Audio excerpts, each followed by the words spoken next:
صباح الخير جميعا. أعتذر من المتحدثين باللغة الإنجليزية أن الجلسة بتكون باللغة العربية. I'm sorry for the English speaking audience. The session is going to be in Arabic. Okay.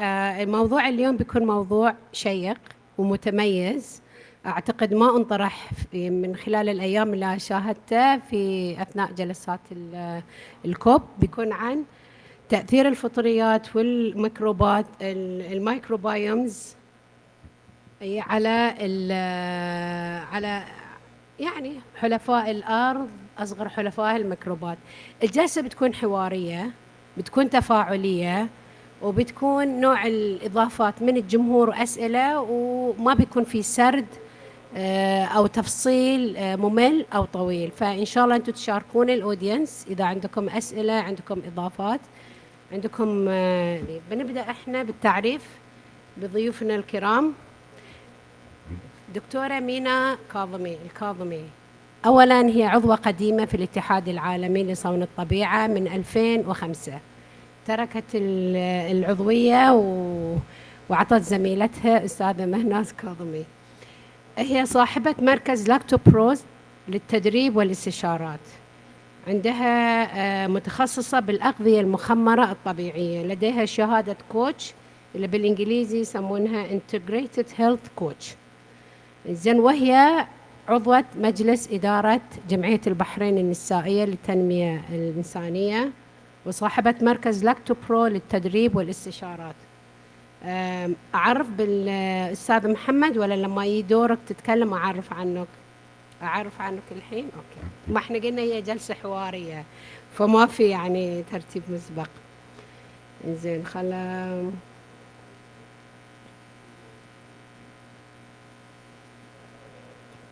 أوكي.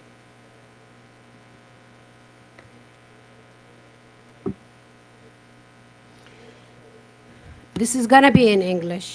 Mr. Mohammed Al Khalid founded Net Zero, a platform launched in 2019. His platform is to promote and enable nature-based solutions in the Kingdom of Saudi Arabia. The platform ensures accessible and transparent projects for individuals and companies. With a background in mechanical engineering, he is driven by innovative solutions for global challenges. Net Zero leverages AI to address climate change, focusing on carbon offsets in the region.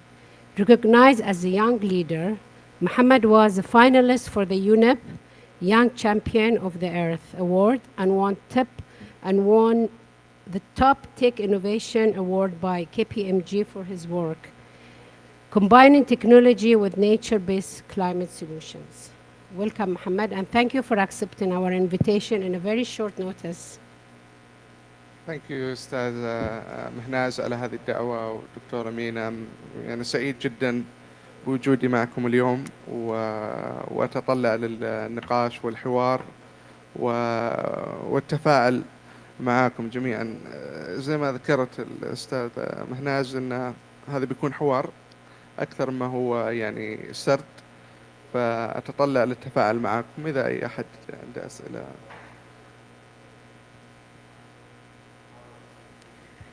صباح الخير، السلام عليكم. فعلا هذه فرصة جدا ممتازة أن أنا أتكلم أولا في موضوع أنا عندي شغف فيه كبير ومهم جدا جدا. مثل ما ذكرت أستاذة مهناز، هذا موضوع جديد حلو أن احنا نتكلم فيه من باب أنه هو أكثر شيء يمسنا احنا كأفراد كمجتمعات. بس إذا مهناز الريموت عشان أحرك السلايد. أي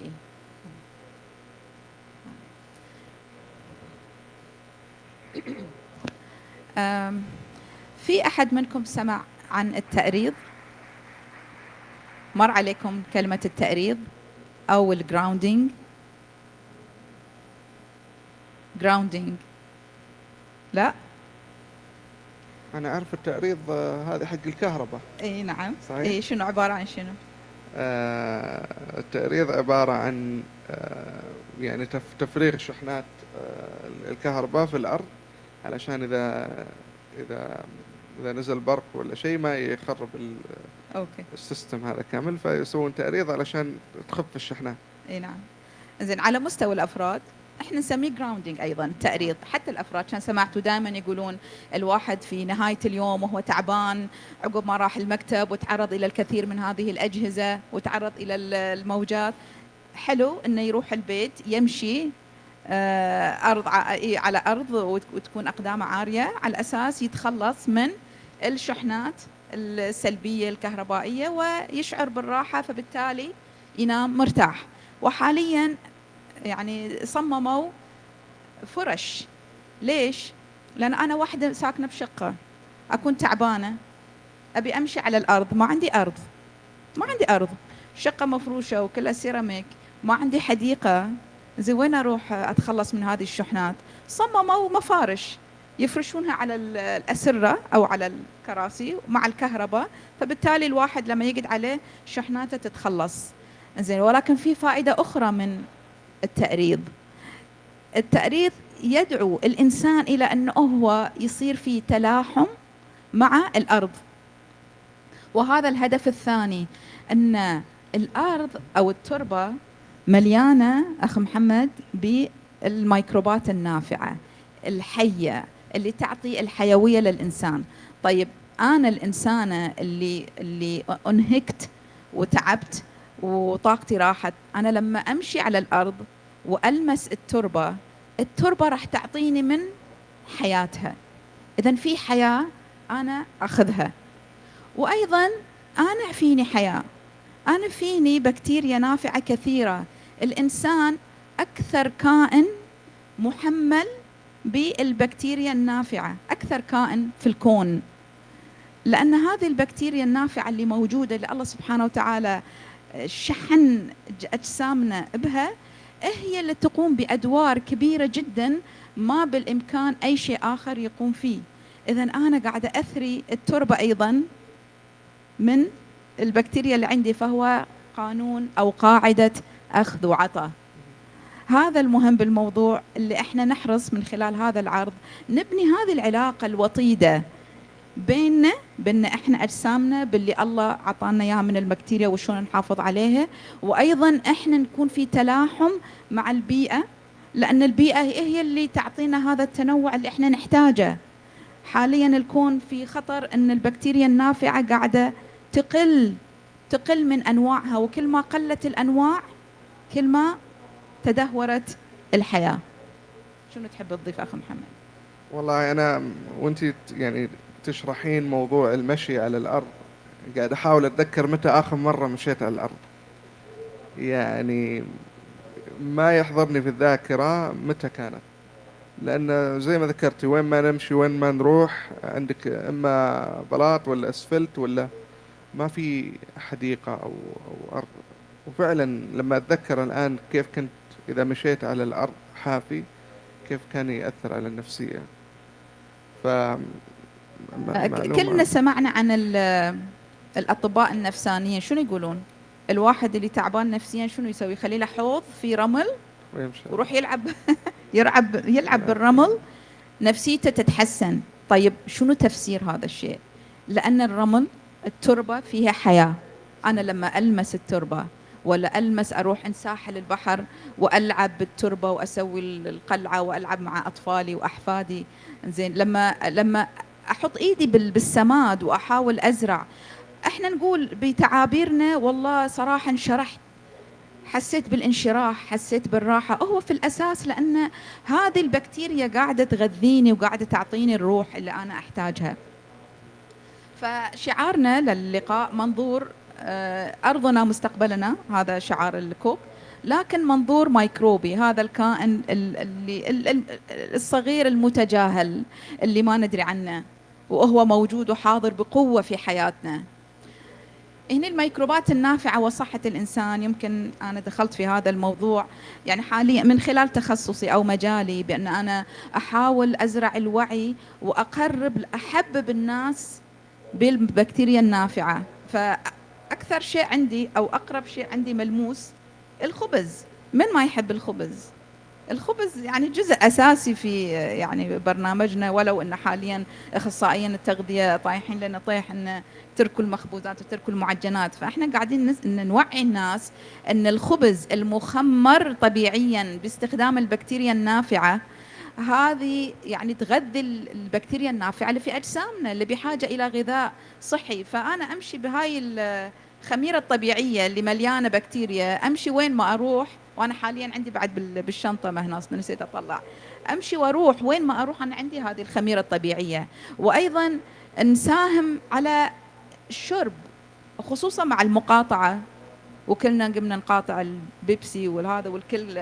شنو نشرب؟ نبي مشروبات غازية. زين احنا نعطيهم الكمبوتشا، نعطيهم شراب الكيفر، هاي المشروبات المخمرة طبيعيا اللي مليانة بكتيريا نافعة، بحيث ان الواحد يعني يغذي جسمه ويكثر من هذه البكتيريا، لأنه راح تقوم بالدور نيابة عنه، بتقوي مناعتنا، بتحسن من صحتنا النفسية. زين وأيضا بتوفر يعني التخمير. واقعا احنا لما نشتري مأكولات عضوية، شنو السلبية في الأغذية العضوية الخضروات؟ انها مكلفة غالية. زين طيب انا راح اشتري لي خضروات باكل بقدر حاجتي، في كمية راح تزيد. شنو العادة؟ تقنيات كيف تحفظ الخضروات، تفرغها وما ادري تحط فيها في الماء، عشان بس نطول من مدة هاي الخضروات حق لا تخترب. بينما احنا نقول لك تعال خمرها، مو خللها، خمرها، حطها في ماء وملح بحري وحطها برا 5 أيام، بتصير عندك أحلى مخمر مليان بروبايوتيك، يعطيك المناعة، يعطيك الفيتامين سي في حالات الجو، الأمراض المزمنة، قصدي الأمراض المنتشرة، انفلونزا ولا غير، وانت تكون حافظت على هذا الخضروات، ما ترميها برا. إذن احنا اقتصاديا أيضا وفرنا. فهذا من ناحية صحة الإنسان. إذا تحب تضيف بالنسبة للبيئة، البكتيريا النافعة مع البيئة. أنا دائما كنت أعطي الناس زي الأنالوجي، أقول لهم إذا نظرت إلى كوكب الأرض من بعيد تشوفه كأنه كائن حي، وإذا نظرت له من بعيد تشوف الكرة الأرضية صغيرة وما تشوف الإنسان. ففي الحالة هذه الإنسان أشبه بالميكروب بالنسبة للأرض، فإما يكون نافع ولا ضار. فالميكروب النافع يعيد إحياء الأرض، يسوي لها ريجنريشن، يزرع الأرض، يحمي الأرض. بينما الميكروب الضار يدمر الأرض، يقطع الأشجار ويستهلك الموارد ويسبب الانبعاثات. فدائما الناس لما يسمعون الميكروبز أو البكتيريا دائما يجيهم فكرة سلبية أن البكتيريا ضارة، لكن بالعكس في بكتيريا نافعة وفي بكتيريا ضارة، في ميكروب نافع وميكروب ضار. الميكروبات النافعة جزء لا يتجزأ من النظام الحيوي. إذا لم توجد راح يتدهور النظام الحيوي. إذا ما في ميكروبات، ما في بكتيريا، ما في حياة سواء بالتربة أو في أي يعني أي شيء عضوي، راح يتحلل وراح يتدهور وراح يموت. فالميكروب عنصر من عناصر الحياة. فدائما الناس ينظر إلى الميكروب البكتيريا بنظرة سلبية، لكن إحنا أصحاب البيئة والأرض والستيورد أوف environment نبحث عن الميكروبات وما نحصلها. للأسف إحنا الآن في منطقتنا بسبب تدهور الأراضي نبحث عن الميكروبات المفيدة ما نحصلها، قل عددها بشكل كبير. إذا وصلنا إلى مرحلة ما نقدر نلقى ميكروبات راح يموت النظام الحيوي.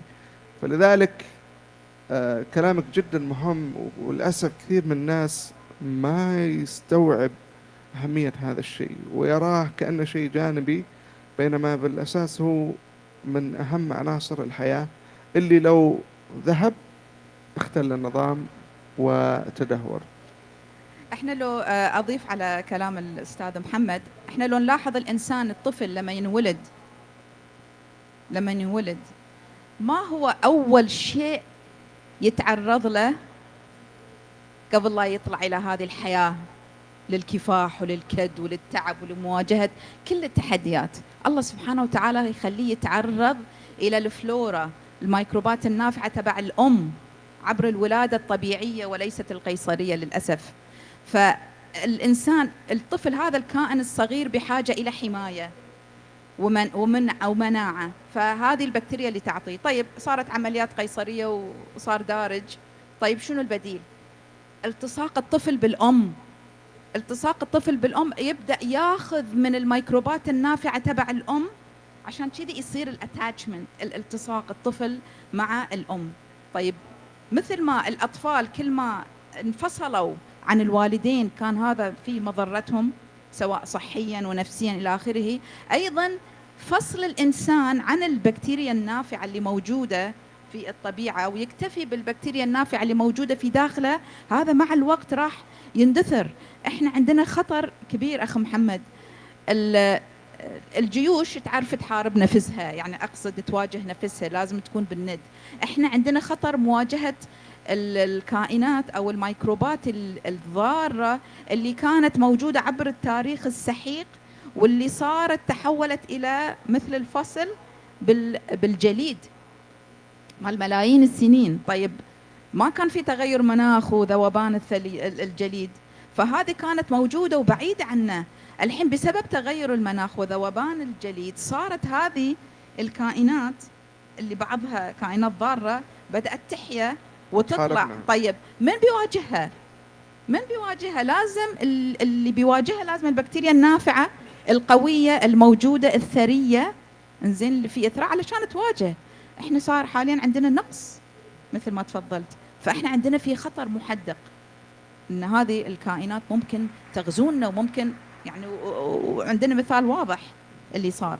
فعشان كذي هذه حرب كبيرة بس ما نشوفها بالضبط، وبإيدنا حلها بإيدنا. يعني إثراء أجسامنا ومحيطنا بالبكتيريا النافعة متيسر جدا، متيسر، وأبسط شيء وأسهل شيء عبر الزراعة النظيفة، الزراعة اللي تعتمد على التخمير والتسميد والسماد الحيوي. السماد الكيماوي هو اللي يقتل، هو اللي يدمر التربة، وهذا اللي منتشر. الناس صايرين في عجلة ان نبي نزرع، مهندس اسلام، نبي نزرع ونبي انتاج وفير، وما عندهم صبر. طيب هذه الانتاج اللي احنا نحصل عليه بعد انتهاء الموسم شنو يصير بالتربه؟ الاخ مهندس اسلام ما شاء الله معروف بالزراعه، وكانت عندك مزارع، ان شاء الله لا زالت المزارع موجوده وما اختفت. اي فالاعتماد على الزراعه العضويه بالعكس في استدامه، لان التربه تقوى مع كل موسم، مع كل تغيير. البدل ما التربة تندثر وتصير إعادة للتسميد مرة أخرى، بالعكس إحنا مع كل موسم التربة تكون غنية أكثر وثرية أكثر،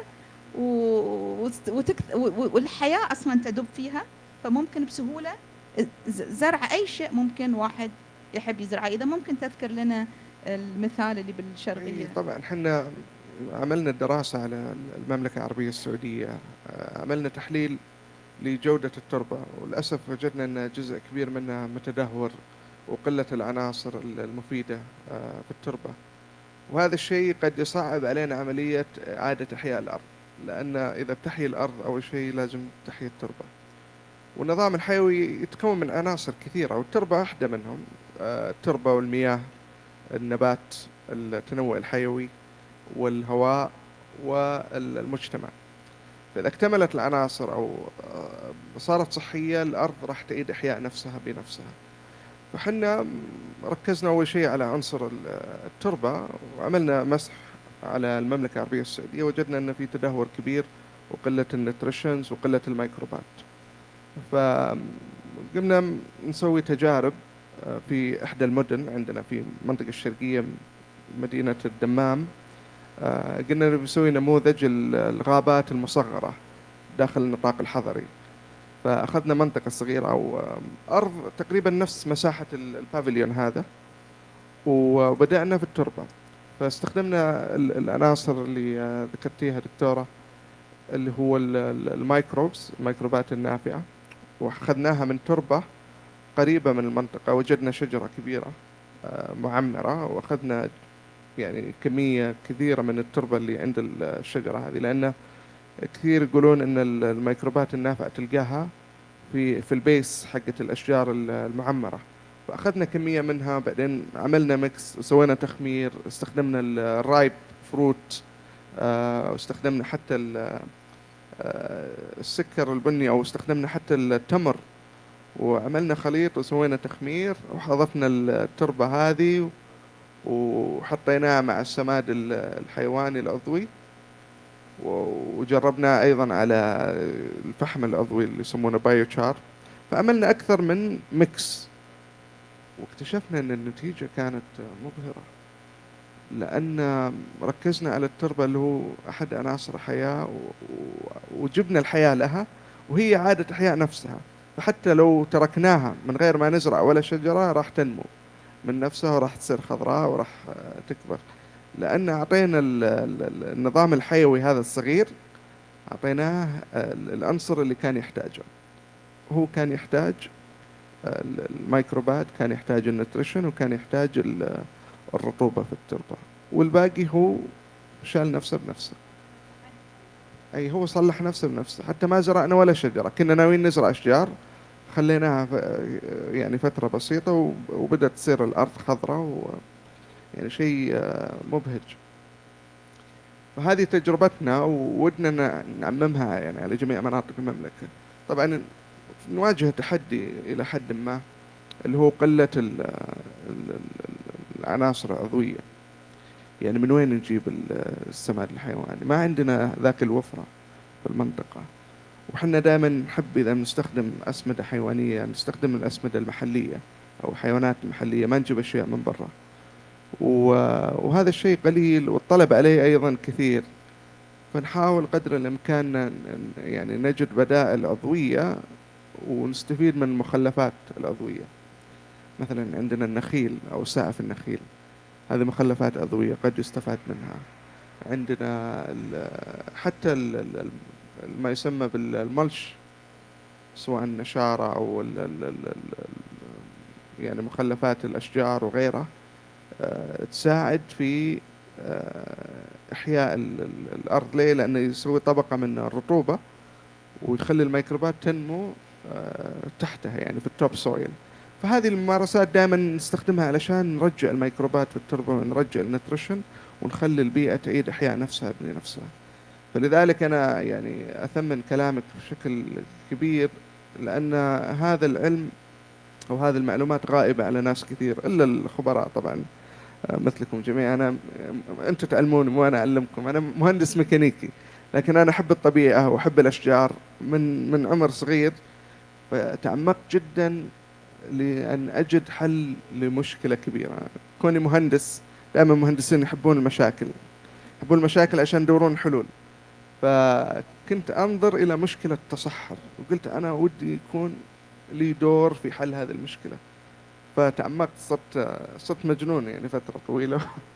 والحمد لله يعني التجارب اللي صارت على الأرض الآن أثبتت نجاحها، ودنا نعممها على مستوى كبير إن شاء الله في الفترة. صحيح. ذكرت نقطة مهمة.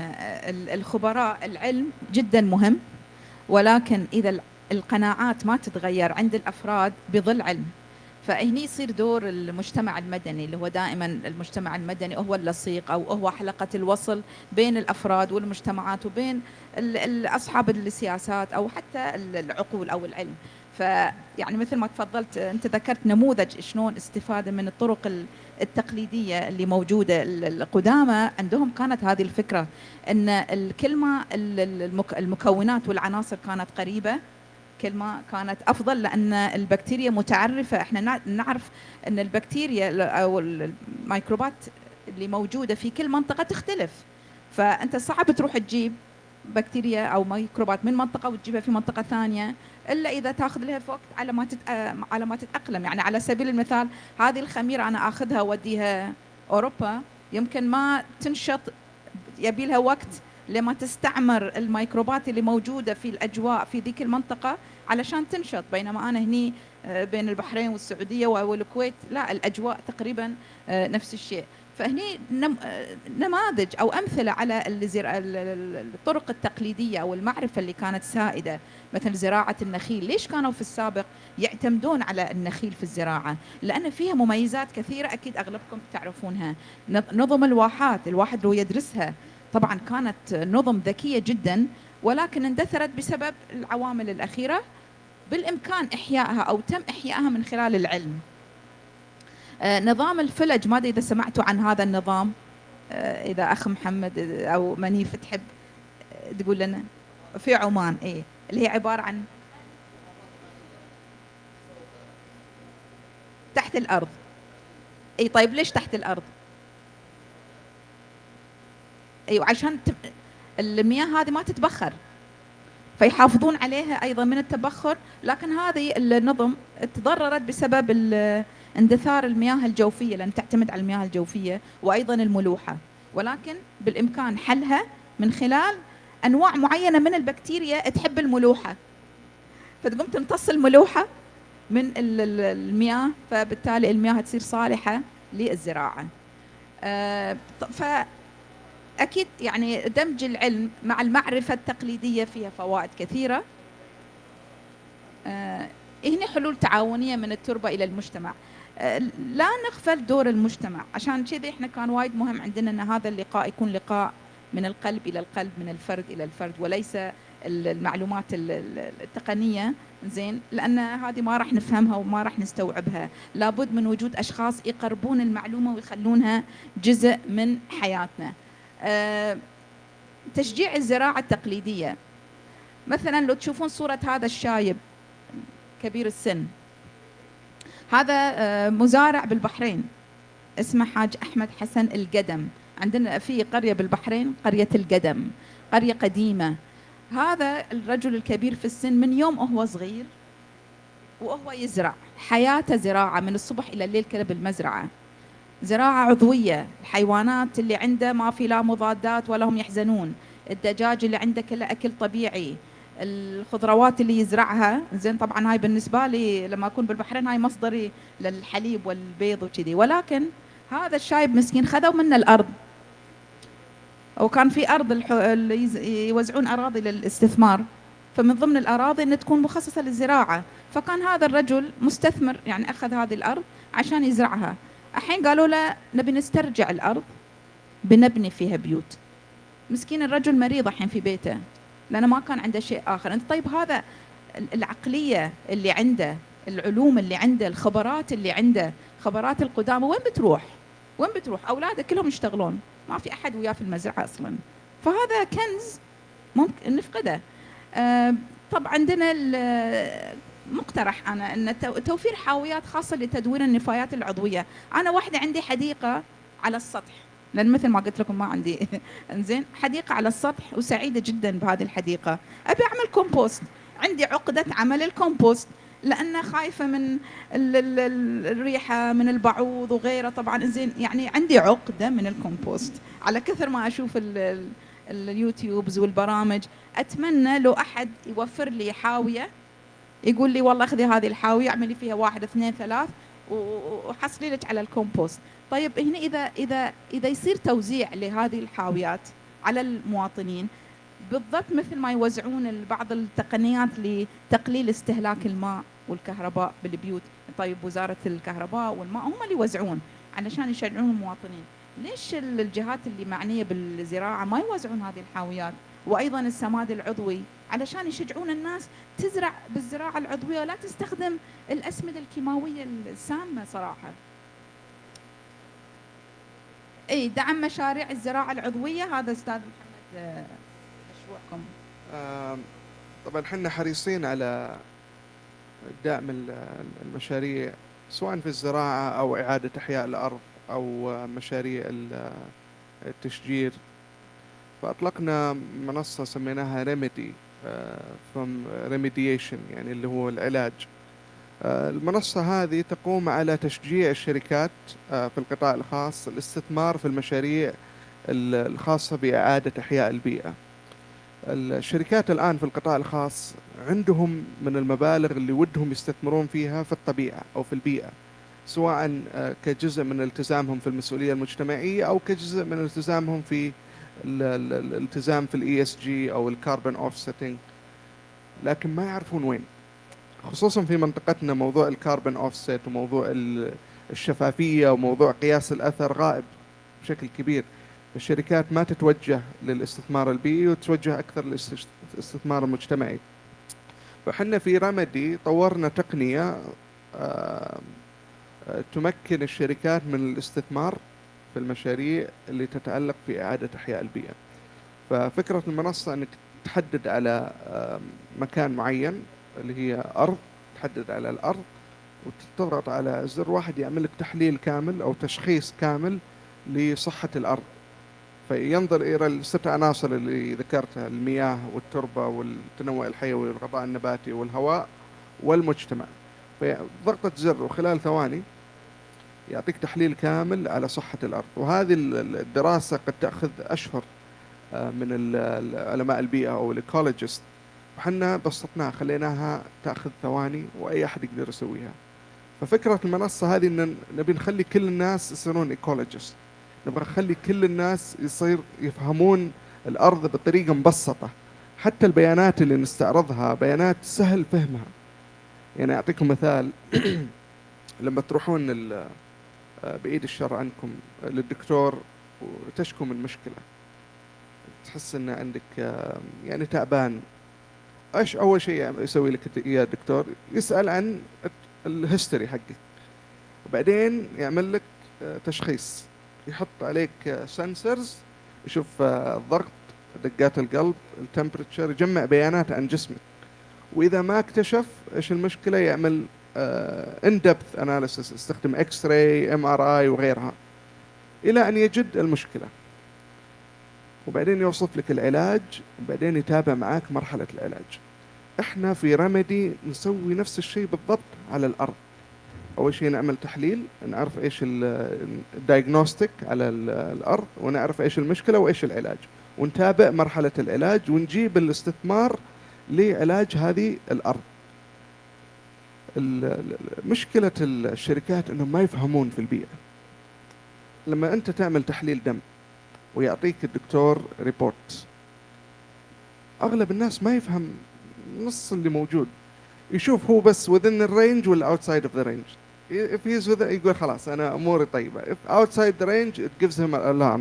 يسأل الدكتور يقول لي هذه إيش؟ يقول لا هذه بسيطة، هذه مثلا عندك كرات الدم البيضاء تحتاج تسوي كذا كذا ويعالجها. احنا نعمل نفس الشيء بالضبط على الأرض، نخلي الناس يفهمون الأرض، يفهمون طبيعة الأرض، يفهمون كيف يعالجون الأرض بطريقة سريعة وسهلة ويفهمها الكل. يعني أنا عندي أخو في الابتدائي، أعطيته البلاتفورم، قلت له اعمل لي تحليل ecological assessment على أي مكان في السعودية. راح رسم كذا بوليجون وضغط انالايز، طلع له دايجنوستيك ريبورت. قلت له اشرح لي، قال لي اوه هذه كذا كذا كذا. في الابتدائي فهم الارض كامله، وفهم قال اوه يعني لازم نعمل كذا، لازم نسوي كذا. قلت له اي بالضبط.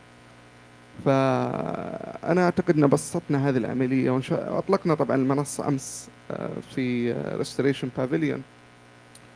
وجزء من اهداف المنصه اللي هو دعم المشاريع الزراعه العضويه، ان نمكن اصحاب المزارع انهم يحطون المزرعه حقتهم او الارض تبعهم في المنصه، علشان نتيح للشركات الاستثمار في هذه الارض ومساعده المزارع انه يعيد احيائها.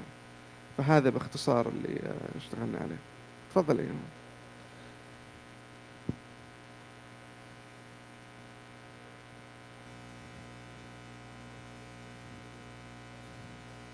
شكرا جزيلا. الحقيقة احنا سعيدين بوجودنا وياكم. أنا دكتورة نجدة الوائلي، مدير عام الدائرة الفنية والنظم الطبيعية في وزارة البيئة العراقية. ما شاء الله. الحقيقة احنا قبل سنة قاعد نعمل مشروع اسمه مشاكل بيئية فرص استثمارية، لكن توقفنا عند المنصة مال حضرتك اللي ردنا نسويها.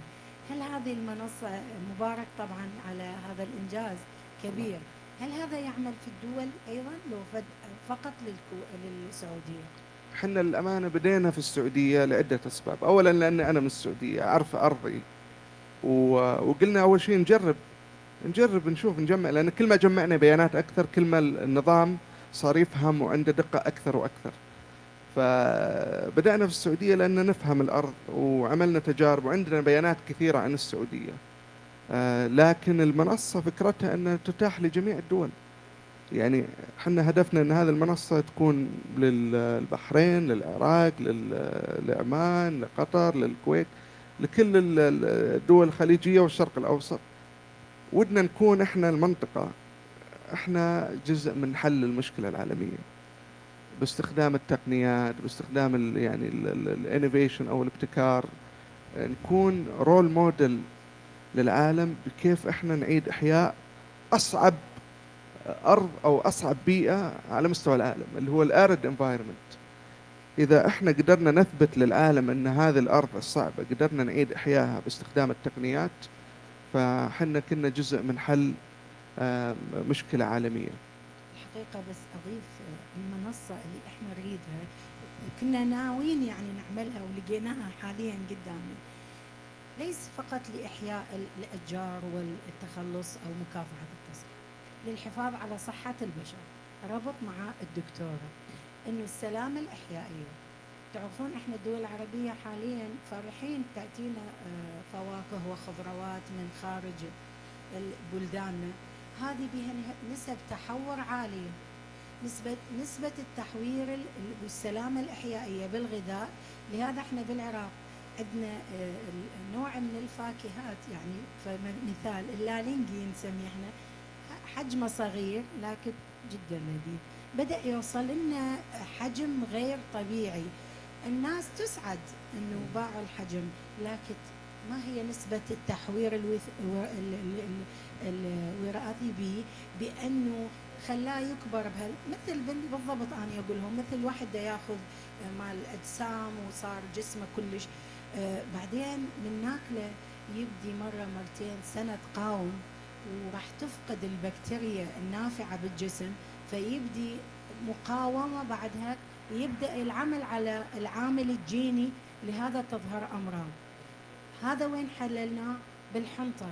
كنا سابقا لا نكتفي بزراعة الحنطة لتدهور الأراضي، فبدأت الحنطة تأتينا من أوكرانيا من هواي دول بدون قياس لنسبة تحوير. بدأت عندنا أمراض تظهر في اللي هو القولون ومشاكل القولون، فبدأوا الدكاترة يعملون بحوث، وجدوا إنه البكتيريا النافعة بالقولون بدأت تنتهي، فبدأت تظهر هذه الأمراض.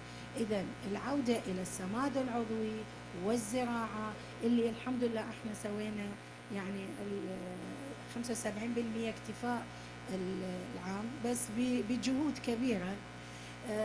نبي من الدكتور انه نريد نعيد تأهيل نبات الطلح اللي طريق الرابط نسميه طريق زويدة، طريق الحج القديم بين السعودية والعراق، كان غني بالواحات ونبات الطرح. احنا هاي احد مشاريعنا اللي نريد نربطها وتكون عابرة للحدود مع السعودية. موضوع جدا مهم.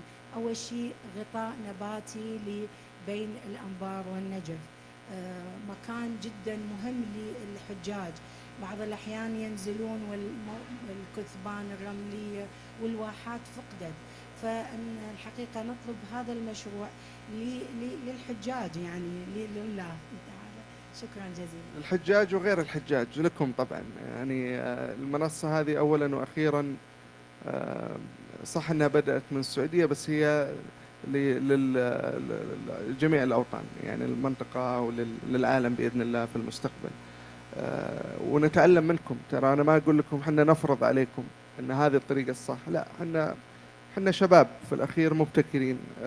طورنا التقنية، لكن التقنية تعتمد على الناس، تعتمد على العلوم، تعتمد على الخبرات القديمة والجديدة، لأن كثير من الأشياء قاعدين نتعلمها من القدماء. يعني في ممارسات إعادة إحياء البيئة كانوا يسوونها من قديم الزمان لكن نسيت، زي عندنا في السعودية موضوع الحماية اللي هو حماية المنطقة وإدارة الرعي الجائر، هذه كانت تسوى منذ قديم الزمان لكن نسيت. احنا نحاول نعيد هذه الخبرات ونستحدث خبرات جديدة ونوظف التقنية علشان نقدر نعمل هذه الأشياء على سكيل عالي. ميزة التقنية والذكاء الصناعي إنه يخلي الأشياء اللي نعملها على سمول سكيل ومانوال سكيلبل وسريعة.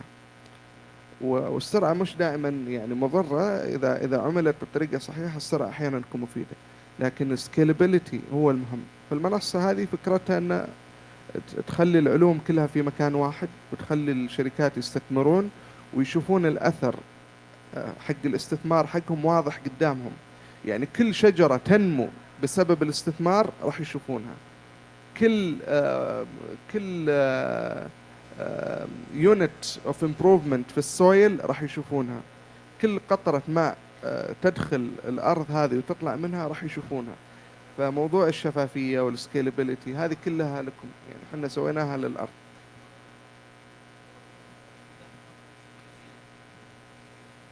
شكرا جزيلا. بسعدني أن أكون معكم إن شاء الله فيها يعني لقاء سريع وتعليقات سريعة. شيء طبيعي، أنا بيعجبني جدا هذا الحماس مهندس محمد وأختنا مينا بهذا الموضوع. والحقيقة يعني عندنا تجربة جيدة في الأردن. لا شك أنه إحنا بال 2005 أسسنا جمعية اسمها زراعة عضوية. يعني ما يعني تتخيل حجم الصعوبات، أنت تمشي عكس التيار، لأنه في استثمارات، في مصالح، شركات أسمدة، شركات مبيدات، أصحاب مصالح كثيرين. ولكن الحمد لله يعني أنا الحقيقة هنا، وإحنا أعضاء أيضا بالIUCN كجمعية زراعة عضوية وجمعية مكافحة التصحر. أنا ممثل التصحر الآن، وبالعضوية بستطيع أحكي، كنت عضو إدارة لفترات طويلة. وبالتالي الموضوع المعارف التقليدية هاي ضروري جدا نبني عليها مهندس محمد حقيقة. وأنا بحكي لأخواني يعني إحنا في إرثنا العربي والإسلامي كثير من الممارسات اللي هي الرشيدة، اللي هي الطبيعية التراثية الأصيلة، ممكن نستفيد منها ونكبرها على رأيك على سكيل أكبر، وبالتالي نستفيد منها. هاي النقطة الأولى. النقطة الثانية موضوع الأرض والمحافظة على الأرض، يعني هذا إرث، لأنه كنا في خطر والأرض في خطر. وبالتالي الحقيقة ما بدي أحكي بأبجديات وأدبيات الزراعة العضوية كنتم تعرفوها، صحية واقتصادية واجتماعية وفي دراسات بالموضوع، وفي عالم متقدم.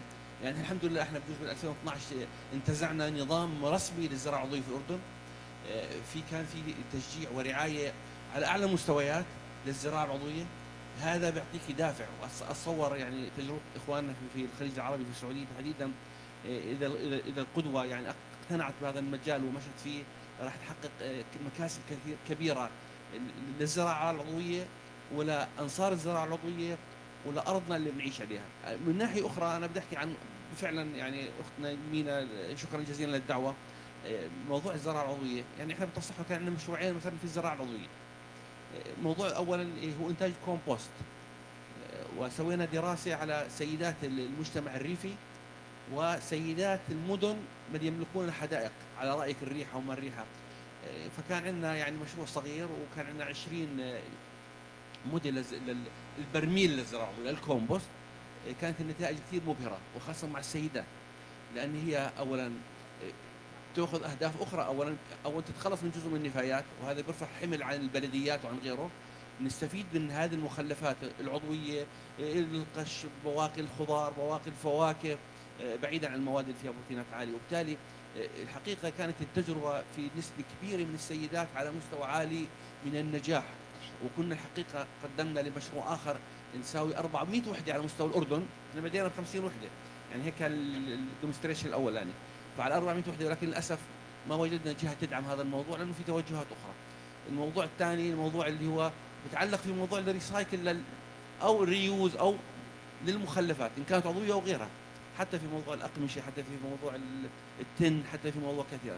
فيعني إحنا الأساس أنه نزرع الثقة في اقتناع بالزراعة العضوية. أولا هذا مهم، بصير مهمة أسهل من ذلك نوجد أنصار. يعني إحنا بالأردن الحمد لله شركات داخل الأردن وخارج الأردن، إحنا بلد صغير، صار في ناس كثير ينتجون أسمدة عضوية، مبيدات عضوية وفق التعليمات والأنظمة، وبالتالي هذا بيساعد. وأعتقد التجربة السعودية كانت قديمة بهذا الموضوع، يعني أنا مش مطلع كثير عليها، ولكن أنا بعتقد أنه لابد أنه في شباب زي حضرتك يحملون هذا الفكر الطيب في سبيل أنه تحقيق شيء لهذا المجتمع، لأنه المحافظة على هذا الأرض، المحافظة على بقائنا، والمحافظة على الإنسان هي أغلى مغانم الشريعة. وبالتالي الإنسان وصحة الإنسان وسلوك الإنسان هذا مهم جدا. شكرا جزيلا لهذه الدعوة، وشكرا جزيلا لهذه الفائدة. شكرا لك، أثريتنا. يعني أنا أتفق معك تماما، وأعتقد أن جزء من الحل التوعية. والتوعية أنواع، في توعية يعني أن أنا أفرض معلومات وأتكلم بطريقة أن كأن يعني أنتم ما تعرفوا شيء، وفي توعية من حكاية القصص. الستوري تيلينج مهم جدا. لما تحكي قصص نجاح، كيف أن هذه الأرض كانت متدهورة لما استخدمنا الطريقة التقليدية، كيف عادت إحيائها بالصور، بالمقابلات مع أصحاب الأرض، بالزيارات الميدانية. هذه تخلي الناس يغيرون فكرهم. فأنا أتفق معك تماما. أتوقع جزء من المشكلة اللي هو توعية المجتمع على أهمية الزراعة العضوية، على أهمية إعادة استخدام أو تدوير المخلفات سواء عضوية أو غير عضوية، وكيف أثرها على الأرض، لأن في الأخير هذا أرضنا وإرثنا. على تفضل. العفو، سؤالي للأستاذ محمد. العفو، بالنسبة للمنصة، الوصول إلى السايت يعني التارجتد سايت يكون يعني موقعيا، ولا عن طريق مثلا تحسس نائي أو أجهزة رصد عن بعد؟ كيف يكون الوصول للتارجتد ارياز؟ ممتاز. طبعا المنصة الآن في مرحلتها الحالية ما يحتاج زيارة الموقع، مجرد ما تحط الحدود على الخريطة وتعمل أنالايز يعمل لك تقرير كامل على صحة الأرض هذه. طبعا الست عناصر اللي ذكرتها هي العناصر الأساسية. داخل كل عنصر في بعض البيانات، أغلب البيانات نجمعها من اللي هو الريموت سنسنج ساتلايت داتا complemented باي اللي هو الجراوند ليفل داتا. احنا جمعنا بيانات كثيرة حول السعودية وأرض السعودية من حساسات وسنسرات ولاب تيستنج ولاب أناليسيس، وفدت أو دربنا النظام على أنه يتعرف على البيانات هذه ويعمل زي الباترن ريكوجنيشن. يعني إذا كانت الأرض درجة حرارتها كذا ونسبة الأمطار كذا وتربتها الملوحة تبعها كذا والبي اتش فاليو كذا، معناته احتمالية أن يكون السالينيتي كذا بناء على البيانات السابقة. فيعطيك أسسمنت كامل، يعني دقة ممتازة، وتبني عليها خطتك المستقبلية في كيف إعادة إحياء الأرض. لأن أحيانا إحياء الأرض قد يكون بعملية جراحية بسيطة وليس بإعادة إحياء النظام كامل. للأسف كثير منا لما يشوف أرض متدهورة يعمل لها كيماوي، يعني ما يركز على إيش الروت كوز أوف البروبلم، إيش جذور المشكلة، ويعالج المشكلة هذه. لأن أحيانا الأرض قد تكون مشكلتها في التربة فقط وليس في الغطاء النباتي وليس بالمجتمع. وأحيانا تكون الأرض خصبة وخضرة وفيها تنوع حيوي وفيها تنوع نبات ونسبة أمطار عالية، لكن المجتمع هو الضار، المجتمع المحيط في الأرض هو اللي يضر في الأرض. فتكون التركيز على توعية المجتمع وإشراك المجتمع وربط المجتمع مع البيئة. فكل أرض لها طبيعة أو لها مشكلة ولها حلول خاصة فيها. فإجابة على سؤالك، ما يحتاج زيارة ميدانية في المرحلة الأولى، لكن في حال تم تمويل المشروع وبدء المشروع لازم نضع حساسات ونجمع البيانات علشان الشركات اللي استثمرت تشوف أثر واضح أمامها. يعني عملية الاسسمنت هذه إذا تحول إلى دولة مجاورة إيش قد راح تاخذ منكم وقت؟ ما أعتقد راح تاخذ وقت طويل، يعني ما أعتقد إن شاء الله تاخذ أكثر من شهر. رقم قياسي يعني وقت شهر. أي وقت قياسي.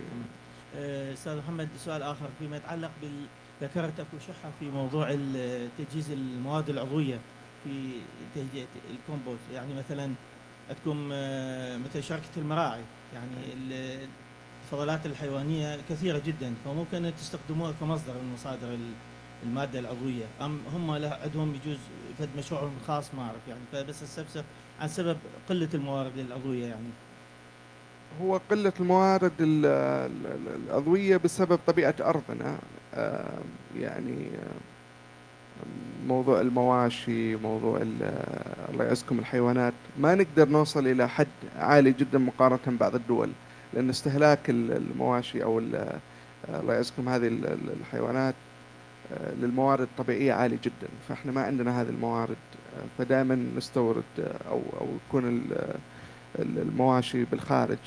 لكن هذه الشركات سواء النادك ولا المراعي ولا التنمية ولا شركات الأغذية عندهم مبادرات وأنا أعرف بعضها.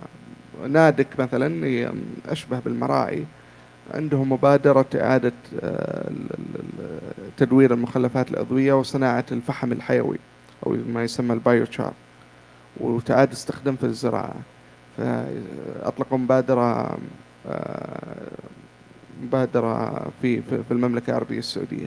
دجاج التنمية الآن احنا في تعاون معهم، إن شاء الله راح نطلق مبادرة تسمى From Waste to Tree، من مخلفات إلى شجرة، فتكلم عن كيف إعادة تدوير المخلفات وصنع مخلفات عضوية تضع في الأرض لأجل زراعة الأشجار. فهذه كلها مبادرات يعملونها الشركات، لكن تحتاج شوي يعني تحفيز لهم، وتحتاج شوي حركة، يعني إقناع.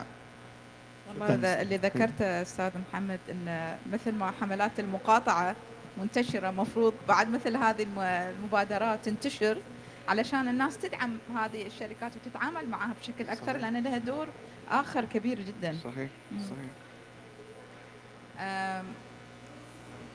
تحبي بس نستعرض أمثلة بسيطة مثل ما تفضلت أستاذ محمد، إن شلون الأفراد، إحنا هذه زراعات أسطح المنازل، إحنا يعني نحتاج نبذل جهد كبير علشان نقنع أصحاب البيوت أن إذا ما عندكم حدائق، في مشكلة بالأراضي، انزل عندكم السطح، زرعوا الأسطح زراعة عضوية ناجحة جدا، على الأقل كل واحد على مستوى بيته.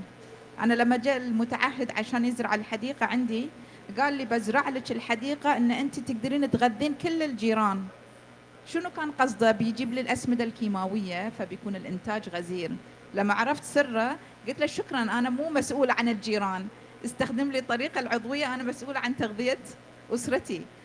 وهكذا تحول الزراعة إلى زراعة عضوية، والحمد لله إنتاج وفير. يمكن في البداية يعني يكون الإنتاج بسيط، بس بعدين لأن التربة تصير غنية يعني صحية، فيكون الإنتاج جدا ممتاز. فهاي الأمثلة مثلا هاي بالبحرين، بالكويت، شلون هاي الأحواض، عندنا هاي بقطر، بس عشان أبين. ومثل ما ذكرتوا أن النساء لهم دور كبير. وهذه طبعا على مستوى الشركات، هاي شركة فيرمندايت تنتج مشروبات وأغذية مخمرة طبيعيا، إنزين، فمعناته أنه بكتيريا نافعة جدا للإنسان. هذه مزرعة الوزان بالكويت. الكويت طبعا معروفة أن هي توزع أراضي لأصحاب المشاريع وتوفر لهم الأشياء الأساسية، بعدين على صاحب المشروع أنه هو يتعهد بالزراعة وبالعمال وغيره، بس ولكن في دعم كبير من الحكومة، فعشان كذي صار في محاصيل يعني بذور الوزان أحيانا القمح استخدمها في مخبوزاتي، في مثلا بالإمارات بعمان زراعات عضوية. فهاي أمثلة. طبعا أكبر مثال عندنا الأستاذ محمد ومشروعه، هذا بعد من المشاريع الرائدة. تقريبا هذه إذا عندك إضافة قبل لا أروح لآخر سلايد. لا ما إيه. عندي إضافة. إيه. على أساس إن عندنا الموفي اكسكيوز مي مهناز تقولي له. بس قبل الموفي أنا الصراحة أولا سعيد بوجودي أمامكم، وأنا للأمانة أتألم منكم. مفروض أنا أكون جالس هنا وأنتم جميعا على الستيج. ودي أسمع منكم التحديات أكثر، لأن أنا مهندس وأدور مشاكل أدور مشاكل عشان أحاول أجد لها حل. فلما أسمع إيش التحديات قد نضعها بالاعتبار، لأن موضوع البيئة والطبيعة والأرض موضوع معقد جدا، very complex ecosystem. فأي أحد يعني يدعي أنه هو عنده الحلول كاملة وأنه فاهم الطبخة، يعني لا تصدق. فبالعكس أنا ودي أني أسمع عن إيش التحديات اللي تتعلق في الزراعة العضوية، إيش اللي يخلي الناس ما تتجه لهذا الاتجاه. هل هو تمويل؟ هل هو عدم وعي؟ هل هو قلة الأراضي؟ هل هو قلة الموارد؟ هل هو شيء أنا يعني ما سمعت عنه من قبل؟ فودي، لأن هذا نقاش حواري، ودي أسمع منكم أكثر. يلا بعدين ناخذ الأسئلة والملاحظات.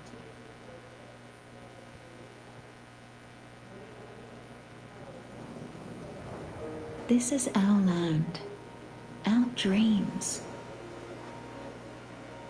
and everything begins here.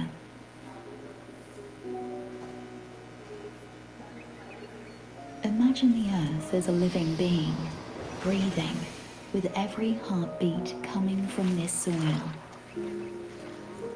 Picture every step you take, every hand that touches the earth, contributing to its revival, bringing its soul back to life. But like with any living being, the earth weakens and fades as the winds carry away the remnants of life. Here, nature breathes again, life returns to the land, and we plant hope for a sustainable future. What if we gave it another chance? It's a promise that the earth breathes again. This is where Project Remedy steps in. We become the doctors of nature. We listen to the pulse of the earth, and we intervene with precision to restore its vitality. Our tools heal the land, diagnosing its problems with care. Together, we restore life's place. Investing in the land is investing in the future. Join Project Remedy. Let's plant hope and save the planet together. We bring life back to the earth.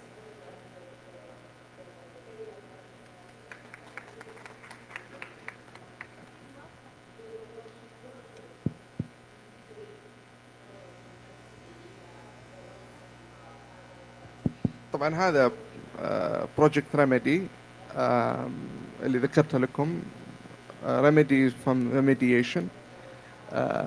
فكرة المشروع أننا نبغى نتخيل الأرض as a living being that gets sick, that get weakened, and يعني الطريقة الوحيدة أن تعالج الأرض أنك تسمع لها، أنك تقيسها، أنك تعرف إيش مشكلتها بعدين تعالجها. فحنا جزء من الأرض والأرض جزء مننا، فلازم نتغير، نكون عنصر إيجابي في إعادة إحياء الأرض، وما نقدر نحقق هذا الشيء إلا بتكاتف الجميع بإذن الله. فشكرا لكم على استماعكم.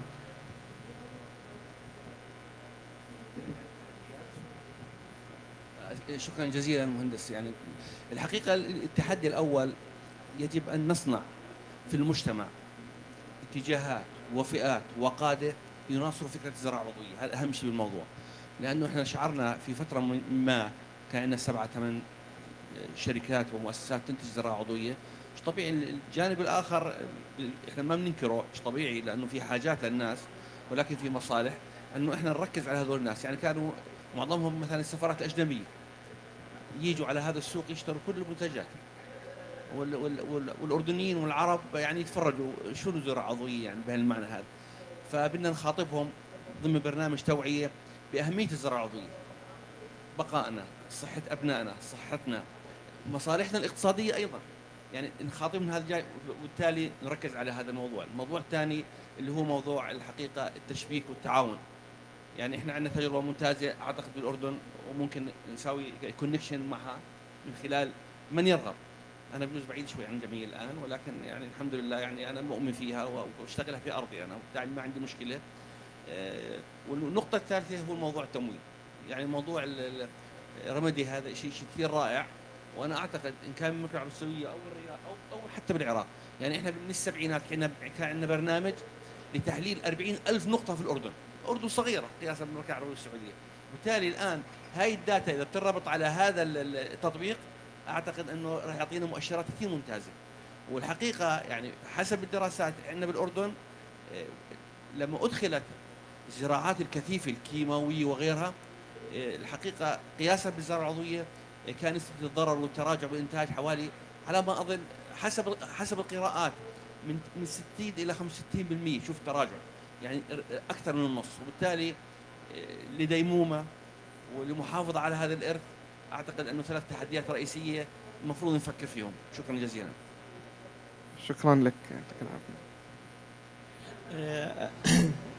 هو اكو مشكلتين موضوع الزراعه العضويه. اول شيء يعني المعروف يعني بشكل عام انه الانتاج الكمي لبقعه معينه من الارض لو بالاتجاه العضوي تكون اقل من كميتها في حاله الانتاج الغير العضوي، اضافه الى الكلفه. يعني هذا يترتب عليه كلفه وانتاج، يعني بالاخير الفلاح يدور ربح، اضافه الى اذا ثبتنا موضوع الكواليتي.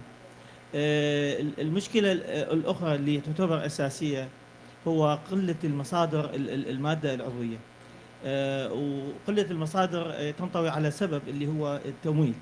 يعني احنا قدمنا مشروع، صار لنا أكثر من سنتين ندور على نبحث على الفند لهذا المشروع اللي هو مشروع بسيط. يعني ممكن أي في حقل على الحالتين، حالة يعني تربية الحيوانات والزراعة، فيصير برنامج متكامل بين تحويل موضوع المخلفات الحيوانية إلى بايوغاز وإلى كومبوست. ما حصلنا إلى حد ما قدرنا نحصل على تمويل، علما أنه يعني لو سكيل ممكن أنه يتكرر على عدة مزارع متقاربة. وطبعا يكون موضوع الجندر به موضوع جدا مهم، لأنه هذا راح يدعم قبل النساء، فيكون مصدر دخل وأيضا مصدر لتعزيز الطاقة ومواجهة التغيرات المناخية، وأيضا يصب بشكل رئيسي في موضوع الزراعة العضوية ومكافحة التصحر. فمشكلة الفند أيضا يعتبر أحد المشاكل الأساسية، إضافة إلى قلة المصادر. يعني شكرا. الله يعطيك العافية. إذا تسمح لي بس ودي أجاوب على نقطة مهمة ذكرتها، اللي هو قد تكون التكلفة غير مجدية، لأن قد تكون تكلفة غير مجدية لأن يعني إنتاج الغذاء العضوي يعني يكون أقل إنتاجية من الغير عضوي. لكن لو سألنا أنفسنا هذا السؤال، إيش الفوائد الغير الإنتاج، سواء من خفض الانبعاثات الكربون أو زي ما ذكرت اللي هو الفارمينج، يعني في الزراعة بشكل عام، أو الأجرو فورستري، الزراعة الحراجية، أو حتى تمكين المرأة في دخول سوق العمل. هذه كلها فوائد لازم تقاس، وإذا قيست تحول إلى قيمة اقتصادية. لكن للأسف أدوات القياس هذه غائبة دائما في الأكاونتنج، فلما ينظر لها صاحب القرار أو المستثمر قد ينظر إنها غير مجدية، لكن إذا أضفت العناصر الأخرى قد تكون أكثر مجدية أكثر حتى من الزراعة الغير عضوية. فجزء من رمدي أن نقيس الأثر العائد، يعني الاجتماعي والاقتصادي على المشروع، بالإضافة إلى الأثر البيئي، علشان تحفز الشركات. وعندهم شهية في القطاع الخاص عندهم من المبالغ للتمويل والاستثمار وعندهم الشهية، لكن لا يجدون المشروع المناسب لهم لأنهم ما يعرفون أثر هذا المشروع. فحنا في رمدي نحاول نشيل الحواجز هذه عشان نمكن الشركات انهم يستثمرون بسرعة ويعرفون الأثر حقهم. وهذه الأشياء حنا ذلك أنا سألتك، لأن هذه اللي نتعلم منها ونعكسها على النظام. فشكرا لك على شكرا جزيلا على المحاضرة القيمة. حياك الله. دائما من نتحدث عن الأرض نقول أمنا الأرض. صحيح. يعني هي المرأة، صح؟ فعلاقة المرأة بالأرض وبما تنتج الأرض هي علاقة وثيقة. المرأة هي المسؤولة عن تغذية الأسرة، وهي تبحث دائما عن أفضل غذاء تقدمه لأسرتها. فإحنا نحتاج أساسا توعية المرأة بأهمية المنتجات العضوية يعني وقيمتها الغذائية العالية مقارنة بالمواد يعني الغذاء المستخرج باستخدام الأسمدة الكيميائية. لأنه بصراحة كلنا إحنا يعني كامرأة أنا دا أتحدث أنه أنا دائما أبحث عن أفضل شيء لأولادي، لكن إحنا عندنا جهل بالقيمة الغذائية للغذاء المنتج باستخدام الأسمدة العضوية. نحتاج إلى توعية النساء وإشراكهم أساساً. موضوع زراعة الأسطح موضوع جداً رائع، إذا قدرنا نقنع النساء باستخدامه توفر غذاء محلي، بصمته الكربونية قليلة، قيمته الغذائية عالية، نستثمر مساحات ونساهم بإحداث فرق إيجابي للكوكب. فهذه الشغلة كلش مهمة. الشغلة الثانية اللي تحدثت عنها ستمينة، صح؟ ستمينة تذكريني، أنا سعدية من العراق. أهلا وسهلا. إذا أكو يعني من شلون اللي موجود عندنا بالبيوت اللي هي الغسالة، إحنا عندنا وعندنا كل الأدوات الكهربائية، إذا قدرنا نوفر مخمر منزلي مغلق بحيث ما يولد الرائحة ويولد، وتكون احنا يوميا عندنا كومة منتجات عضوية ننتجها من قشور الفواكه والخضر وغيرها. هذه إذا قدرنا نحولها ويكون عندنا يعني ما نحتاج نشتري أساسا السماد العضوي، يعني من المطبخ إلى الحديقة ومن الحديقة إلى المطبخ. فهذه راح تكون فد شيء كلش ممتاز.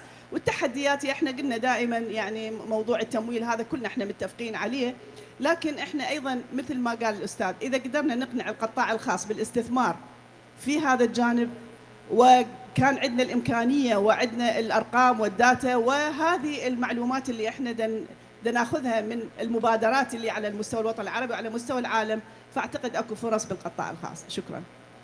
حياك الله اخت سعدية، سعيدة جدا واتذكرش دائما بس تغيرنا. انزين بس اضيف ان ملاحظة ان احنا شئنا ام ابينا الناس غصبا عنها راح تشوف اهمية الزراعة العضوية. لاحظوا لما صار كورونا الكل قام يفحص انا شنو قاعد اكل، وين اروح، شنو اتنفس، وكل من قام يعيد حساباته في كل شيء. هني زاد الاهتمام، يعني بالنسبة لي اللي أدرب الناس على المخمرات في كورونا صار الكل مهتم يبي البكتيريا النافعة، لأن كل من وين ما يروحون لازم يزيدون من البكتيريا النافعة في الجهاز الهضمي، لأن هذا اللي له دور في تقوية المناعة. فصار صارت المناعة هي السلاح في مواجهة الأخطار اللي برا. فإذا ما يتجهون الناس للزراعة العضوية اللي على أساسها يعني ينمون البكتيريا النافعة في أجسامهم، من وين راح يجيبونها؟ لأن حتى الكبسولات البكتيريا النافعة غالية وما تتحصل أصلا. فهاي عندك واحد بالبيت وفيها خير. يعني من خلال تجربتي إن يعني مكلفة بالعكس بيكون مثل ما تفضلتي كل شيء داخله، يعني ما تحتاجين تجيبين شيء من برا.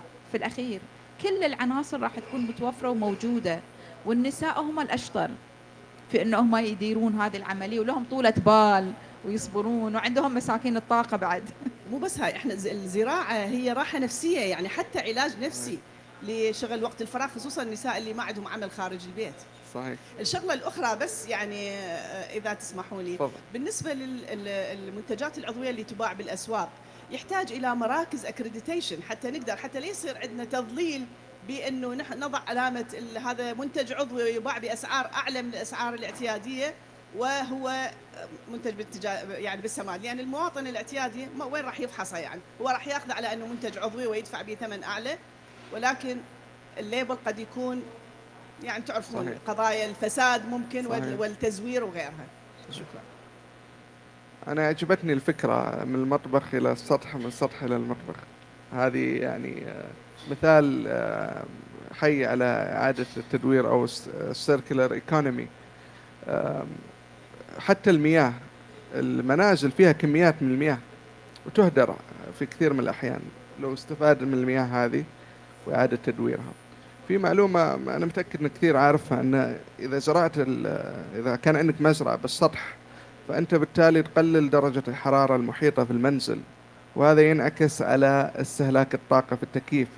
فأنت لما تزرع مزرعة أنت توفر فلوس كهرباء. فهذه القياسات إذا الناس استوعبتها بتكتشف أن أحيانا الزراعة العضوية قد تكون مجدية. لكن زي ما ذكرنا يعني موضوع الوعي وقياس الأثر وتبسيط هذه العمليات لكل الناس، هذا اللي إن شاء الله يعني نسعى له جميعا. السلام عليكم. أنا أستاذ مساعد دكتور آفاق من العراق، تخصص تنمية غابات، يعني تشجير. الكلام حول هذا الموضوع يعني يمكن ما ينتهي إذا ردنا نتناوله، لأنه البيت والمادة العضوية فد سلسلة طويلة. كل ما يخرج من البيت هو البعض يعتبره نفايات، لكن هو بالحقيقة شيء مدور. بالنسبة للأرض اللي بيتنا ممكن يكون بيت يعني ما بحديقة، فالمرأة ما راح يمكن يكون عندها واهس إنه تزرع وكذا، لكن أصص. نعم أعلي أي فإنه بالبيت أكو عندنا بيوت بس شقق، فالأصص الموجودة في الشرفات، لأنه مو شرط كل بيت عنده سطح، فالأصص الموجودة في الشرفات ممكن نوعي النساء كيف يختارون نوع التربة، وبالتالي راح يعرفون هذه التربة اللي هي راح تنطيهم نتاج حتى يتشجعون، حتى بالفعل تطلع نتائج. لأن أنا يعني كوني بالجامعة، فطالباتي ممكن اللي هم احنا كلية الزراعة طبعا قسم مكافحة التصحر، طالباتي نفسهم ما تنجح عندهم أحيانا الزراعة بالشرفة يعني بأصص. ليش؟ لأن هو نفسهم جاهلين بالموضوع. لو مثل ما تفضلت ست سعدية انه الكل حاول يذهب الى الماده العضويه الموجوده ببيتهم. طبعا زميلتي في كليه زراعه جامعه بغداد يعني خلينا نقول ابتكرت جهاز يشبه الغساله، كل القمامه تفصل، الخضروات الكذا الكذا كلها تعبأ في هاي الغساله، وطبعا هي مجفف قوي ومثرامه، فتتحول المواد المتروكه بالبيت الى ماده عضويه وتضاف الى التربه. يعني هذا الصدق اللي نشوفه بالاعلانات انه يحطونه بالجهاز ويطلع كومبوست. لا صحيح موجوده مثل تشبه الغساله مثل الغساله تشبه هذه، يعني بطريقه بسيطه سوتها حتى. وبالتالي اكو شيء اخر، الاولاد عندنا بالبيت نشجعهم، دوده الارض هي شيء محبوب لما تطلع، فراح نوعيهم انه هذه الدوده كذا، يعني قصه صغيره. فالمراه والطفل بالبيت ممكن يتعاونون على موضوعة الزراعه، لو كرفس لو خضروات بسيطه، بالتالي راح تكون جدا مفيده احسن من المجفف والمعلب بعدين زراعه الاسطح هو في شيء جدا جدا مهم. ما ادري يعني هل اكو هناك دعم لهذا الموضوع، لانه ممكن يؤدي الغرض منه باعتبار الان مجمعات كلها عموديه. أنا أضيف على هذه النقطة، لأن من ضمن التحديات اللي يزرعون الأسطح، أنا علشان أزرع السطح يمكن كنت أنا أول تجربة بالبلد، إنزين، لأن من 2011 ما شاء الله. إنزين، علشان أزرع تعبت علشان أحصل. طبعا مو أنا اللي بزرع، أحتاج متعهد انه يكون عندهم خبره بالاسطح، يعني صرفت مبالغ طائله علشان كل شركه تجي تدعي ان هي تقدر تزرع لي السطح وما يقدر. ليه ما في النهايه صفيت على شخص هاوي زارع في بيته، قلت له دخيل بالله انت زارع في بيتك، تعال ازرع عندي. المصريين متميزين لا بالزراعه، بحريني ايه. فقدر يزرع لي، فحسيت ان في تحدي ان الناس، وبينما الموضوع ابسط من كذي. فصرت الحين انا اشجع، اقول لهم زرعوا، لا تترددون، لا تخافون، العمليه ابسط من هذا كله. صناديق خشب، مثل الصور اللي خشب عرضناها، وتربه جيده، وبالتالي وتغطيه ممكن صحيح. بعض التغطيه ساران وهيك شيء، نتائج اصلا وفي مبهرة. بيوت، يعني البيت اللي يزرعون بدون مبالغه استاذه، ان صار اكتفاء، صاروا ما أوه. يشترون من برا والله. خلاص، وزراعه عضويه وغير مكلفه، غير ترى مكلفه. احنا وزاره البيئه من 2016 نادوا بزراعه الاسطح، وحتى رادوا يحولون بنايه وزاره البيئه الى يعني بنايه خضراء. الدكتوره هنا هي مدير حتى عام. العمارات اللي يعني مثل ما تفضلتي عندهم شقق وشرفه، حتى البنايه ترى بالامكان كل بنايه فيها اتحاد ملاك، صح؟ صحيح. ممكن والماء يتفقون اللي مع بعض يتكلم ان عنه. السطح يزرعون السطح ويصير شراكه لكل السكان. الماء عشان اللي عيالهم. يتكلم عنه، الماء يعني اللي دا يهدره المجتمع، هو يعني هذا بعد أهم يمكن، لأنه أنت تستفادين من عنده، معناته الماء مو يشبه شيء. حتى الأشجار، يعني السطوح ممكن تنزرع بالشجيرات، يعني أنا تخصصي أشجار فممكن الشجيرات. يعني مثلا أنتم عندكم هسه بالسعودية مطروحة بجدول مبادرة الشرق الأوسط الخضراء التيكوما ستانس. تيكوما ستانس في الشجرة لطيفة جدا، وممكن يكون يعني من عدة تستفادين من عدة أمور، عدة محاور. هي مزهرة وأيضا هي نحلية، فلاحظي بالسطح تخلين خلية نحل، تخلين الخضرة هي عندي، مالتك. انا عندي خليه نحل، عندي تين، وعندي المورينجا، وعندي الكارباتا. بعد احنا وعندي بالعراق كل قبل، هالأشجار. بالعراق قبل كان السطوح ست سعدية يعني تعرف هذا الشيء، السطوح كان يخلون بها دجاج، فشايفه ما يبقى اكل زايد. اي كان عندنا يعني نظام انه من يصير عندك اجازه البناء لازم بيتك اكو نخله وزيتونه وتين، واحيانا يعني الدوله تدعم ايضا النحل ودجاج، فكان اكتفاء ذاتي يعني وصحه اهم شيء. أنا أتفق معاك تماما على موضوع أن لازم نوعي المرأة والطفل. أتساءل، هل في مناهجنا في التعليم كورسات عن الزراعة العضوية؟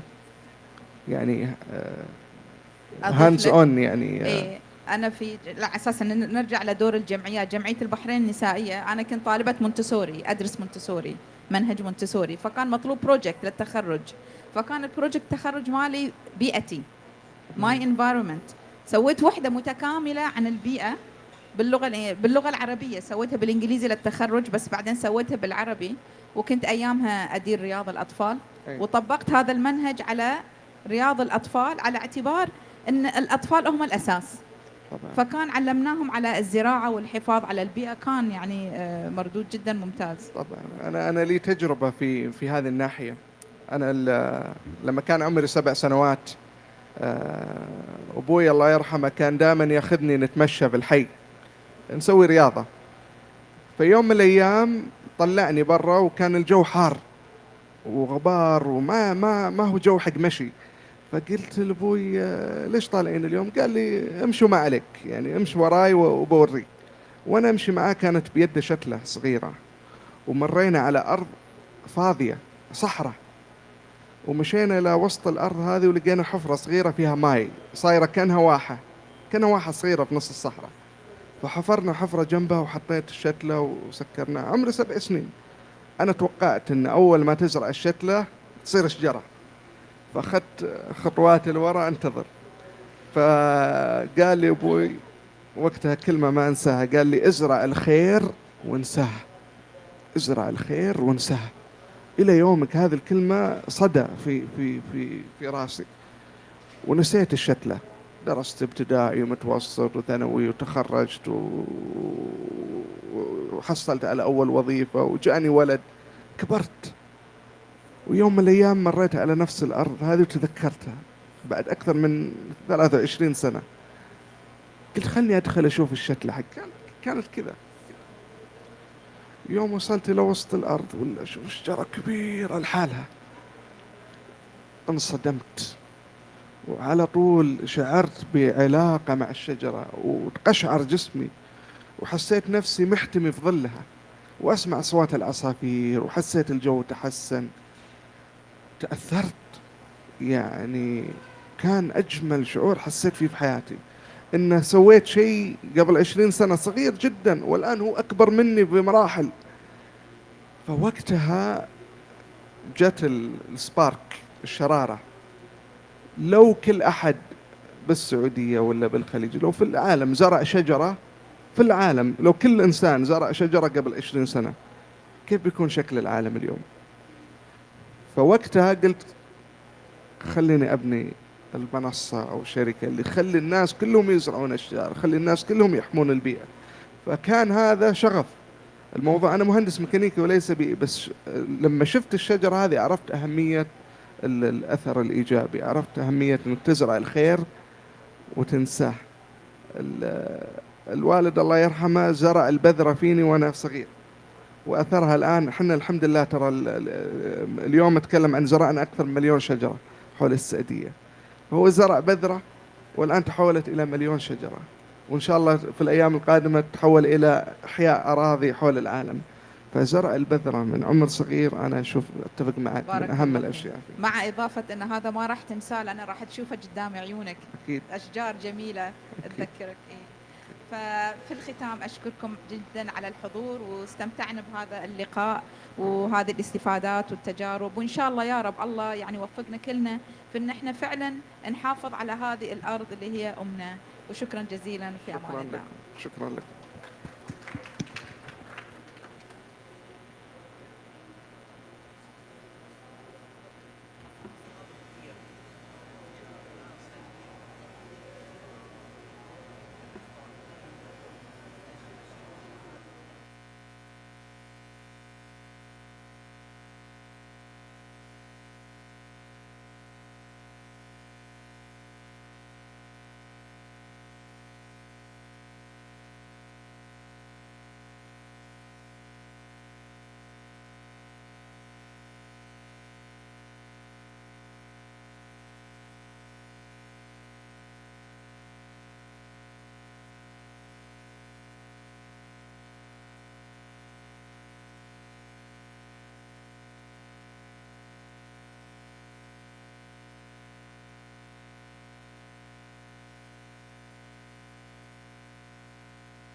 Check, check.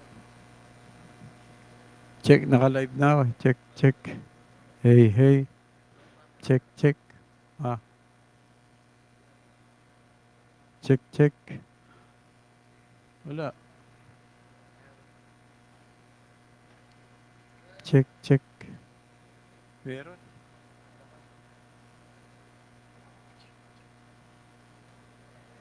Check, naka-live na ako. Check, check. Hey, hey. Check, check. Ah. Sabi mo na yung mic.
Hey, check. Hey, hello. Patay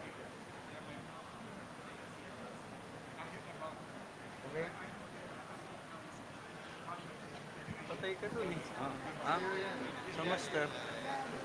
Kahit patay yan, ito kasi once naka-on. Hi. Yes, yes.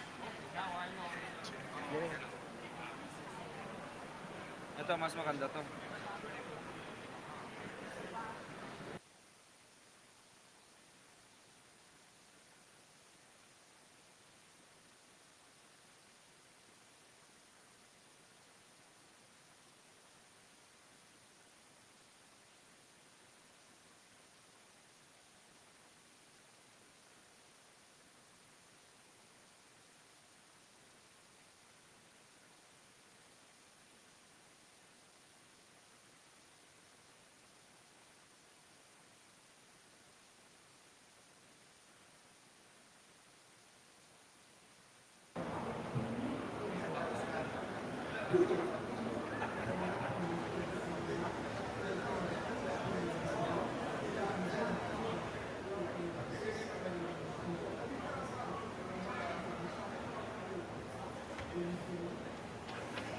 Check. Hey, hey, hey, hello. Sound check, mic test. 1, 2, 3, 4, 5. Check. Hey, hey. 1, 2, 3, 4, 5, 6, 7, 8. Check. Hey. Check. Hey. 1, 2, 3, 4, 5, 6, 7, 8, 9, 10. Check. Check. 1, 2. Hey, hey.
Hi, good morning. Good morning, everyone. Just to let you know, the event's going to start in about 5 minutes, just so you know, yeah?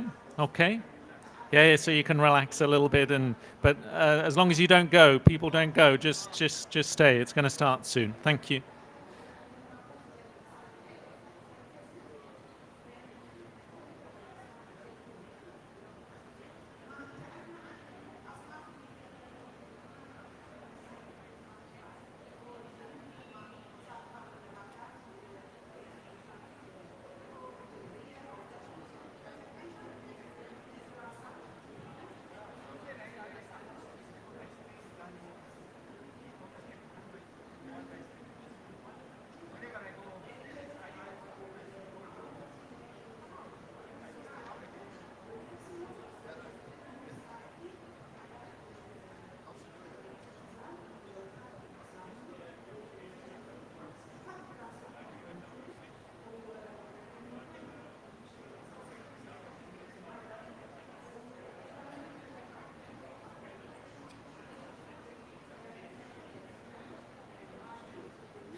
Hello?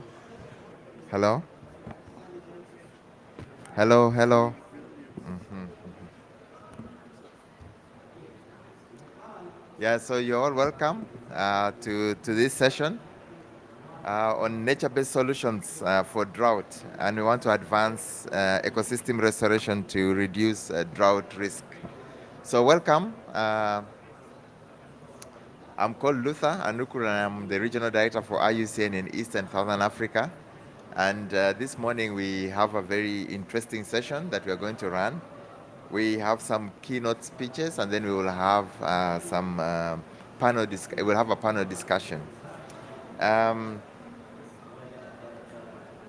lot has already been known or said about drought, and I think what is coming out so clearly is the frequency, the intensity, and the impact are certainly becoming of bigger concern than has ever been.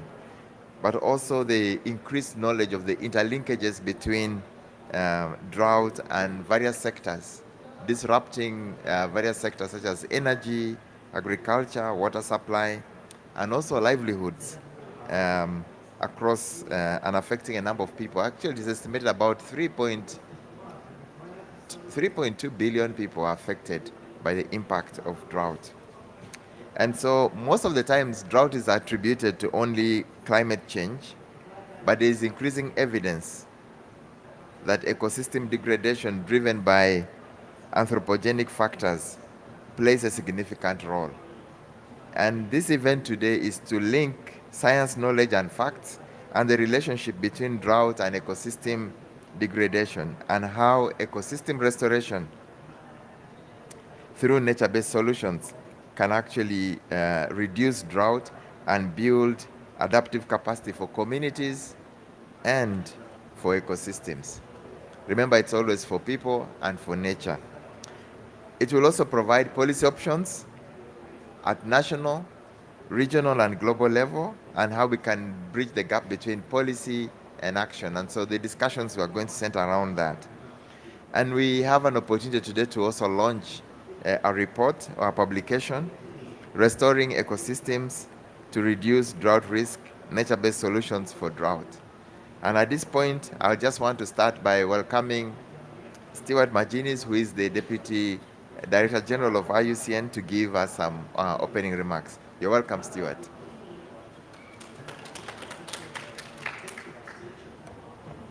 Thank you very much, Luther. And welcome, colleagues, to the IUCN Pavilion, which we like to call the home of the union. IUCN is a union of 1,400 members, states, government agencies, indigenous peoples, NGOs, and subnational jurisdictions. So it's my real pleasure to be here and to be able to open this event this morning. I would really like to give a big, warm acknowledgement and thank you to our donor and our friends and collaborators in the Austrian Development Agency for their support for this work and for the report that we will launch, because we would not have been able to do this without them.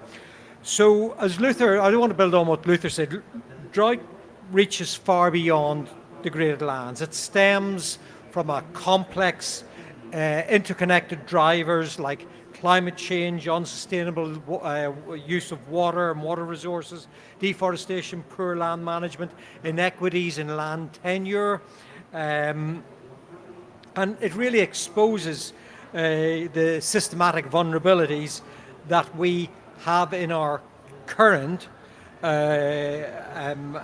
management of land and natural resources. You know the figures, but it's worthwhile reiterating this again, that drought causes losses of crop yields by up to 40% in those severely affected regions. Drought is increasing, and it now accounts for 15% of all natural disasters, but they can cause up to 45% of economic losses associated with those disasters.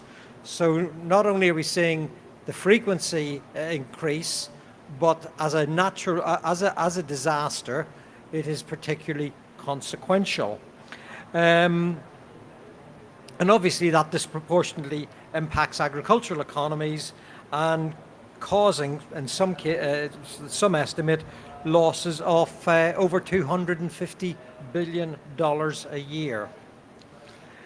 And the problem is, as we've seen this week, and as we've heard from the latest report on the economics of land degradation, that this trend is set to continue. That by 2050, we could be looking at 3 out of 4 people affected globally by drought. And that trend, and we know that trend is continuing because the number of drought days has increased by 29% since the turn of the century. Now, this all should give us concern. However, I think I want to paraphrase the Japanese author Haruki Murakami, who said, pain is inevitable, suffering is optional. And I'm going to paraphrase that to say drought, i.e. periods of prolonged low rainfall, may be inevitable, but the consequences and the impacts of that are optional. Here at COP6, but it's going to need a change. Here at COP16, in a region that's deeply affected by drought, the stark reality is that we need to have much more urgency of action, and we need to raise the profile of this issue. We need to tackle both how drought exacerbates and its ongoing crises, and its consequences from land degradation, and we need to be able to shape new pathways and shift from reactive measures to proactive solutions. I want to come to this issue actually of land degradation, because I really quite passionately feel that land degradation is a global crisis, yet we never hear that. We hear of the climate crisis, we hear of the biodiversity loss crisis, we hear of the pollution crisis, but land degradation affects 40% of the Earth's surface, and it is, I'm going to say this, I think it is just as serious and just as impactful as the climate change crisis, with perhaps even more proximate consequences for 3 billion people. So, as I say, I'm not downplaying climate. I'm saying we need to raise up the fundamental reality that we are ignoring the crisis that is land degradation, and how then that exacerbates the periods of low rainfall and periods of drought.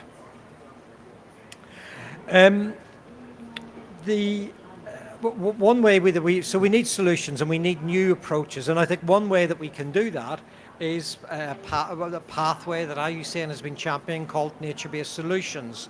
It's not about trading off one crisis against the other, which crisis is the worst. It's recognizing these actually work together, and we need to have integrated approaches that actually really optimize the use and decision making around natural resources to be able to address the land degradation crisis, the climate crisis, the biodiversity crisis, and the consequences, and how all of those exacerbate or get exacerbated in periods of drought. So IUCN has been working on the topic of drought and land degradation desertification and championing nature-based solutions and ecosystem restoration as what we believe a powerful tool to help address these escalating challenges. And I think one of the really good examples is our collaboration with the Austrian Development Agency on the project Restoring Ecosystems to Reduce Drought Risk and Increase Resilience, which does demonstrate that the power of nature-based solutions is there, that we can see options and pathways with nature-based solutions, such as restoring the functionality of ecosystems. And I think in reflection, we know that there has been a lot of discussion at this COP around synergies, and particularly synergies at the international level, and I think we'd all agree with that. But I think where we really need to see synergies materialize, and a very powerful way of actually seeing them work through, is at the subnational level, at the landscape level, with national support. So maybe where we can see synergies more closely in reach of being able to be operationalized practically and operationally are at the national and landscape level. And those sorts of synergies can be built via pathways such as nature-based solutions. The other thing I do think is that through projects like this, we have been able to demonstrate that we have been able to demonstrate nature-based solutions as a proof of concept, that it does work, that there are that it can deliver real benefits. And again, I think this was a point that was very strongly emphasized in the release of the Economics of Land Degradation report a couple of days ago. So we know it works. But knowing it works and applying it and getting it to scale are one doesn't follow straight from the other. We know we need targeted training. We know we need funding. And I think one point on this funding issue, it's not just additional funding generally. We need to see funding flowing to the small farmers, to the small holders, who actually are often the first line against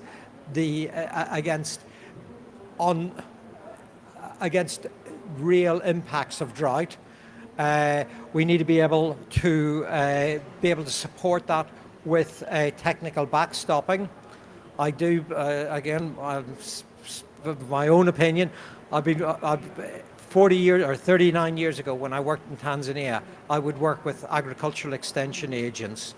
That's disappeared. How do we get the knowledge and the use of the technologies if we do not have those interlocutors or translators? And I really do feel, I'm speaking personally now, but I do feel the disappearance of good agricultural extension agencies has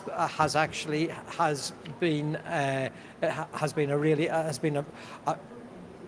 a consequential move with consequential implications, and we need to find ways of now actually getting that technical knowledge back to those who are on the front line of managing land degradation and the consequences of drought. In saying that, we also have got, we believe we have got frameworks that need to be translated down into the national and landscape level, but that can work. And one that I will highlight is the IUCN Global Standard on Nature-Based Solutions. That was a crowdsourced standard from over 800 practitioners in 100 countries, really thinking about what was needed to apply nature-based solutions so we could deliver high integrity outcomes. So the theme of this COP reminds us it's about our land and our future, and that means that the solutions must be people-centered. But solutions not only to address drought, but to bring real, clear benefits to communities.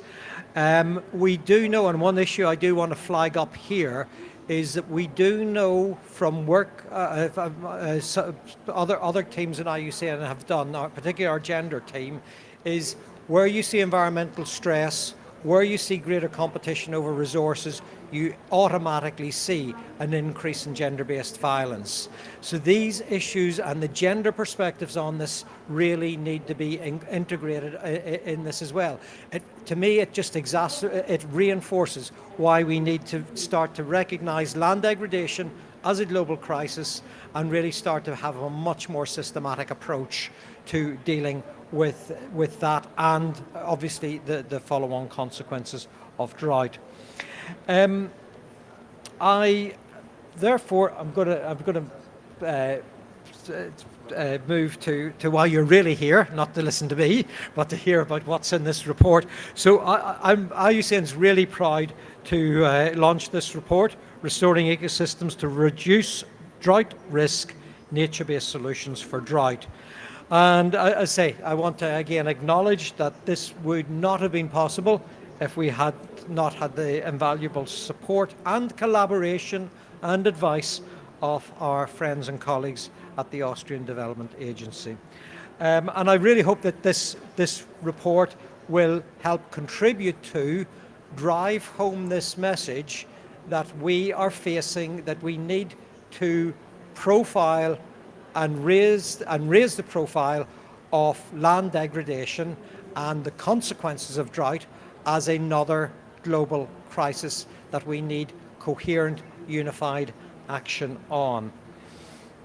In summary, I'd say I think the case in the science is clear. We do have pathways of how we can address this. It will need a step change on how we approach these issues. We will need to see much greater policy coherence across different government sectors. We will need to see that there's sufficient funds allocated and that those sufficient funds reach the grassroots, and that we will obviously, to be able to deal with a complex challenge, we will need to be fostering and enhancing partnerships right across the board, including the private sector, including government, including civil society. And maybe finally, we will need to continue to invest in knowledge and science. This is a complex issue. We have got good ideas of how we can start to address it, but we will need more knowledge and science that can get down to the grassroots to help us, to really help us address this issue. Thank you very much.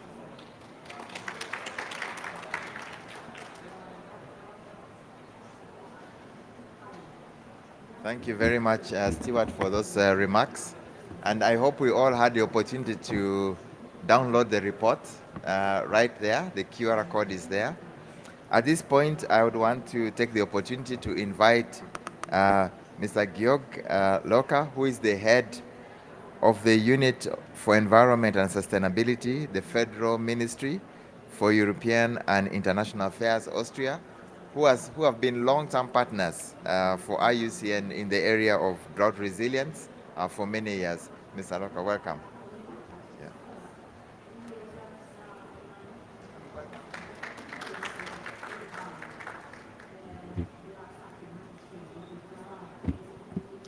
Good morning. Thank you very much, Director Anukur, Deputy Director General McGuinness, Excellencies, dear colleagues from the IUCN Forest and Grasslands team, distinguished delegates, ladies and gentlemen. It is a particular honor for me to deliver opening remarks on behalf of the Austrian Development Corporation. Today's side event, entitled Nature-Based Solutions for Drought, Advancing Ecosystem Restoration to Reduce Drought Risk, has been organized by the IUCN Forest and Grasslands team. It could not take place at a better time. The day after tomorrow, at the Riyadh Action Agenda's Resilience Day, numerous leaders from governments, delegates, scientists, and members of international organizations and the civil society will discuss the pressing question of how we can best address the manifold challenges linked to desertification, land degradation, and drought. In various formats at the Conference of the Parties, delegates are discussing the issue of drought and deliberating how to deal with it in further implementing the Convention. The challenges I have mentioned affect billions worldwide, impacting on water availability, biodiversity, and livelihoods. Drought is certainly one of the biggest amongst them. Drought consequences are global, affecting the entire global water cycle. Today, and as we have heard from Deputy Director General McGuinness, Up to even 3 billion people are drought-stricken, and drought hits in particular women, children, and the world's poorest and most vulnerable people. Land plagued by drought loses its capacity to sustain life, which leads to a range of consequences from crop failure to forced migration and conflict, as well as to freshwater ecosystems put at risk. Nature plays a critical role in building resilience to drought. Nature-based solutions, therefore, are key to our ability to adapt to a changing climate. Maintaining healthy and productive lands is decisive to building resilience for our waters. Halting and reversing desertification and land degradation and restoring degraded ecosystems and sustainably managing our land is essential for reducing risk and mitigating the effects of drought. Ladies and gentlemen, let me share some information on the activities of the Austrian Development Cooperation related to drought and some results and lessons learned from the recently concluded project Restoring Ecosystems to Reduce Drought Risk and Increase Resilience, which we have funded from 2020 to 2024. 5 years ago, IUCN and the Austrian Development Cooperation teamed up to integrate the emerging concept of nature-based solutions and the newly established IUCN Global Standard on MBS into drought management and combating desertification, land degradation and drought, short DLDD. The project implemented in 3 pilot countries, Burkina Faso, Georgia and Kenya, highlighted the role of ecosystem degradation in drought, emphasizing the critical need for restoration as a drought mitigation strategy. The holistic approach chosen aligns well with the Austrian Development Cooperation's long-standing commitment, which is enshrined in the 2003 Development Cooperation Act. This act mandates Austrian development policy to pursue 3 primary objectives in an integrated manner. Firstly, fighting poverty through economic and social development. Secondly, safeguarding peace and human security. And thirdly, preserving the environment and protecting natural resources as the foundation for sustainable development. The 2022 to 2024 3-year program on Austrian development policy and the strategic guideline on environment and development emphasize the crucial role of the environment and climate in development cooperation. Both advocate for integrated approaches that bring environmental and development agendas together while promoting synergies across the 3 Rio Conventions. Under the thematic priority on protection of natural resources, the 3-year program reaffirms Austria's commitment to combating DLDD and advancing SDG 15.3 on land degradation neutrality. Moreover, the 3-year program underscores Austria's dedication to addressing DLDD challenges through climate-resilient development pathways and the restoration and protection of ecosystems. Recognizing the growing impacts of drought and land degradation, particularly in vulnerable regions, the program promotes integrated strategies to address environmental degradation, mitigate climate risks, and enhance sustainable livelihoods while aligning with the SDGs. Austrian Development Cooperation regards the restoration of degraded lands and ecosystems as essential to addressing DLDD and building resilience against climate change. The 3-year program prioritizes nature-based solutions, sustainable land management, and biodiversity conservation to enhance soil fertility, water availability, and agroecological systems. Tackling the root causes of desertification and advancing land degradation neutrality are central to fostering food security, strengthening local economies, and protecting communities from the adverse effects of climate extremes, including droughts. Ladies and gentlemen, To give some examples, Austria has supported the Great Green Wall Initiative since 2020 through contributions to the UNCCD. Over 4 years, Austria has provided 1.7 million euros to strengthen coordination among the 11 participating Sahel countries and facilitate cross-border information sharing and water resource management. Building on these efforts, Austria has recently allocated an additional 2.85 million euros to enhance initiatives such as the Great Green Wall Observatory, which uses geospatial mapping to improve monitoring of land restoration progress and water resources.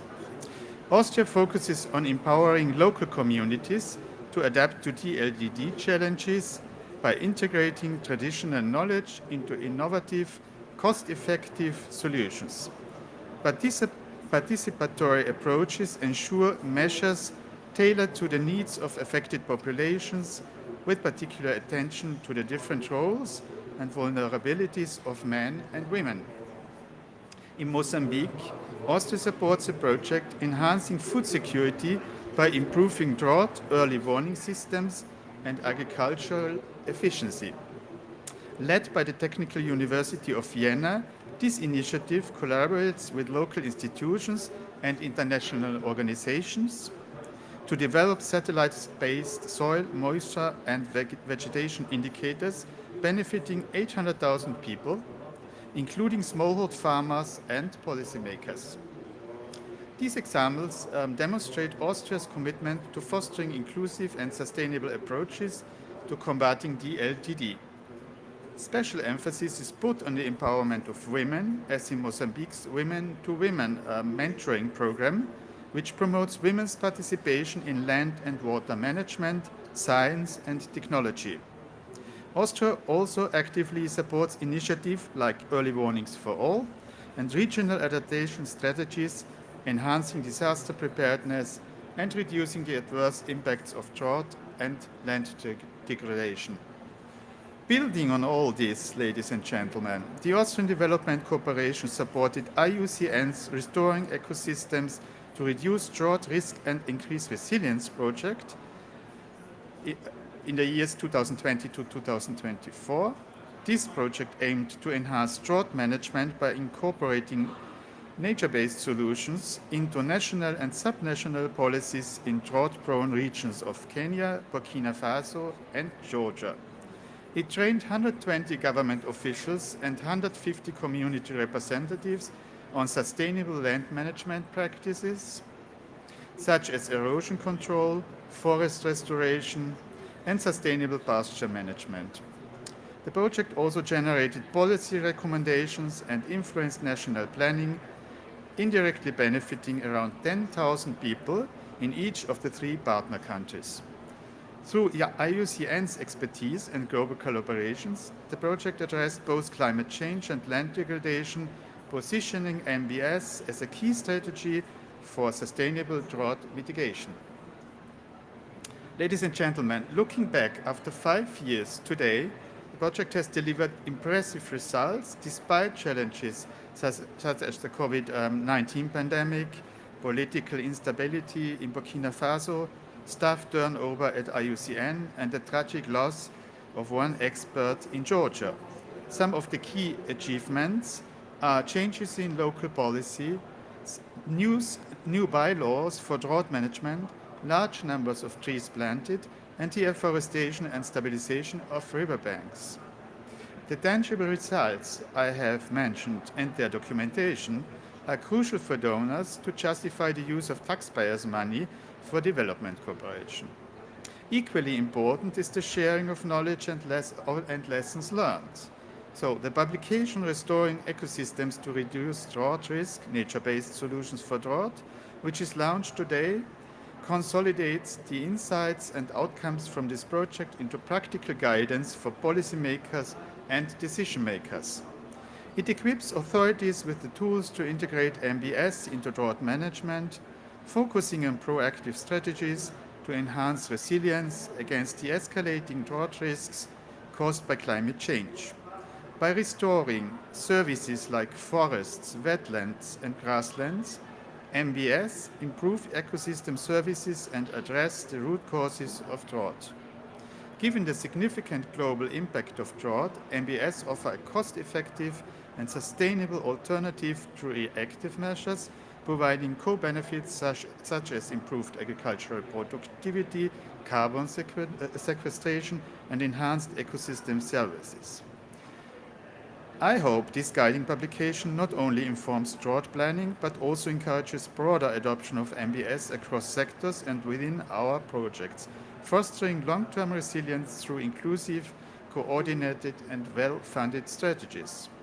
Ladies and gentlemen, I'm confident that this side event will provide participants with an excellent opportunity to share information, expertise, and experience, allowing us to strengthen our efforts in reducing the frequency of droughts and mitigating the severity of such events worldwide. I wish you fruitful and engaging discussions. Thank you for your attention.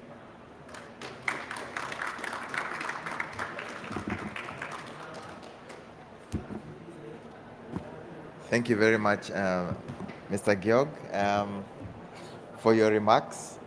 At this point, I would want to welcome Mr. Georg to come back to the front, and Mr. Peter Uber, if you can just come over here for, and Stewart. We'll do a symbolic launch of this report. Yeah.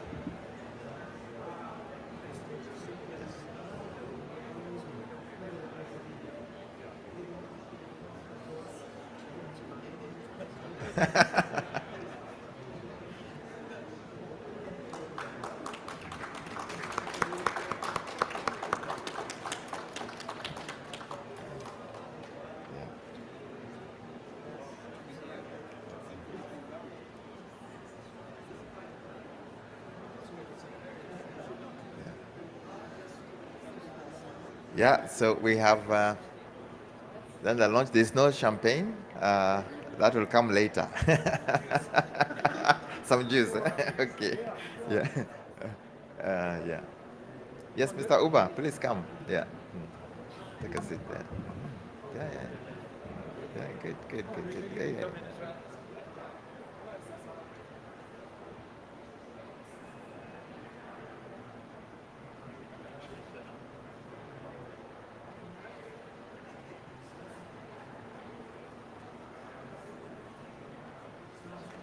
Okay, thank you so much. At this point, I would want to take the opportunity to invite our panelists to the stage, and we will have a very interesting discussion. First and foremost, let me start by welcoming Emayas Betamariam, who is the Degradation Advisor and Land Health Research Scientist from ICRAF. Welcome, Emayas. Sit there. I would also want to welcome Mark Shawa, who is the Senior Advisor, Economics of Land Degradation Initiative, ELD. Yeah, Mark, welcome to the front. Then I would also want to welcome Belen Kitola, who is the Director of World Rural Forum. Welcome to the front. Then we'd also want to welcome Henry. Is Henry here? Maybe not yet here. Okay, otherwise we would welcome Libov Timofeo, who is the Nature-Based Solutions Project Officer for Eastern Europe and Central Asia, IUCN. So, I think let me take a seat.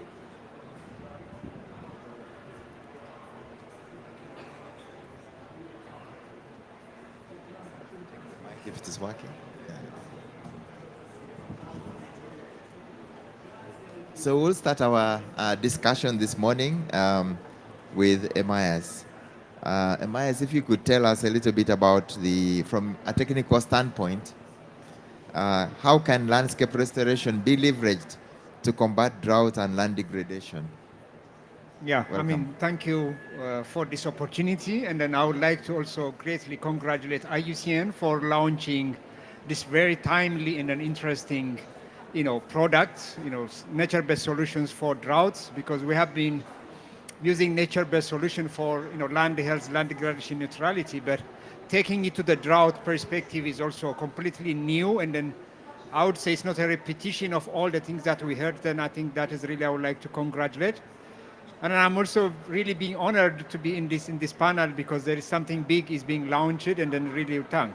So for the question I was given in terms of technical thing, I have two hats, and then I'm Ermias Betamariam. I work with the World Agroforestry Center and the C4 based in Nairobi, Kenya. And then also I supported, Global Environmental Facility in advising, giving technical and then scientific advice on their investment on land. So that's why I have two hats. And then Ulrich from Jeff couldn't make it. Perhaps I could also speak a little bit about him. That's what he told me. So I think why nature-based solutions for droughts, technically for me, is a very interesting concept that integrates the way it was presented for the three Rio conventions and plus water for me. Because, it's not about, land, biodiversity, climate is interesting, but I think water sometimes is just in between them. I think the thin blue line, they call it, is just a cross-cutting thing. But I think bringing all those together would be extremely interesting. Then it could be a very good connector. So now when you think of droughts during the Science Week last year, because I was also served as Science Policy Interface member of the UNCCD, we asked people, when you heard of drought, what is the first word that comes to your mind? And we put a word cloud. And then the whole thing is about moisture, so water. So I think that's why water is extremely critical when you think about drought. So in terms of nature-based solutions, then, if you have like restoration, particularly you put it restoration, in that case, I think improving the whole soil health, and then also improving the whole agriculture system to function properly. And then sometimes, as at the DDG mentioned, and then you can try to also avoid, like you mentioned, my brother, it's also there is anthropogenic droughts by which we need to, when you have this kind of restoration or nature-based solutions, we will try to really avoid or reduce, anthropogenic droughts. And then also at the same time, suffering is an option. So if you have restoration and healthy ecosystems, and then you should be able to also reduce the impact of drought. So we avoid at least the suffering. Even if we don't avoid the pain, as is put it from the quote from Japan, interesting, I think we can really avoid the suffering. So that is really, what it means. And then technically, oftentimes it requires a lot of things. It is very easy to answer what, that's what I heard. But the how question is really difficult. I think for me, technically, to make it feasible, when you really take it to the real actors at subnational, watershed, landscape, farmers and pastoralists level, because these are the people who on a daily basis interact with their land and then their landscape. So I think the best thing to do is really how do we really take it to the farmers? How do you really take it to the communities? How do they really empower the whole thing? So as I heard also in one of the presentation, I think we would like to have a kind of a system thinking. So it is not like one thing and then droughts, to be honest, we had also a discussion with a number of people during this convention. What we are trying to see drought to be at the Jeff is also, we would like it to be like a cross-cutting topic across the three Rio conventions. And then that was a very good opportunity for the UNCCD in particular to flag it up, because drought is part of that agenda. But if you take it to the biodiversity community, the climate community, and the land and water, I think that would be extremely interesting. However, I would like to also to emphasize as a scientist that drought is also affecting nature-based solutions, because solutions also are victims. So let's not take that the solutions are, bulletproof. They are not, because drought is affecting land, drought is affecting soils, drought is affecting biodiversity. A lot of tree dieback is happening in the tropical. Look at the Amazon story on droughts. So biodiversity is a solution, but at the same time could be also a victim of that one. So we need to have a two-way traffic when you bring the problem and the solution, because I have seen a lot of the solutions also being a victims and then water at the same time. So if the solutions are going to be also the victims, I think we need to have that perspective from both angles. We do nature-based solutions, okay, but the solutions might be also victims. So that's why we would like to really understand that. in terms of also the very interesting changing climate, changing ecosystem, and then all the solutions that we propose today might not be the solutions tomorrow. So that's why we need to also, have this kind of capacity in terms of modeling, predicting, scenario building, and then, for example, with the World Agroforestry Center, which types of tree species could really cope in this kind of climate changing scenario. So are the trees that we are planting today will be, the solutions of tomorrow's climate? Might not be the case. So that's why we need to have also evidence and then innovations and then also all these predictions to happen. Otherwise, all the solutions that we propose today, if the temperature is increasing by 2 degrees centigrade, what will happen? The trees might not survive. The grasses might not survive. The agricultural system that we have might be taking a different course. And then it is good whenever I heard people talking about land degradation and solutions, we tend to see the past and then we would like to stand today and then try to fix it. But I think it is really good to also forward looking. How does land degradation drought will look like in the future? Because that's also extremely important so that if a nature-based solution to work, it's not only the past, it's not only the present. I think it is really wise to see also, simulate and understand what the future will look like and then prepare ourselves for that. For the Jeff question, perhaps if you give me a chance, I'll get back to you. Thank you very much. Thank you so much, Mayas. I think, thank you. I think that you've raised some very pertinent questions.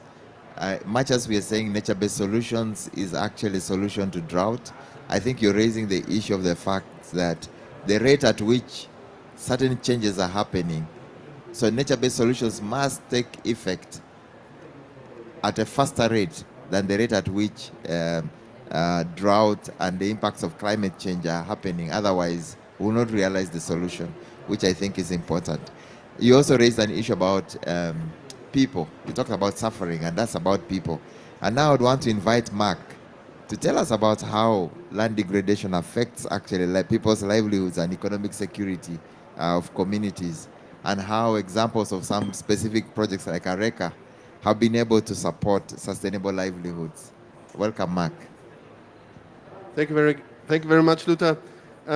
Thanks for the opportunity to be here today with you. Actually, I'll bring some references to the economics of drought, which we've prepared, of which the report that was sponsored also by our Austrian colleagues here has had a very nice and very valuable influence as well. So your work has also contributed to our work. So thank you very much for this. I need this laptop today because I brought a lot of notes because I'm wearing two hats. One is my former head from the ARECA project you managed, a joint project that was managed by a consortium of partners, of which GIZ and IUCN were partnering. In our case, especially in Rwanda, which was a very successful case there. But I'm also wearing a hat of the Economics of Land Degradation Initiative. Stuart was so kind to mention the report that came out on Tuesday that was initiated by my colleague Nina, sitting next there as well. And I want to start with throwing out a few numbers there. We already heard that it was more than 3 billion people being affected. And we already heard that it's mostly women and children, and it's the poorest of the poor, the most vulnerable who suffer most, right? Stuart also gave some of the economic numbers of the drought damage there, $300 billion every year there. And then in contrast to that, and this is what I want to point out, we don't want to look just into the damage, but rather look into the opportunities here. This is what nature-based solutions can provide us with. A nature-positive overall economy could generate up to $10 trillion annually in business value there. And if we triple, and this is where we want to go, the investment in nature-based solutions up to 2030, let's say, we could get an additional 20 million jobs out of this.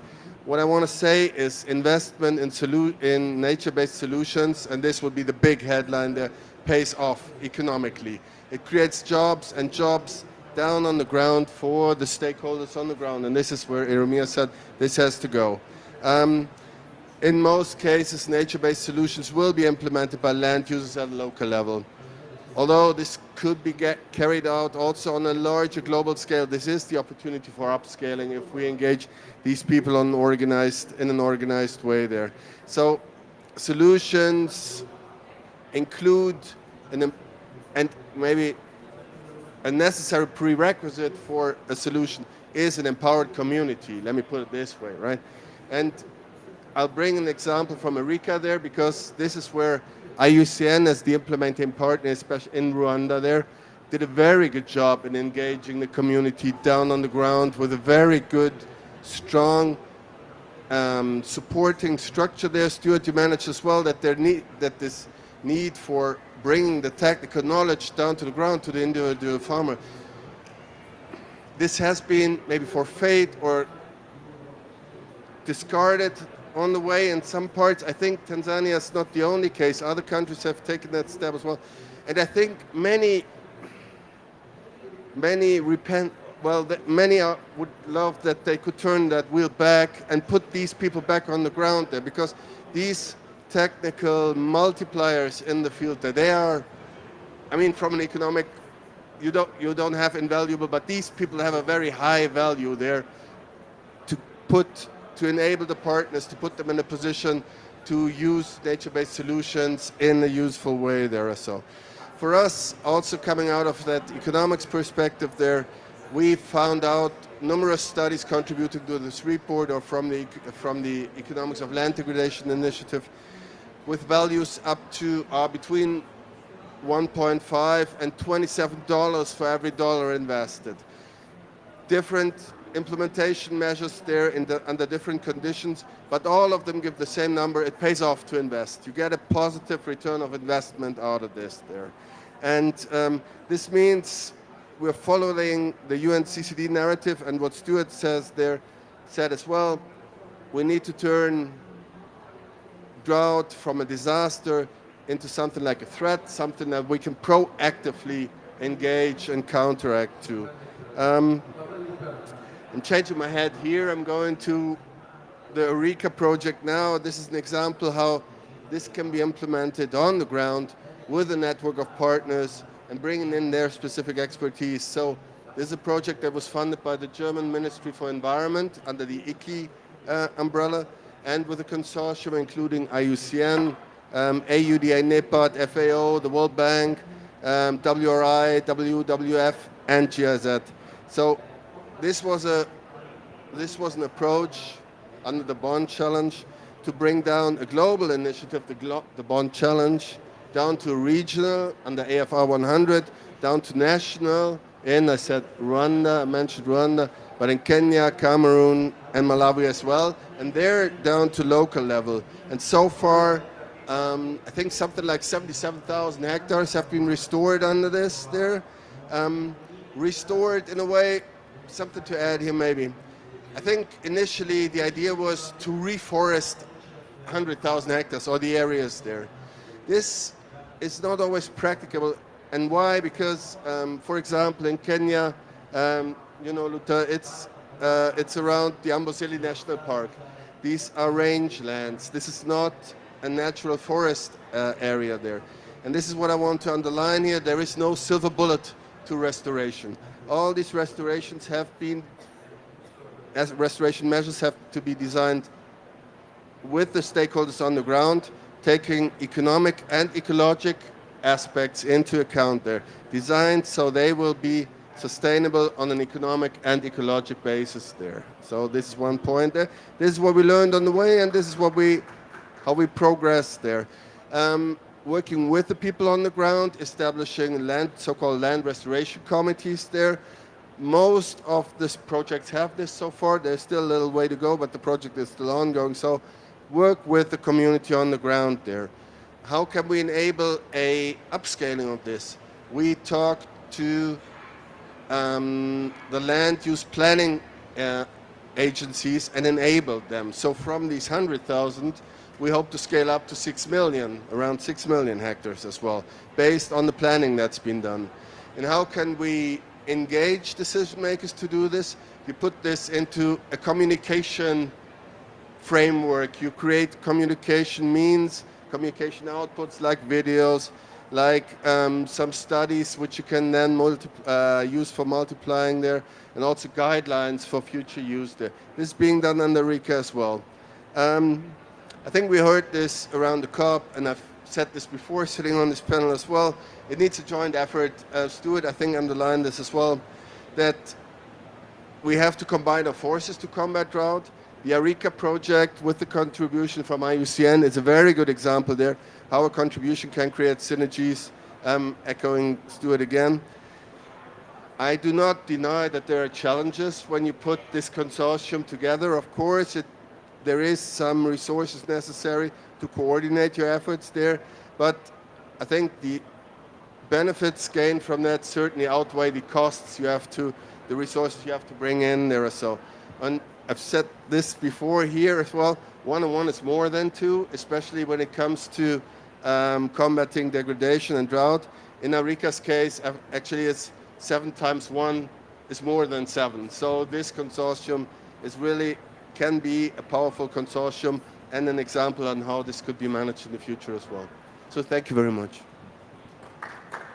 Thank you very much, Mark, for that, and especially highlighting the fact that it pays off to invest. Because I think sometimes when you look at the magnitude of drought, most of the time you don't think that there's any economic value in terms of restoring this, and many people tend to give up. But the other point that you raise is the fact that there's a difference between rangeland restoration and actually the common restoration of tree planting. So relooking at clear restoration packages that actually work for specific drought affected areas is extremely important. But also I would want to challenge that the presenting the economic value of rangelands is extremely important, because most of that is not known. It's easy to look at forest restoration and look at the quickly come up with the values, economic values, but actually for rangelands, most of the time it's not known. And I think I'll come back to you on that question later. But very quick reaction. Yes, okay. Okay, so we see that rangeland is an upcoming topic, of course, in the COP here being discussed, and we'd be very interested to get engaged into some kind of economics of rangelands or something there. It's already been discussed. Yes, let's team up on that one, certainly. And I mean, it's a huge part of the world that's covered by rangeland, and it's a resilient system in an economic way, but also in an ecologic way there for the stakeholders who live and work in that environment. So yes. No, that's nice. Thank you so much. At this point, I just want to switch gears to go to Belen, and now they have talked about people all through, but let's talk about which people, farmers, women. If you could tell us your experience. Thank you.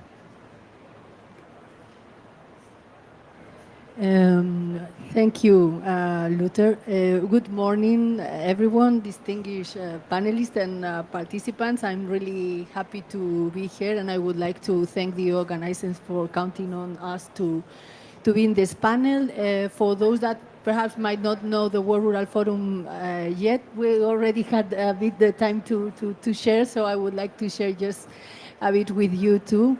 The World Rural Forum is a global network mainly composed of family farmers organizations from the 5 continents and gathering around 50 million family farmers around the world in 95 countries. So we are a very rich and varied, with a great variety of farmers too, no? That they are in crops, in livestock, in fisheries, in all different ecosystems. So it's a huge network. Mark already provided some data on the negative consequences of drought on farmers. So I would just say that family farmers, of course, are among the most vulnerable groups to drought, since their livelihoods depend on their farms, no? And this is even greater, unfortunately, for women. It was mentioned too.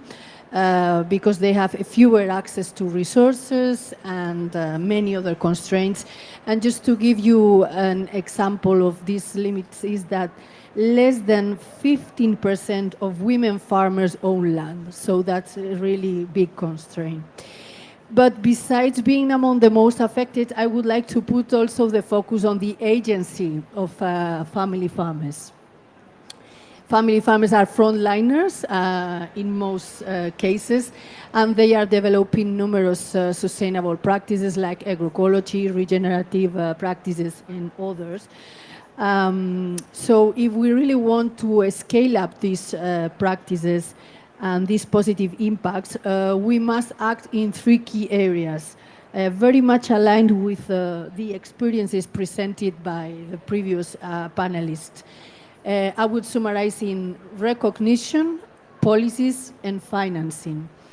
On the People's Day, first, family farmers need to be recognized as strategic partners in these processes, not just beneficiaries, when designing and implementing landscape restoration plans. Ernest mentioned empowering farmers, and I would also add considering their organizations, the capacity of organizations to deliver results. And secondly, it requires accompanying these plans with supportive policy frameworks. We cannot forget also the relevance of governments in key areas such as secure land tenure, because it is a precondition very important to engage farmers in land restoration initiatives. And of course, we cannot forget the economic sustainability of the farm, because it's their livelihoods. So of course, farmers are really concerned about the situation and the degradation of land, but they also need to address another very relevant concern, which is the economic sustainability of their livelihoods. No? So we need to combine that it was also mentioned by you. And third, family. Sorry, I have too many things here. Because I was taking notes too. So, and third, family farmers receive merely 0.3% of the international climate finance, 0.3% only. So if we want to accelerate the positive impacts of family farming, we must improve direct access of family farmers to finance. And it's important to have a special focus on women and youth, because youth is not the future, but the present of our world. No? Yeah. And also, I would like to bring something to the table, which is that when a farmer is working in his or her farm, he or she is not thinking about whether their activities contribute to the Convention on Biodiversity, on climate change, on land restoration. They contribute to all. These comprehensive approaches and direct access was highlighted by Stewart that is here, and now he said yes, nods, and yes, this is very important. It's something that we have been heard a lot during these days, no? The need to connect the 3 Rio conventions.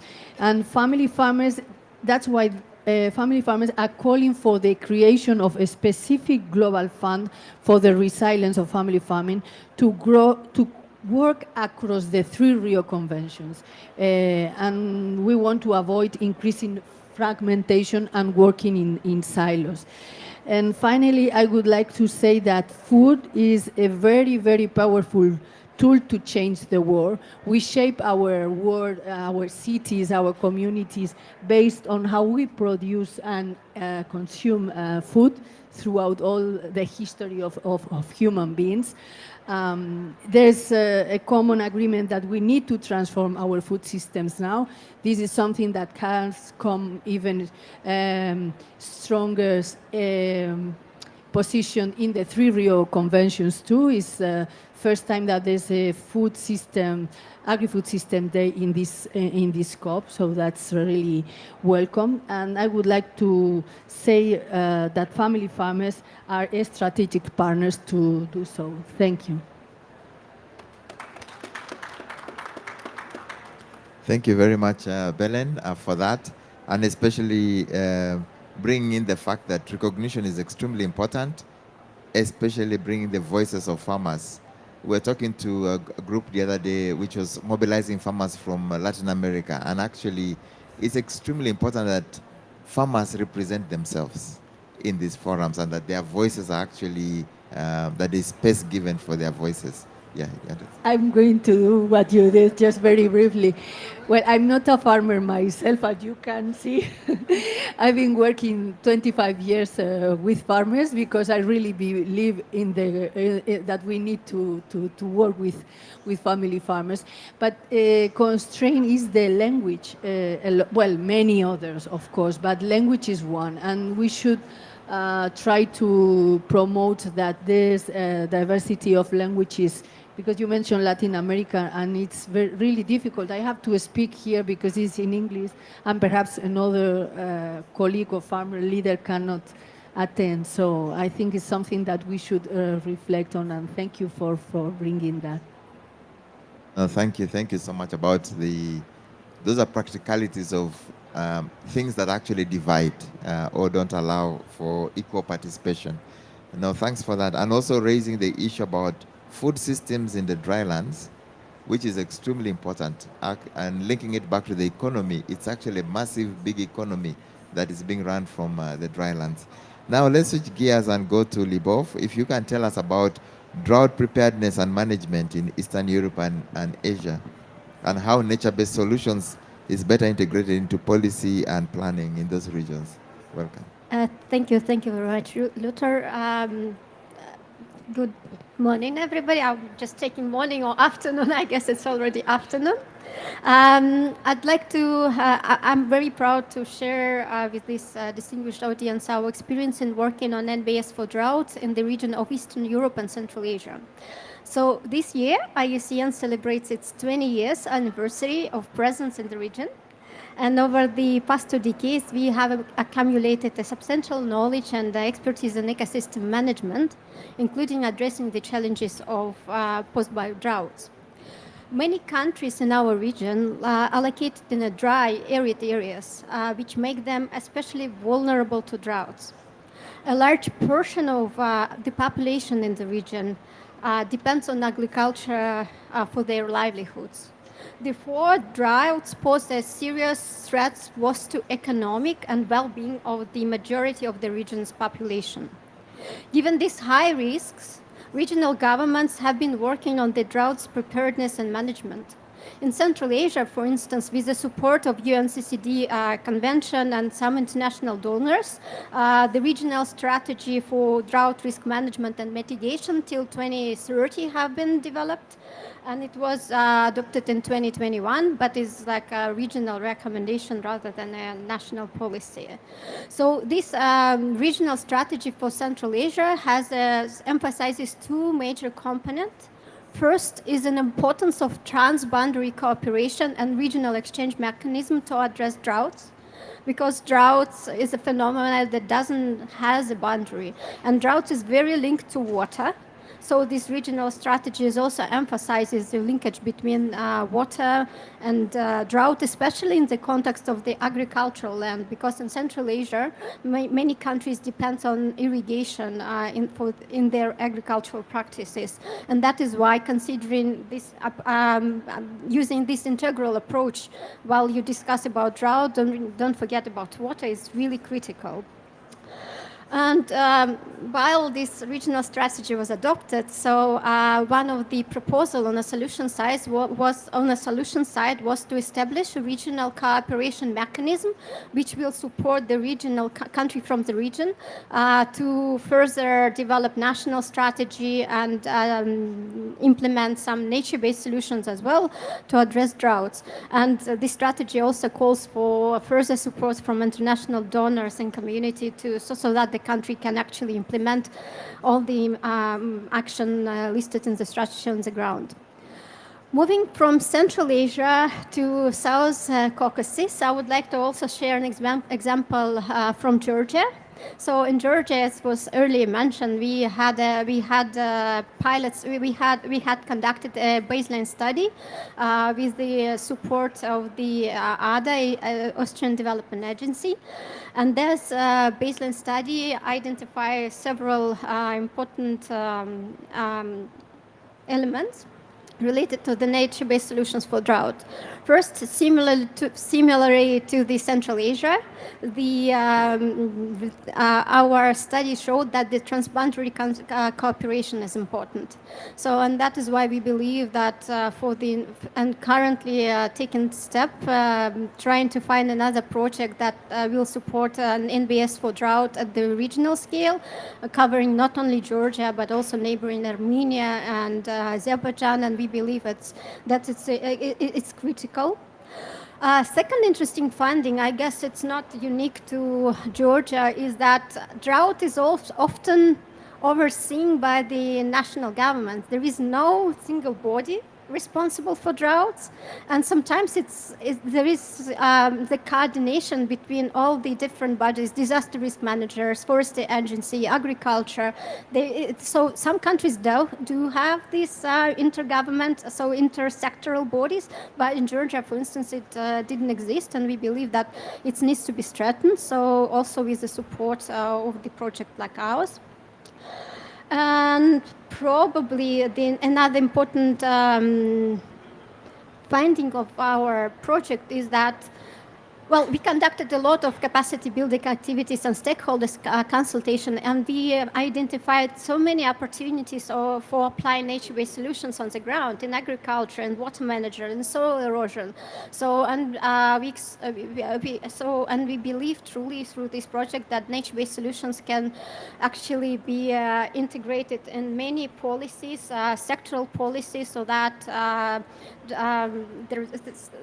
the action will be taken proactively to address droughts.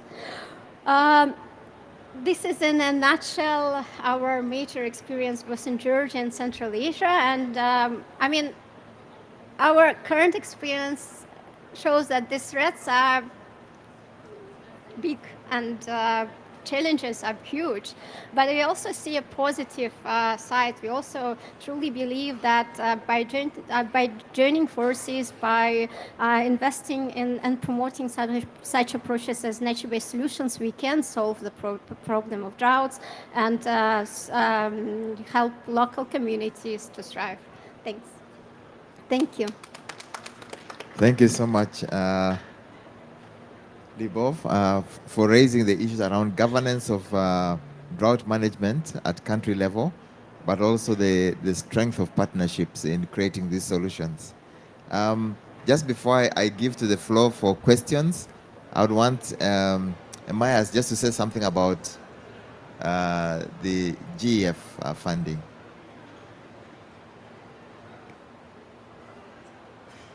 I thought you have forgotten it. You haven't, huh?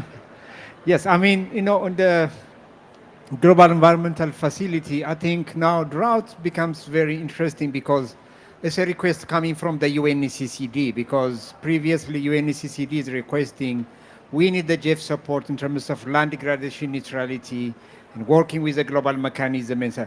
But now I think, you know, the UNCCD is taking serious attention to giving serious attention to drought. So I think now Jeff is also taking that request, and I think in the next Jeff 9 at least, there is a discussion that we have to bring drought, not drought by itself, but considering drought like an integrator, because it takes the agriculture, it takes the ecosystem. So it would be a cross-cutting kind of thing, but all the proposals, all the projects coming, one way or the other, they need to check. But when you hear like 3 out of 4 people are touched by drought, and then if you don't really give enough attention to drought and then work on the other side, that could be the weakest link that is still affecting our communities and their landscape. So that's why I think it is given enough attention. I would like to give you one example that I heard just ahead of this session for Uganda. They supported a GCF project. I think very good to see GCF even coming now to the land, because they are always to the climate side of it. And then the Rio Convention, as you said. And then in the cattle corridor regions of eastern Uganda, they said that we have a problem here. Aha, okay. So that the problem is in terms of drought, yes. In terms of land degradation, yes. In terms of climate, yes. So why don't Jeff, GCF, UNCCD come together? When you say come together, it's not only technical, it's also funding. So because, Climate Fund is supporting this project, Jeff would like to do it here, and then somebody is doing it. Then when you see integration of the Rio Conventions, it's not only technically or for reporting, it's also in terms of the funding mechanism, so to say. So that's why even when the funding mechanism is oriented itself nicely, then that would why the others also could follow. Otherwise, it will fragment us again because we go to climate, the same country, same community, same landscape. So that's why we need to also influence, both, whatever sources of funding coming to this topic. I think they need to consider that integration of all the other. So in that particular proposal, which is an example, so to say, because that discussion was happened during the previous COP in climate. So that's why GCF and then JEF comes together, at least for the first time, and then try to support this kind of thing. So the first flagship project that they are going to be being developed out there with the Uganda team is that JEF is contributing its part so that we will see the global environmental benefits in terms of biodiversity, in terms of climate, land and water. Then GCF is also really putting bigger money into that particular thing so that, they are leveraging and then making a bigger impact, so to say, on that kind of thing. So that is the kind of mechanism that I have seen being involved as we go along. And then I think that will be very interesting lesson. Then we will see that. Then if that works, then next time when you think bringing this kind of the three Rio conventions together, and then the best place to do it so is at a project, as a program at a national level, not at global discourse, so to me. So very interesting entry point is where things are happening on the ground.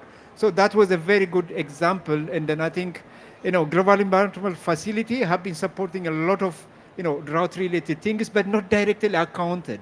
So there is a portfolio. If you want, we could really share how much resource Jeff has contributed to drought-related projects. It is there. However, in the future, I think it's going to be one of the biggest priority of Jeff also, because it's not Jeff, but that's also what UNCCD wanted.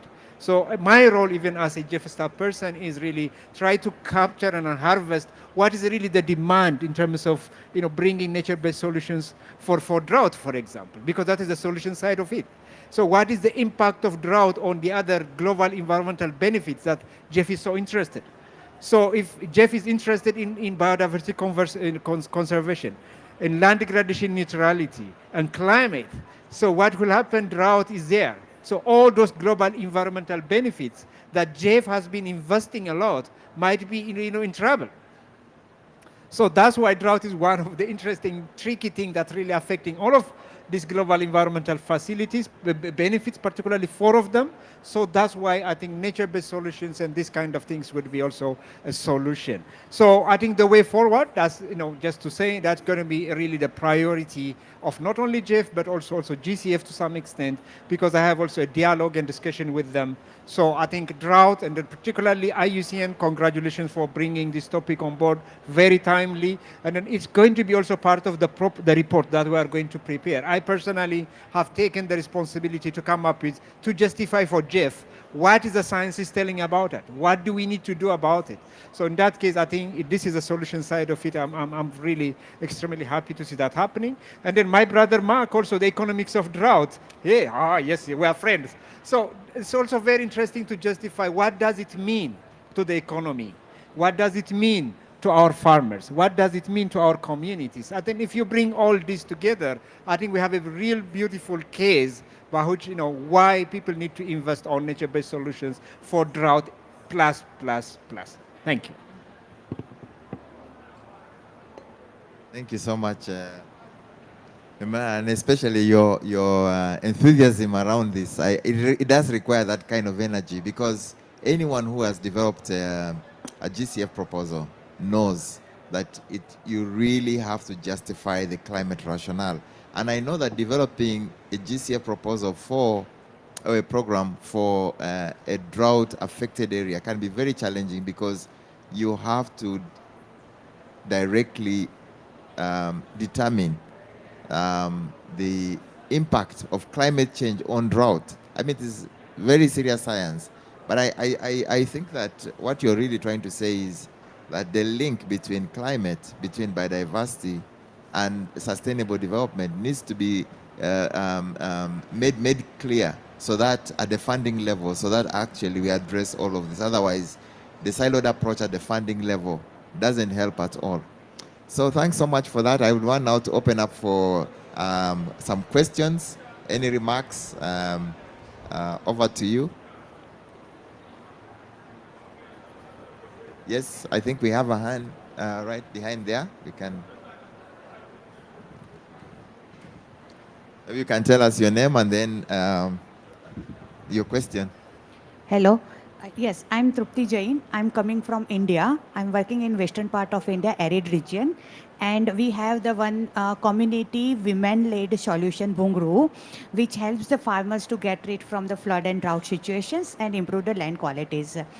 My question is that this kind of community-led and nature-based solutions are generally is a community-led, and it is locally adaptable and is locally sustainable.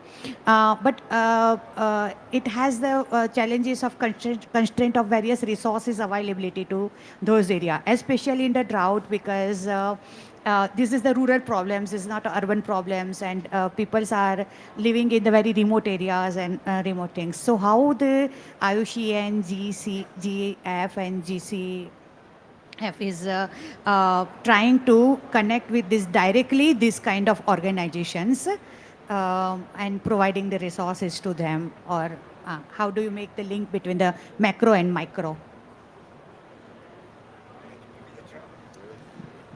Yeah, I mean, it is a very, very practical thing. That's what the reality is. The problem is there, the solutions are also coming from there, but how do you really access?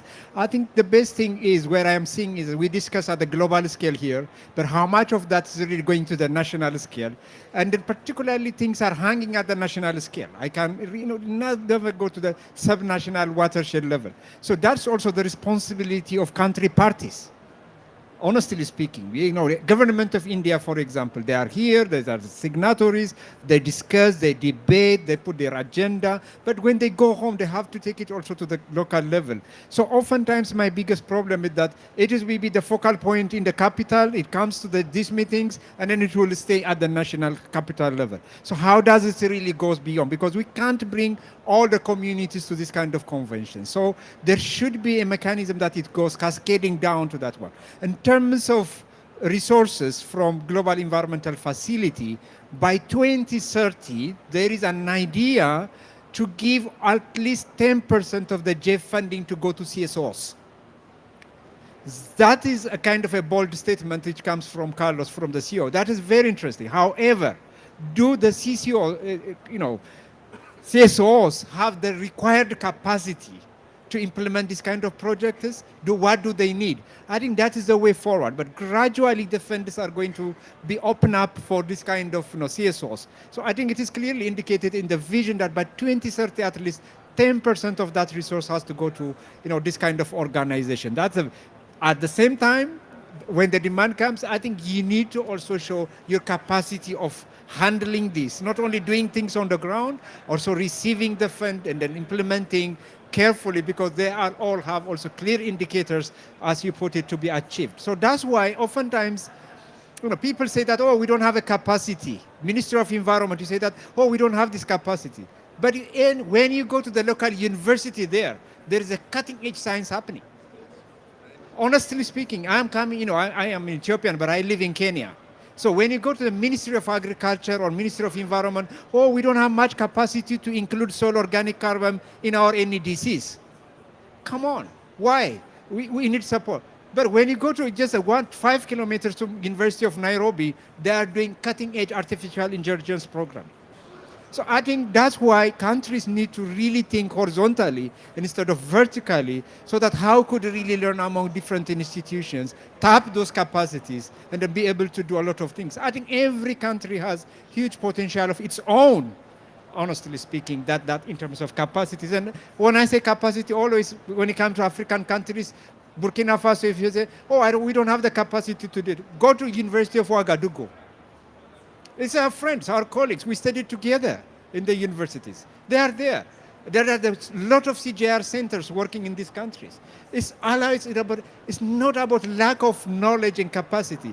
For me, it is access to knowledge and capacity, honestly speaking. So when you have that access, then you know that you exhausted the capacity you require within your country.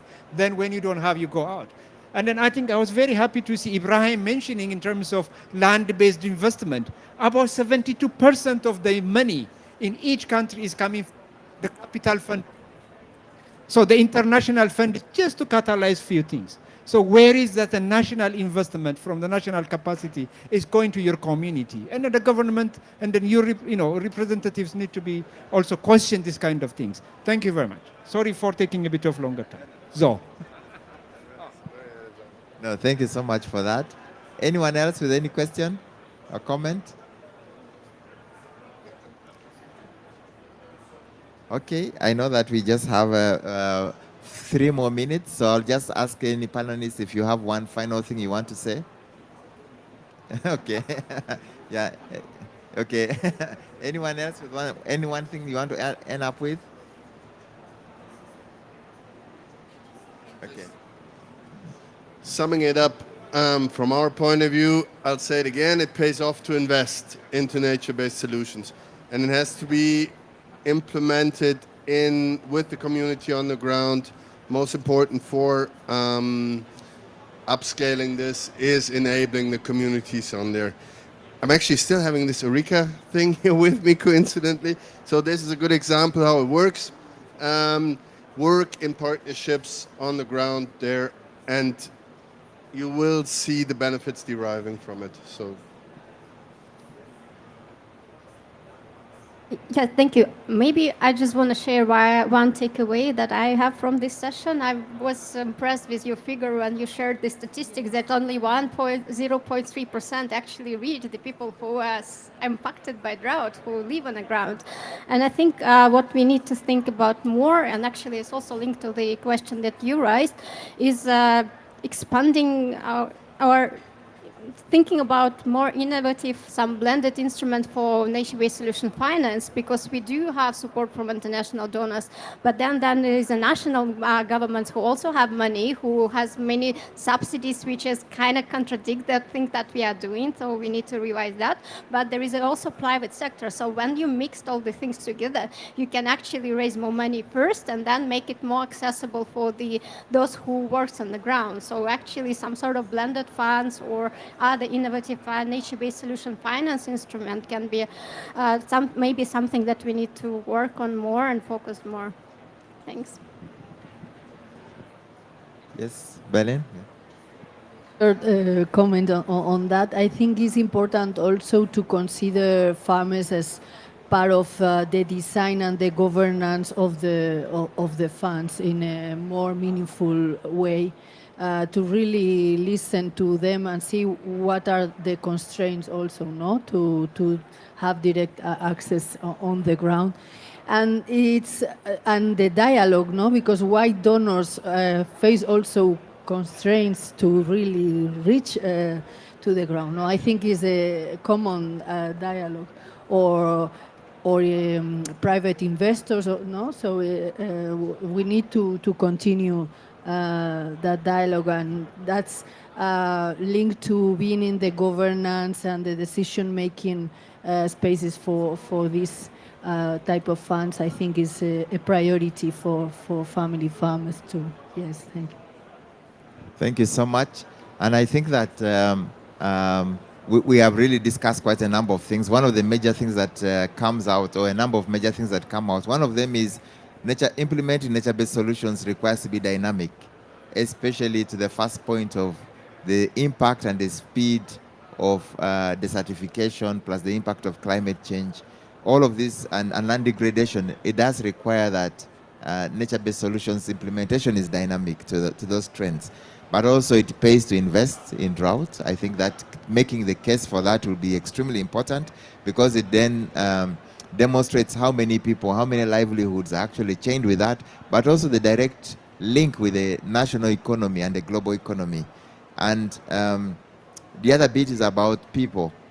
I think the spaces for people to engage farmers, to engage communities directly comes out as a very important point. And I think the other point was around governance of drought management at country level needs to be rethought so that it is not a factor that is left to the side. And I think the good news was about Jeff, rethinking how they are funding, providing direct access. I think that is really going to be a game changer, but also funding across and creating linkages with the other conventions. And at a very practical project level, I think is the way to go. So thank you so much. I think we can give our panelists a round of applause. And to give yourselves also a round of applause for being here. Yeah, thank you. Okay, thank you, yeah. Thank you so much. Wish you all a good afternoon. Yeah.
speaker?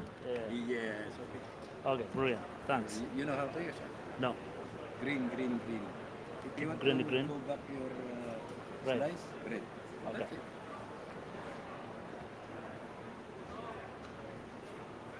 Okay. Okay. Huh? No, we have other slides. Okay. Colleagues, we would like to start, and I invite you to take a seat, please. If you're joining this event, please take a seat. In the next 90 minutes, we are going to discuss how to scale up finance for rangeland restoration and strengthen resilience. So if you are joining us, please have a seat, and we're going to start in 1 minute. Thank you.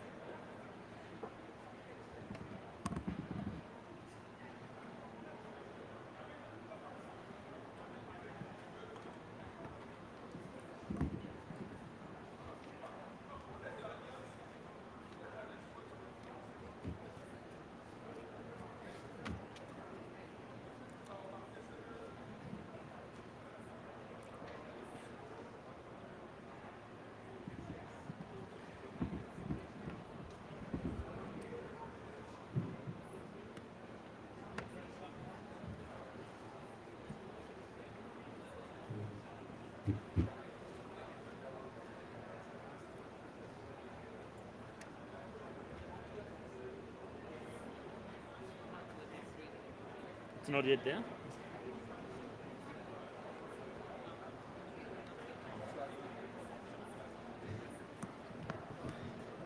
Good afternoon, everyone. Welcome to this side event, which will be focusing on from ambition to action, scaling up finance for rangeland restoration and resilience. Rangelands are critical ecosystems that supports both biodiversity and livelihoods for millions of people, especially in Africa. However, they are increasingly under threat from climate change. We just had it a couple of minutes ago, land degradation and unsustainable land use practices. The challenge of financing is mostly more substantial in countries where access to finance is always a challenge. This session, therefore, will focus on exploring opportunities to increase and mobilize financing for rangeland restoration, focusing more on how do we mobilize public sector finance, private sector finance, but also what are other instruments that could bring innovative finance on the ground. Myself, in my language, I say that bridging the gap between money holders and action on the ground.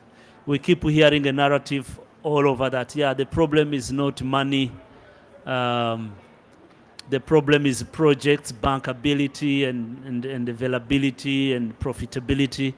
But how do we turn around that narrative actually to make those projects available and benefit and tap into the financing? And we know that, of course, sustainable rangeland management is one of the core instruments that it could unlock financing for rangeland restoration. So we are pleased to have a very, very strong and respectful panel, and I will be introducing the panelists in a few minutes. But before we kickstart, I'm very privileged to invite Mr. Luther Anukur, the Regional Director for East and Southern Africa region, to give us the opening remarks. Luther, the floor is yours. Thank you so much, Charles. Okay, yeah, hello. Yeah, thanks so much, Charles, for that introduction. And welcome everyone to this session on scaling finance for rangeland restoration. And I know that this is all about finance, so I was about showing us the money. Where is the money? But overall, just before that, I wanted to say that rangeland restoration and resilience is our main subject of discussion today.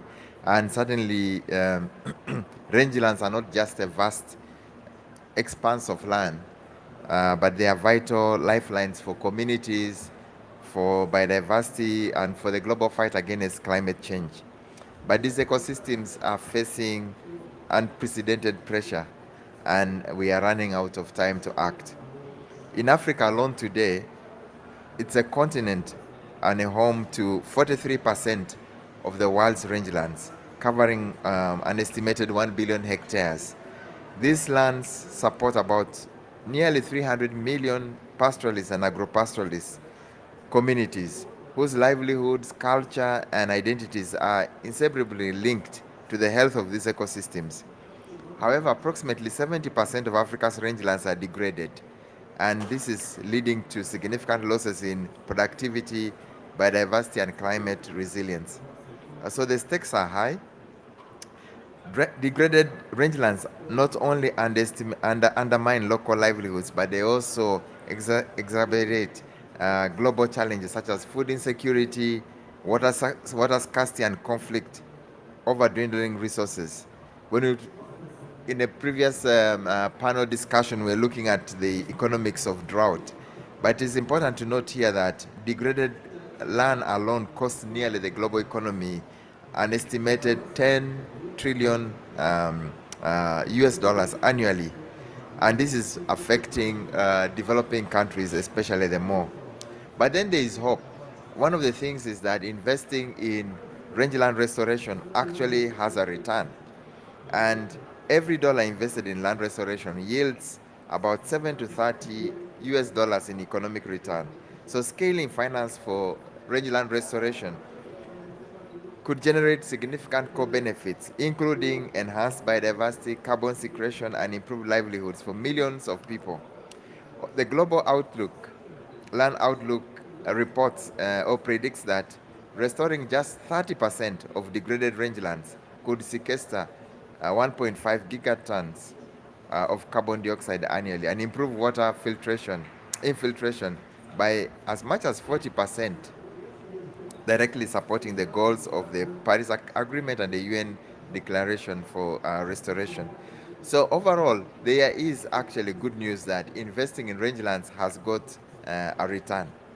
But to realize this potential, there are three important things I just wanted to mention. One of them is mobilizing adequate finance. Mobilizing adequate and accessible finance is very key, because then restoration requires long-term predictable funding. Currently, only 3% of the global climate finance is dedicated towards land-based investments, which is really, really very low. The second point is about prioritizing inclusivity and equity. I think we've heard a lot about the benefits of including local communities. So effective restoration is impossible without meaningful inclusion of local communities, especially women and youth. And then lastly, strengthening policy and institutional frameworks. Governments are extremely important, and sub-regional governments in creating an enabling environment to attract investments and also to foster cross-sectoral collaboration. So ladies and gentlemen, the ambition is clear, the frameworks are in place. What we need is collective action and decisive action to bridge the gap between the promises being made and also the implementation. And so at this point in time, I just want to thank each one of you, and especially look forward to a very fruitful discussion. Thank you, Charles.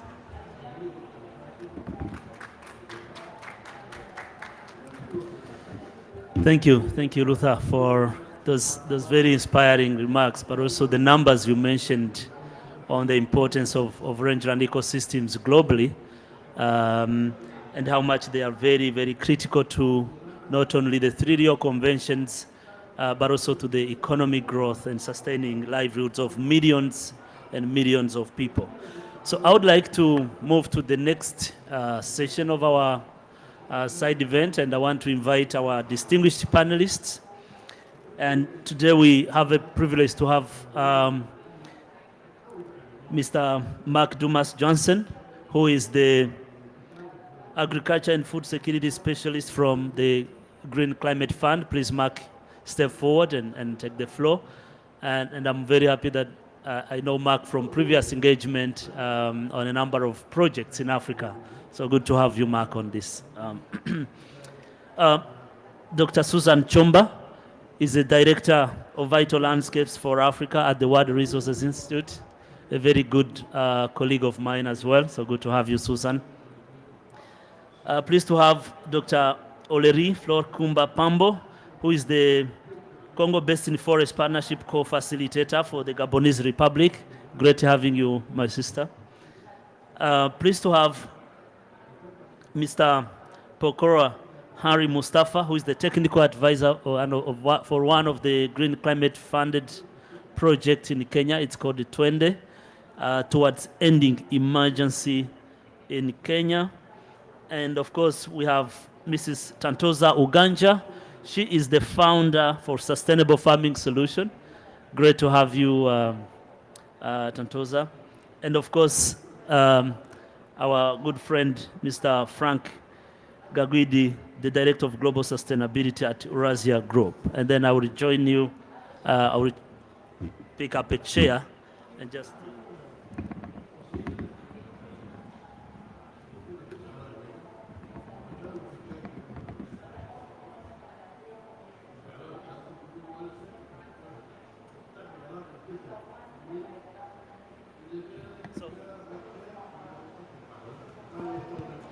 Great.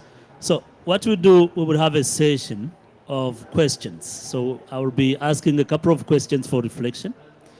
And then after that, we want to open to our audience to ask even more questions. So today is a People's Day, and we are talking about the financing arrangements, mobilizing enough finance needed, but also we are talking about inspiring hope. And I have gone around these pavilions and I've been into the different rooms in the negotiation. There's two stories, Mark, and I will start with you. The two stories are that the ambition is big, there's a political will to do something, but then we get to finance, everyone say, oh, but we need finance. So I want you to reconcile those narratives and tell us from the Green Climate Fund, which was established more specifically to really mobilize finance for action, right? Especially climate, but also strengthening the resilience and adaptation of millions of people. And if you could share with us, what is your take on this question on mobilizing finance required?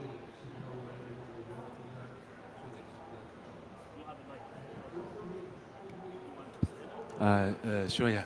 Thank you so much, Charles, and thank you so much, IUCN colleagues for inviting me for this wonderful event. I'm sorry I put on slides. I know this is was supposed to be a discussion, but I thought that a few pictures can say much more than I can say in my 10 minutes. So I wanted to show you some good suggestions to try and answer your question, Charles. So what is the ambition and how do we take it forward? And I fully agree. We have heard wonderful things this week. We all agree that we need to fix land in order to fix climate, but how do we do it? Oops, I went too fast there. No, I think that's okay. Sorry. Anyway, how many of you know the Green Climate Fund? If you do, please raise one hand. Please keep it raised. And do you know those that have it raised? Do you know that we also love to work on land issues? Okay, you are a bit biased, Charles, right? You know all this very well, but okay, fantastic. Hopefully by the end of the presentation, all of you will have both of your hands up if I ask the same question, right? Because land is important to fix climate change. So nevertheless, we just very quickly, we're set up to operate the financial mechanism of the Paris Agreement. So climate change is our main work, but of course climate and land is super well related, as you know. So fixing natural resources, we need to for sure look at land issues. Very quickly how we operate. I think Charles can tell you all the details about how DCF works. We are working to make this better and easier and more fast. Really to move fast forward from project idea to project proposal to solve some of these key issues in the land use sector, but very quickly. We are country driven. We work with country priorities, so country priorities on land and climate. We need to check in with the countries, what are their priorities. We work with accredited entities like IUCN to then deliver the project to the country in different ways. We use different instruments. We like to take risk. There's a lot of risk in the land sector, so how do we minimize those risks to bring in more finance? So where do we focus? You'll see a lot of these result areas, they're related to land. So to try and answer your question, Charles, again, sorry, I'll be using each slide to answer bit by bit if I can. But scaling up this issue from ambition in the land sector, most of our adaptation you see is focused on land sectors as well as forest and land use. So we have mitigation impact from sustainable forest management, for example, rangelands management, while we have agriculture and food security. So land is present everywhere in most of our sectors. You'll see in our new strategy for 2027, land and land use and sustainable management is very, very crucial for us in terms of food security and conservation of terrestrial areas. So just all of this to say that it's very important for us to work with you to fix land. How do we finance it? How do we scale things up? What is the most innovative way to finance these issues? We work with grants, with loans, equity and guarantee. Here's an overview of different projects we have done in the past. And you will see here the different instruments on the x-axis, and up here you will see different sort of ecosystems. If we focus on the land-based sectors, you'll see a lot of different options from grant, loans, and equity. We have a lot of options here that we are using to always diversify and find an innovation in finance to best relate to the land use sectors. And I think this comes very well into this discussion today. How can we keep that financial innovation going to find the most innovative ways to finance this de-risking? You see the use of guarantees is an option where we would like to explore more. How can we use that option more? We have very few projects in the land use sectors that are using guarantees. It's a bit more tricky, of course, but how can we further explore that together? What we are seeing also a huge opportunity to look at a lot of options to diversify that finance and scale up the ambition. Looking at, for example, of course, the awareness factors, but then different control instruments. How can we use past carbon credits? There's a lot of opportunities for credits. Soil carbon, huge opportunities. How can we use our institutional instruments and then different instruments combined to really scale up this ambition? And just some examples, and I think we will hear a little bit more from our colleague from Kenya about the great example there. But here are some very key examples, some of the few really key projects we have in our portfolio on rangelands and grasslands. This one is from IUCN that most of you will know very well. But really a great example of diversifying and really restoring these key productive lands. There's a beautiful graph here that I think you can probably explain it much better than I can, but I think it really illustrates well how the project is really trying to facilitate that sustainability. Another one in Botswana, also approved recently with Conservation International, is also looking at the opportunities of green jobs, livelihood diversification, the whole value chain production, with a very big impact here from mitigation on nearly 21 million tons of CO2 equivalent. And also again here, like trying to drive the paradigm shift through a grant financing of restoration, green jobs, livelihoods, and new market opportunities. So these are some very key examples we would like to see more of, but we haven't received much interest from countries and accredited entities on these kind of projects yet. So hopefully after the talk today, we can generate more of these projects together. And finally, from Mongolia, with the Asian Development Bank, using a grant and a loan, again, the idea of the restoration, of course, at the centerpiece, then the value chain, the diversification, the green jobs, with quite a significant amount of benefits as well, up to 12 million tons. And just to finish off, just to help maybe conclude my answer to a very long answer to your question, Charles. But how can we scale up the ambition? I think we're trying to develop different ideas, solutions, and with you after such a week today, we can really make more innovations. And here we are trying to collect some of the key innovations we have seen out there, some we have seen in the projects. But we really rely on all of you to work with us to bring up that innovation and how we can put that into a project document. So with that, I hope I answered the question. Okay, thank you.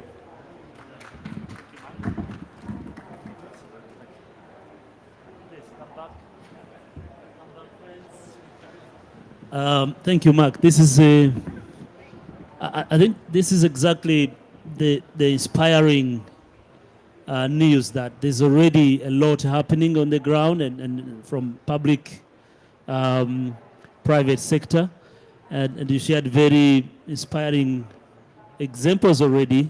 We will hear more from our colleagues from Kenya at some point, but I think building on the story you have brought here, I call it a story of hope, that yes, there's a gap in financing, but there's already a lot that is happening. And probably that's really how we can inspire this conversation. And I want to go to Frank, because you work for the Euro-Asia, which mostly look at the private sector, but also other types of instruments, and how do we mobilize private financing for scaling up nature-based solutions, both in rangelands and other ecosystems.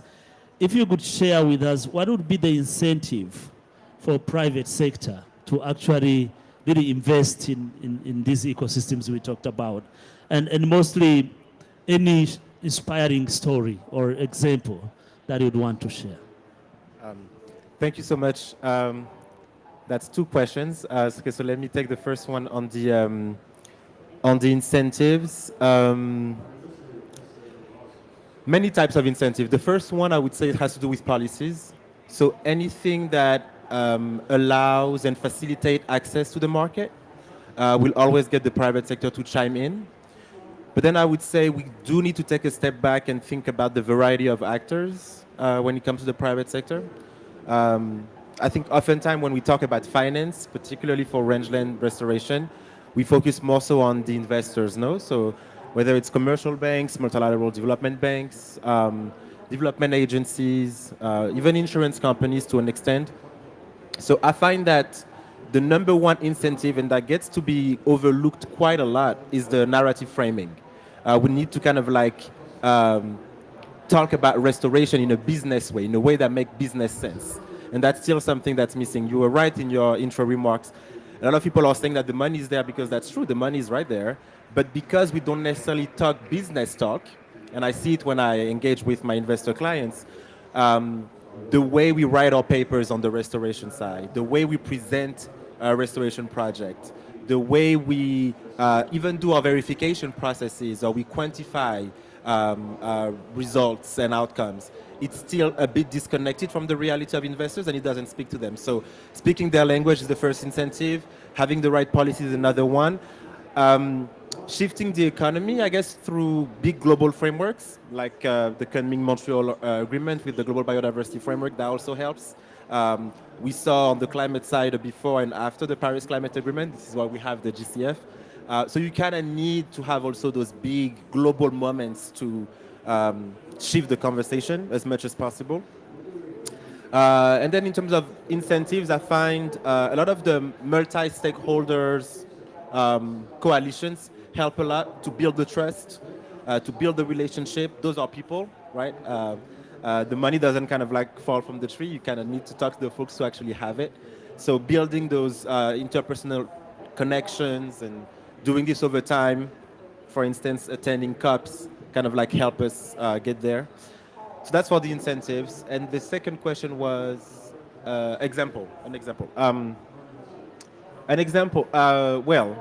There are many, but when Luther and I were thinking about some of the guests that we wanted for this session, we were very, very big on making sure that we had someone from WRI, because one of the examples that we really like is the Terra Fund for AFR 100. And I find, and I use, everywhere I go, I use that example. I find that in terms of thinking about finance for restoration, it really doesn't get any better in the way that it was done and in the way that it is implemented.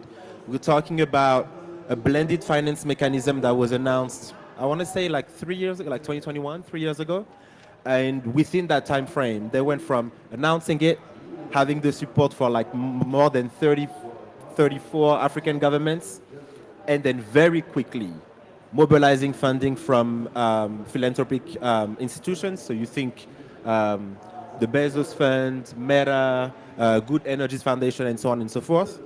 Having strong management from WRI, but also from others, Realize Impact, and so on and so forth, and then pushing with those local projects on the ground again and again with different waves and different rounds of applications.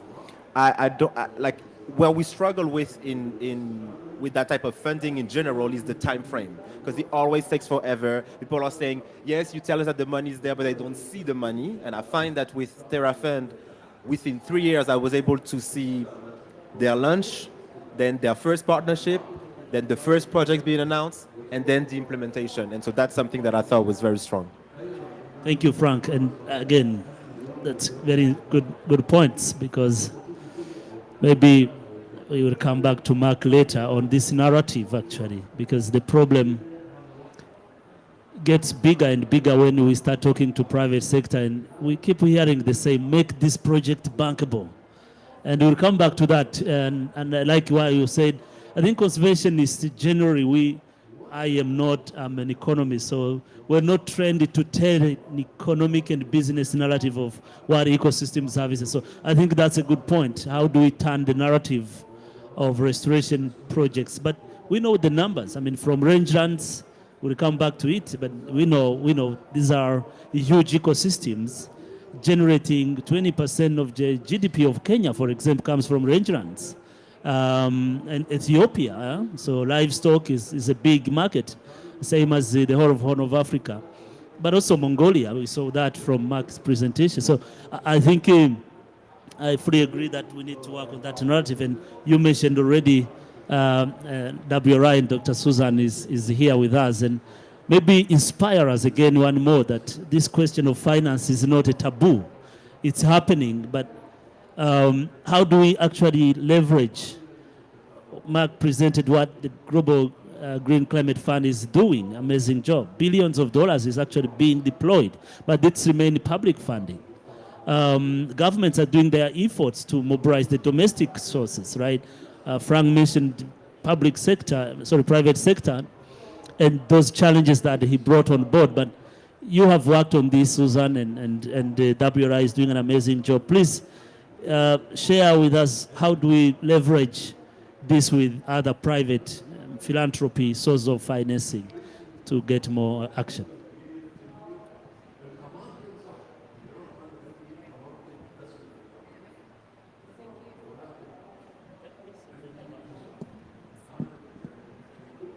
So thank you so much. And first of all, thank you so much to IUCN, our incredible partners, for the invitation to come and share what we are learning together. And thank you for starting off with TerraFund.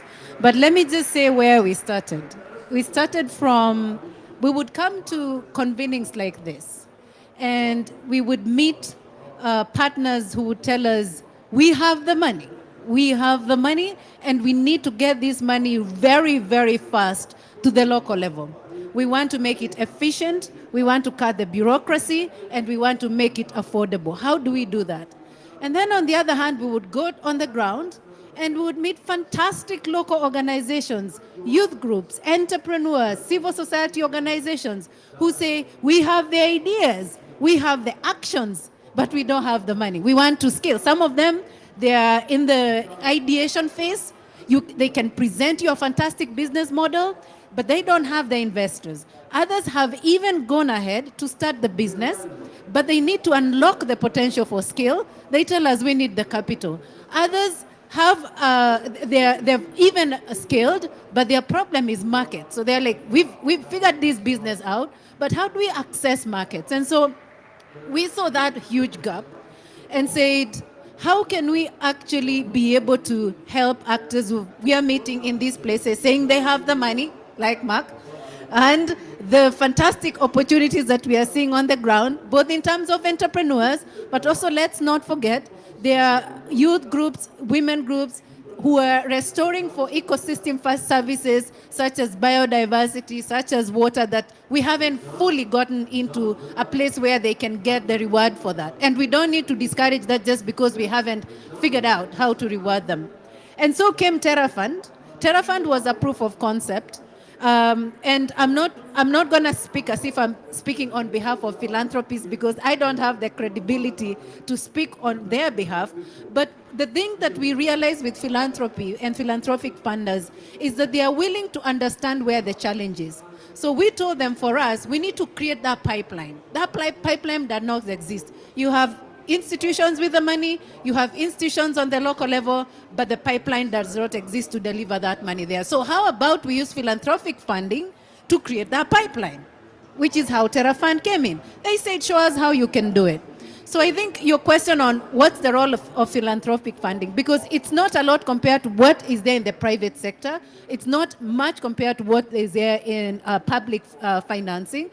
It is that level of unlocking those barriers that exist, barriers, the pipeline to be able to reach the global level, the local level. Now, with TerraFund, of course, it's been an experiment, a rapid experiment. We are learning a lot. We are not where we want to be. In fact, I can say that it has done exactly what you've said, but that financial intermediation hasn't been the smoothest. And so what we've done now, which I'm happy to say in the room, is that we are looking at even creating a blended finance fund that is called the Vumbuzi Fund, that is actually domiciled in Rwanda. And you'll ask why Rwanda. I'm sure, Charles, you'll not be surprised. It's one of the most progressive countries that is looking at not just funding for Rwanda, but funding for the continent.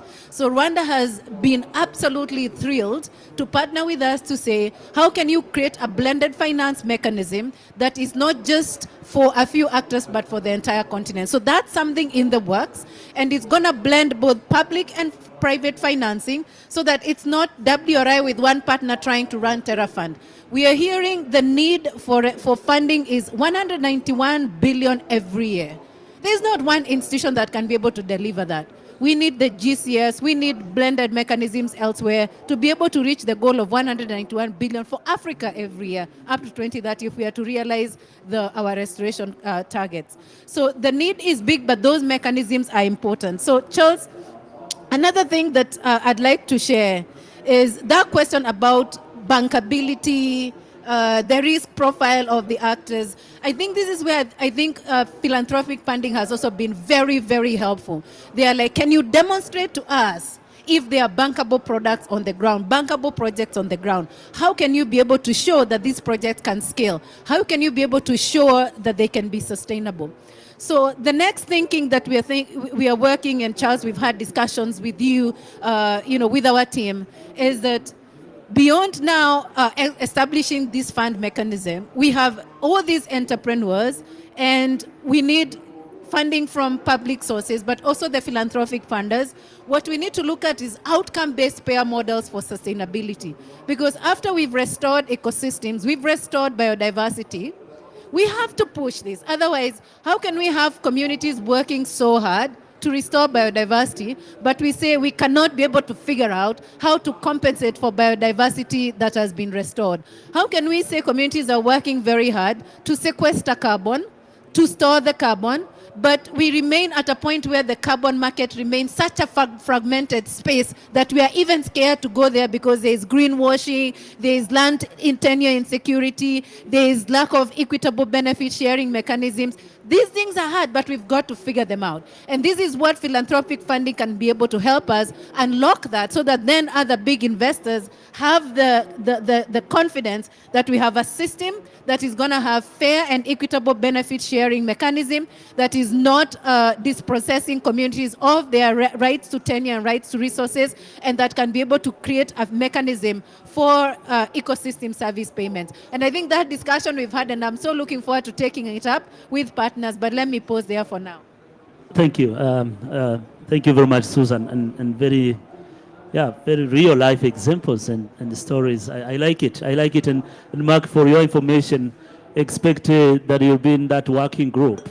We want to build a completely revolutionized way of branded finance with the philanthropy and private sector. So, and we look forward to, and we talked a lot about leveraging on IUCN, and so we will be coming back. But yeah, that's powerful story, Susan. Thank you very much. And you mentioned very interesting point here.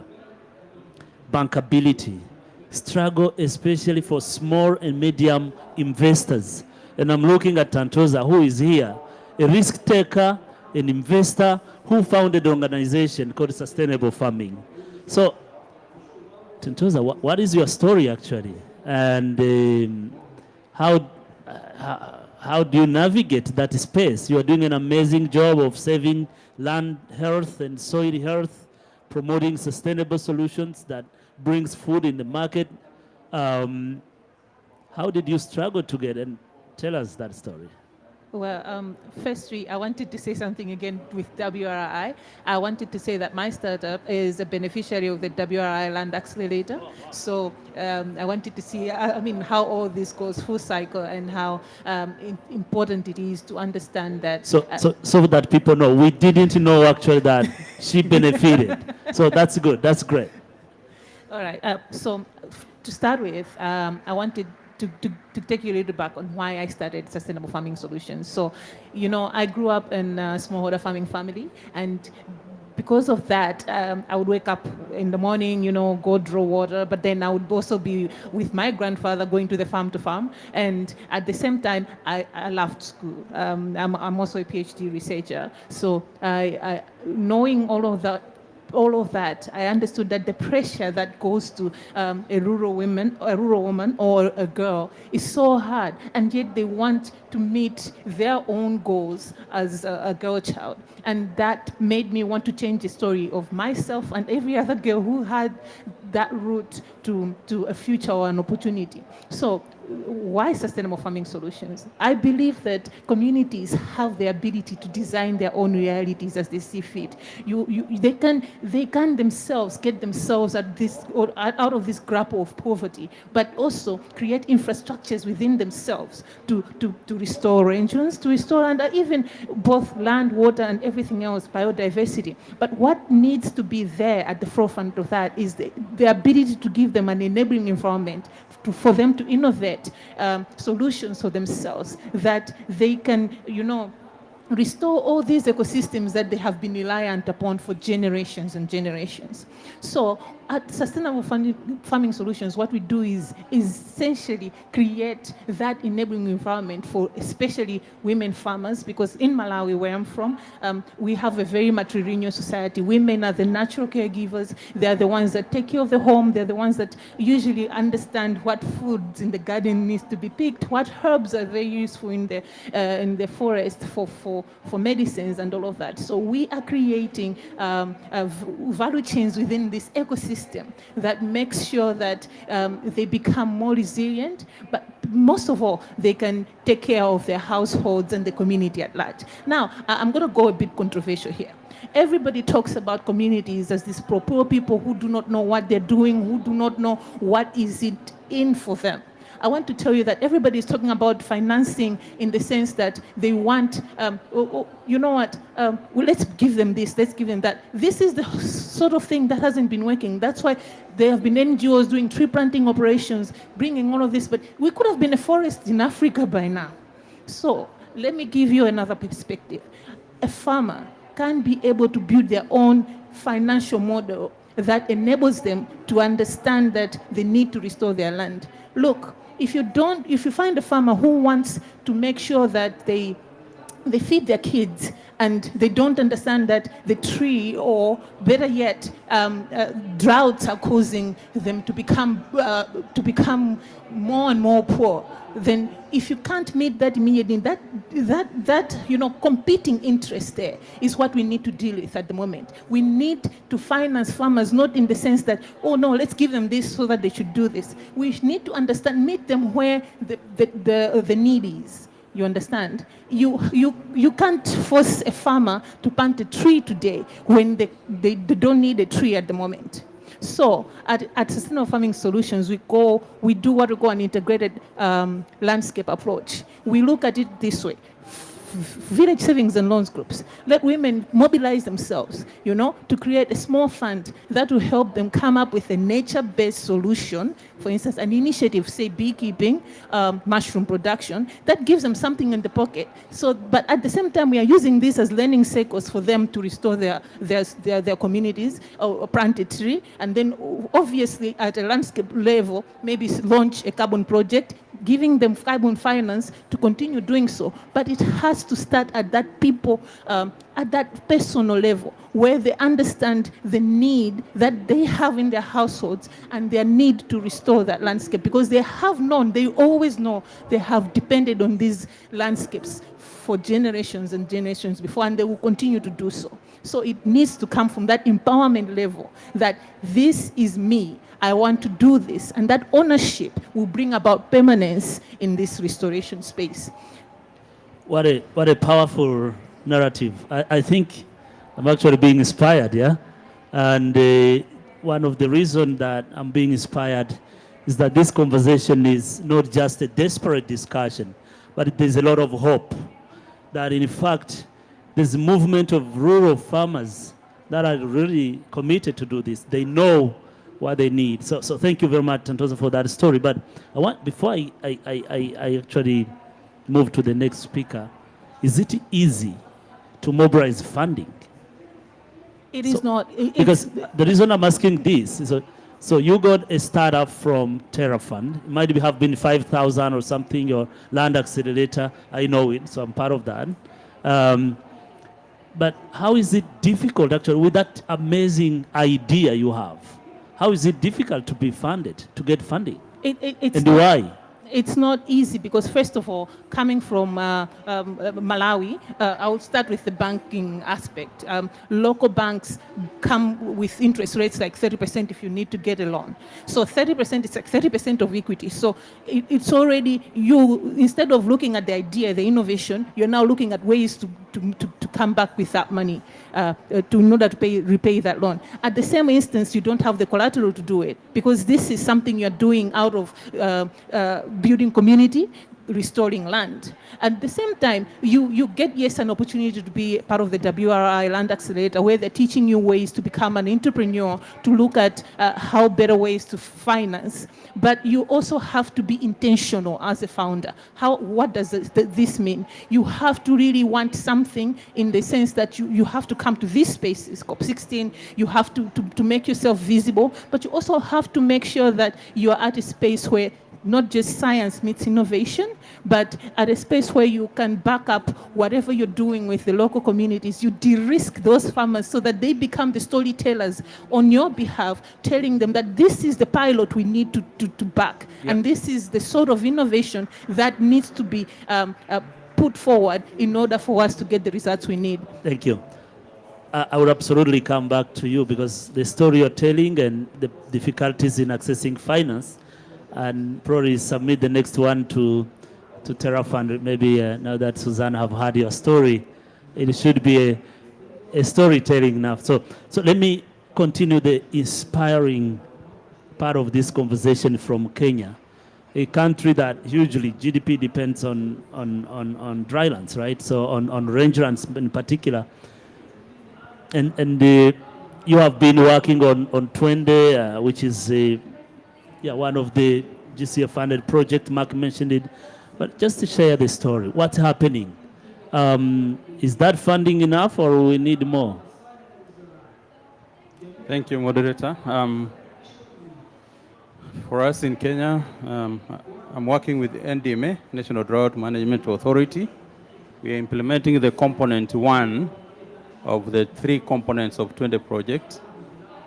And NDMA, as an implementer of component 1, is basically dealing with planning, adaptation planning of the landscapes in those 11 counties, 39 wards, and 3 landscapes. And what we are doing is that we are using the PDRA approach or participatory approaches to engage communities, looking at the hazards they're exposed to, and then we begin to do plans with them. And once those plans are executed, they develop a DRR plan, which is the long-term plan and the contingency plan for response to drought. So we take up activities that are prioritized under the DRR plan, which is the drought resilience, disaster reduction plan. And we now engage with the communities to do restoration, which will be done under Component 2 by the State Department of Livestock.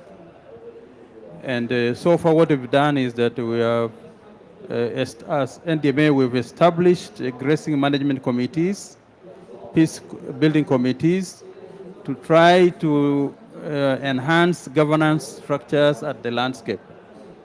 Because initially, traditionally, communities had their own way of managing grazing, livestock movement, and exploitation of the natural resources in those landscapes. But because of a lot of guns from these bordering countries, I don't want to mention the names, and then we began to have so many young men now owning guns and engaging in cattle rustling, killing people, and that kind of thing. So in last year, 2021, the government took a decisive measure to disarm them voluntarily, and most of the communities now gave out the guns, and they are now able to engage in doing those activities. So through the support from GCF, we are able now to do community grazing plans, land restoration plans, and these other two components were overlaying the activities on the priority interventions of the communities. So if I had a chance, I could show you the slides of restored lands. And one good case is that wildlife that had migrated, they have now come back to their original breeding grounds. And there's a spin-off in terms of the tourism numbers are coming, economic vibrancy in those landscapes. The hotels are enjoying high occupancy rates, and the local economy and GDP is gaining around there, and opportunities for employment are there.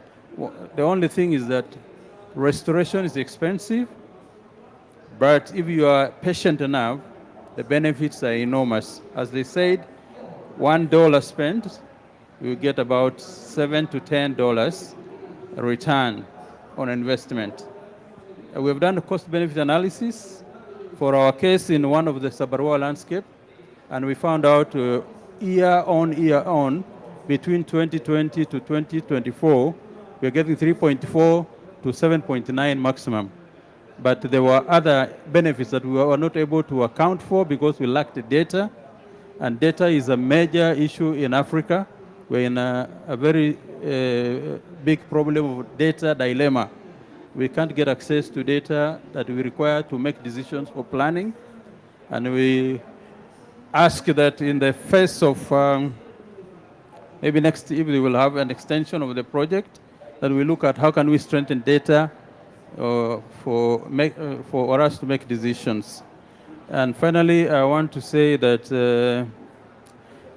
in the neighborhood communities that were not part of the project area, they are now adopting the grazing models and replicating on their own and scaling up. So in future, maybe that's an area that we need to move on. Thank you. Henry, thank you. Thank you so much. So, Mark, you have reasons to do a 22. Absolutely. And because it's working, yeah? Millions of people are benefiting. Wildlife is coming back. Tourism economy is flowing. More importantly, the economy case is clear, 3.5 to 7, return on investment, internal rate of return, they call it, net present value, all those things you talk about in the economics and financial analysis. So thank you, Henry. That's very inspiring. And I think we are talking about a situation here, right, where nature have no boundaries.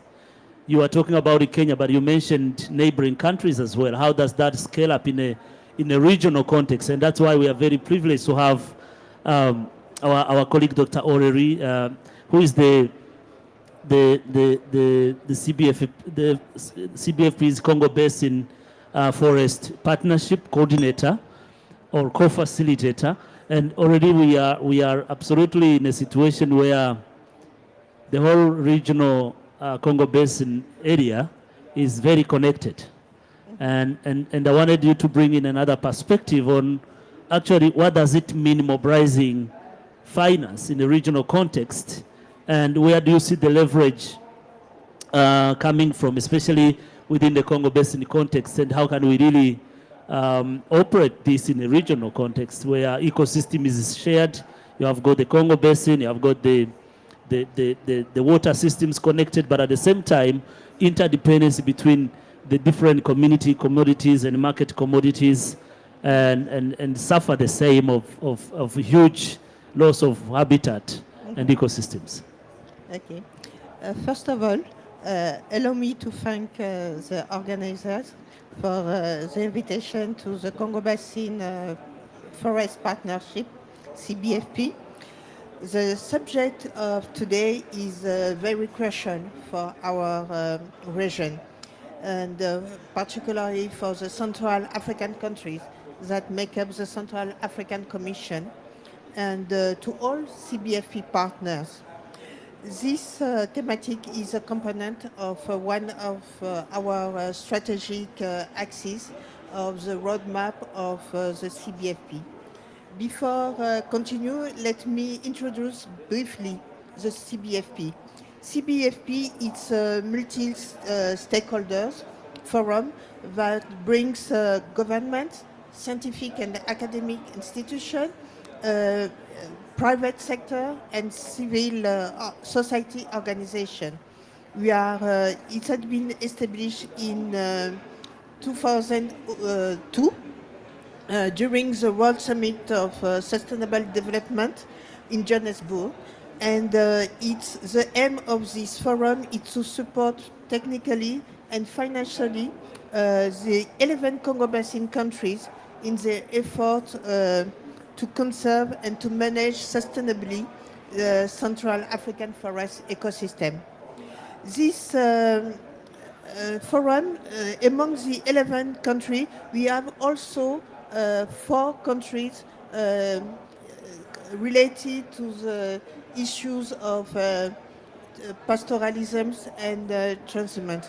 And as you know, there is an enormous pressure, more and more, from the Sahel and from the Horn of Africa to the forest of the Congo Basin due to the increase of the sheptel of the livestock in terms of millions of head of cattle. And failure to address this issue is to jeopardize the major investment by technical and financial partners to countries in both forest and pastoral ecosystems.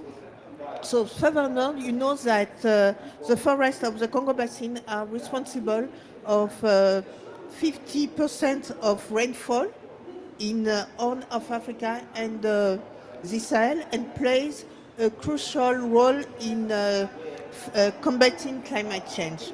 So I told you that the CBFP was a multi-stakeholders partnership, and as a platform from dialogue and coordination, CBFP is an important tool for mobilizing its members around high-level political, technical, and financial commitments. Example includes the joint Glasgow Declaration by 12 donors and the CBFP College of Donors and called Congo Basin Pledge 1-0 for the period of 2021 to 2025 for $1.5 billion. It was a great historical success. Today, the CBFP co-facilitation is working very closely with COMIFAC to prepare the Congo Basin Pledge 2. I forgot to mention that it's the first time that a country of the Congo Basin is leading this platform. till 2030, it was only countries for the College of Donors. But now, as I said, it's the first time that a Congo Basin countries is leading this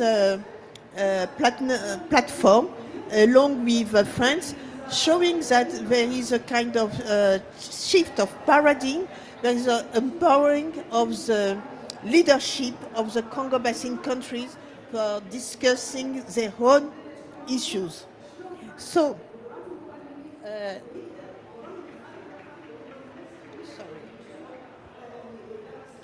so now I said that we are leading to the Congo Basin Pledge 2.0, the post-2025 for the COP climate in Belém.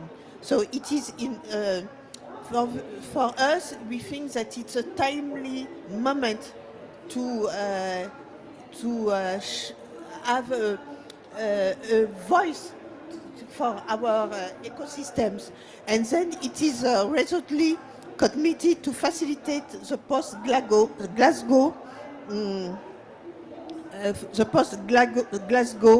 phase to achieve an even more ambitious full-scale fair deal. And between the international community and the Congo Basin forest. The aim is to have a focus on the first lunch of the planet, because with a smaller forest cover, we have a higher potential of sequestration of carbon than Amazon basin. So it's time for us to have the adequate, the sustainable, the previsible finance for us, for our country, to protect our ecosystem. You know, the last report of WWF shows that there are 742 new species discovered in our ecosystems. And this ecosystem is also characterized by 10% of endemism. So it's important for us to protect this ecosystem. And now we are mobilized to have a substantial finance. But also, it's a time for innovation. And the finance are not to be more only from public sector, but we need also private sector, and also, and especially philanthropy, as Susan mentioned in his speech. Thank you very much. Thank you. Thank you already for bringing this regional dynamics into the conversation. I think it makes a lot of absolute sense when we talk about the financing. And one question I have already is in Glasgow. I was there when the declaration was being made, the 1.2 billion. We are almost 1 year before 2025. Did we realize that money? Do we have it? Or we are still hoping to get it? And maybe the last part is, how do we bring in actually all these questions, communities, indigenous people in the Congo Basin? How do they get involved? How do they participate in that? Okay, thank you for your question. As I said, that there was $1.5 billion, but it was our ambition, and we reached more than this, because we are now on $1.7 billion. Okay, so it was a success, but you know, it's never enough. We need more. We need more. We need to be more ambitious. And then, when I talk about the finance, I forget to mention that there was also innovative financial mechanisms as debt conversion. That's also a way to increase, to leverage the amount of the finance. And we have also, as another innovative mechanism, it's payment on ecosystemical services. This is one of them. Concerning your question about the indigenous people we are among the college of the CBFP. We got a college specially dedicated to the organized civil OSC, NGO. And in last May, we organized, the Congo Basin facilitated the organization of a workshop to make all these NGO, all the organization for the civil society to be together. And then it's in order to have another voice to the road to Belém. You know, government can have a voice, but if you are also supported by your NGO, by the local population that are the only that lives in the ecosystem and live from the ecosystem. So that, and now in the Congo Basin, if we are this state of conservation, of sustainable management, it's also up to the population, because they are the real people who are making the ecosystems like that.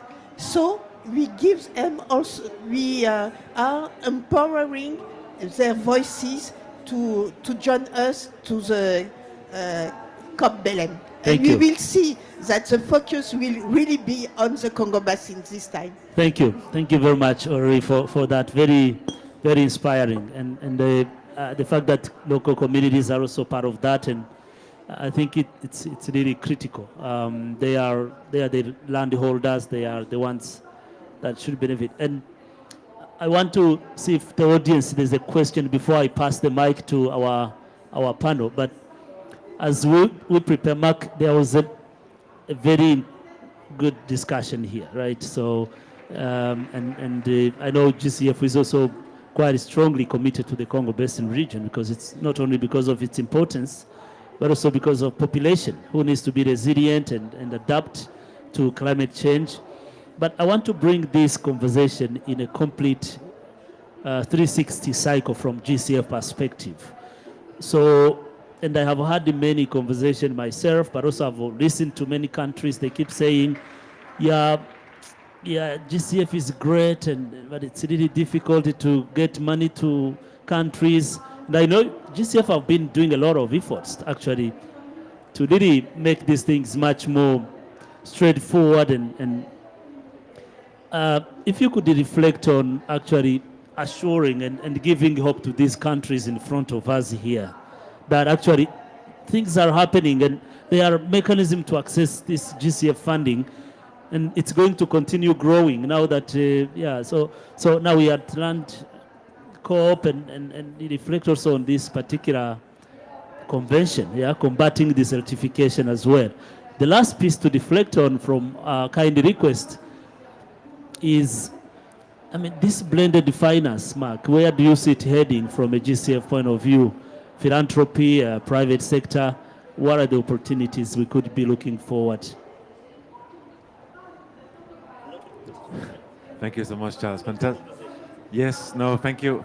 Fantastic questions, and I wish we could block out the whole afternoon to really zoom in on this. So first of all, to start with your first question, yes, the Congo Basin, we are extremely focused on this. We have not been able to finance the basin enough. It's one of our underserved regions. This is very unfortunate. We really want to build more projects in this region. So please do come to us, do reach out, do call us, early conversations. Because what is something we're really trying to do now going forward is to have a more speedy process. You will know this well, Charles, but you know, and probably other colleagues too, that sometimes it has taken time in the past to develop projects from project idea to board approval. That's something we're very concerned about, and we're doing everything we can to transform that. So we are restructuring quite a lot these days, meaning we are moving into regional teams. We're moving the review process in a different way, to have less steps on the way, to have faster processes. So meaning basically from concept note to a funding proposal will be a faster way forward. But the best place to start is to reach out to us. My email is on one of the slides, so please do write to me, and then I can direct you to the right people.